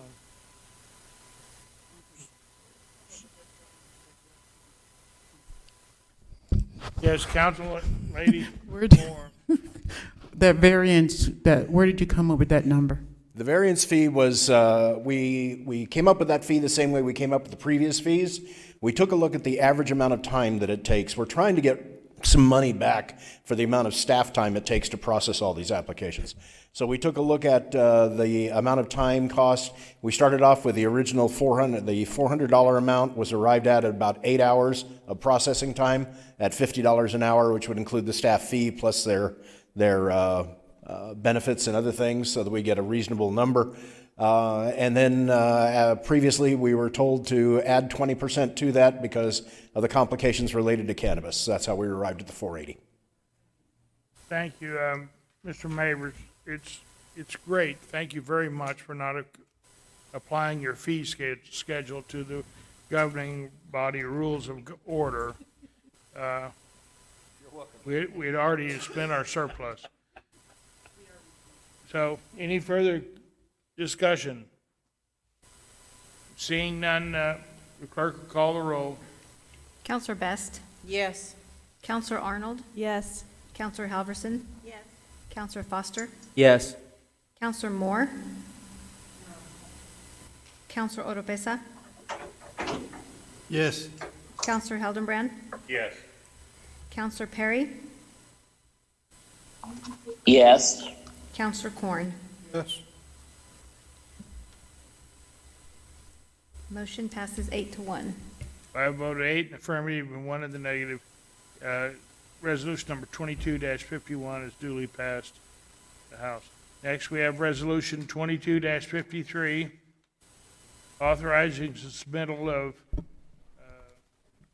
the 2024 to 2028 Infrastructure Capital Improvements Plan, ICIP. Mr. Perry. Mr. Mayor, this is something that'll need to be explained from staff because this process is going to be a little different than our normal operations. Okay, go ahead. Yes, Mr. Mayor and councilors, and I would just really briefly go over some of the slides. Won't go into all the language that's there. So this is the ICIP for 2024-2028 that the state of New Mexico requires all local entities to submit a 5-year plan. As you can see there, all the ICIP deadlines for all the special districts, tribal governments, municipalities is this Friday, August 19th, and senior citizen facilities is September 9th. This is a plan that covers a 5-year period, as I stated, 24 through 28. The intent of the plan, the list is to allow for the discussion and decision among staff and city council on which projects are prioritized for funding to be submitted to the state database of ICIP, which is a system that is used by state legislators, funding sources, funding agencies. When entities request for capital outlay, they require that a project be included in the ICIP. The attachment A to the resolution provides for a list of those projects that were being recommended by the different committees. We have a total of 59 projects totaling $118,521,185. And if you like, Mr. Mayor, if you want to go ahead and just any comments or read. And if you like, Mr. Mayor, if you want to go ahead and just any comments or read the instructions, and if we can have the clerks pass the stickers, then we can proceed forward to go with the exercise. At the end of the exercise, Mayor and councilors, we will have the ability to tally those projects, and the top 5 would be included in the proposed resolution that's in the packet. And the other projects will be included in the ICIP. And with that, Mr. Mayor, would you like to read the instructions, or would you like us to read the instructions? As I look through a lot of these projects, there are a lot on there, but I really, a lot of these are general in nature, and I was just wondering sometimes if maybe in the future when we do this, we could maybe if you have 5 stickers, everybody gets 5 stickers. 3 could go to citywide projects and maybe 2 for local projects that you might have within your district. And, in your district, so we could at least have some judgment. I think in some of the things that I see, I think we should have something on here for recycling. I think recycling is an issue that is extremely hot, as I see it, from people in our community that would like to recycle products. And we had built a building one time for recycling, and then I think it was turned over at the solid waste facility into the shop. And so somewhere along there, I think there are people that have a great deal of interest in that. I would also like to see something that would put, I personally would like to see something with more interest on jobs, with the expansion of the air base there. But there are a number of things on here that we basically have very little say-so because they have to be done. And just like those refurbish the water tanks. If we don't get that done, that can cost us millions and millions of dollars. And so, but I would like to see if there was something. And I don't know under the way this is done whether the mayor has any say in it or not or anything, because I guess Foster and I'll be in the same boat unless I put his stickers down there, because he's gone in Savino. So somewhere there we're going to be lost on them. But Perry. I'm sorry, I said Foster. I'm sorry, I misspoke. But Councilman Perry, I'll be glad to put your stickers down there if you want them. So you can have something. Mr. Mayor, get something. I have asked our Miss Amalia to handle my sticker. She's going to get on the phone with me and we'll walk through it. Well, that was tacky. Well, if you want my stickers, if you're wanting to play with the stickers, No. I'm just kidding. If you would like to do it for me, I'd be glad to get on the phone with you if you'd like to place them down. That either way is perfectly fine with me. So, Councilman Orpesa. Just for clarification, Mr. Mayor, item number 25, there was a discussion at General Services concerning the library roof repair. And you made a notation, roof repairs, if structure investigation is completed in time for ICIP Yes. submission, has it been completed? No, Mr. Mayor and Councilor Pesa, that was one of the additional comments I was going to make, that you will see on some of these projects that there are some notes on those projects. The project that Councilor Pesa was referring to is that there was, during the General Services Committee, as you can see on item number, I believe it's item number 24, because the library still has issues with the roof, that it's leaking. One of the requests was to conduct a study of the structure of the roof to determine where it's leaking and how much that would be for fixing of the roof. That's why you see item 25 as see details. Once that study is completed to determine what the cost of it is, then that amount would be included as being that part. In addition, there's some other projects listed there that are being recommended to be funded through the federal funds. As you can see, for example, the library air purifier system. That was one of those projects, as well as some of the other smaller ones that some of the committee's comments and councilors just made that recommendation. But you will see that in the notes, and I just wanted to bring that to your attention. Now, in regards to your question, Councilor, let's see, I know Justin is here. I don't know if the study has been completed. So we do not have that final number yet, sir. But once we do, we will incorporate it into the ICIP for that project.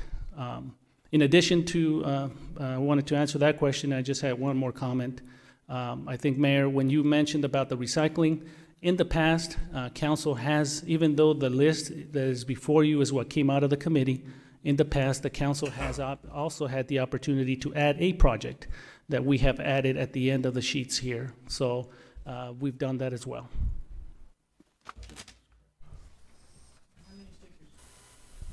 And So, Mr. Mayor, Council, we do have stickers for everybody. We have 5 stickers for everybody, 100 for the mayor at his request. No. I believe it is appropriate for the mayor to at least have an involvement in the selection. So we'll make sure that he has stickers too. And as Mr. Fuentes had stated, we do add projects. So I would say that as Mr. Mayor has requested consideration of recycling, when we approve the resolution, I would hope that I would recommend that we add those 2 items that he had brought up and to establish on the ICIP. So keep in mind that we are looking for the top 5 for the resolution itself. All 57 projects, 59 if we count the 2 that the mayor had, will be added to the resolution and go into the ICIP system, so they are all qualified for legislative assistance. So those that put their stickers on faster, Mr. Mayor, I would recommend that they get a little bit of a break before we come back in and finish up this. That'll give staff time to count up the stickers and complete the resolution. Okay, and, it appears to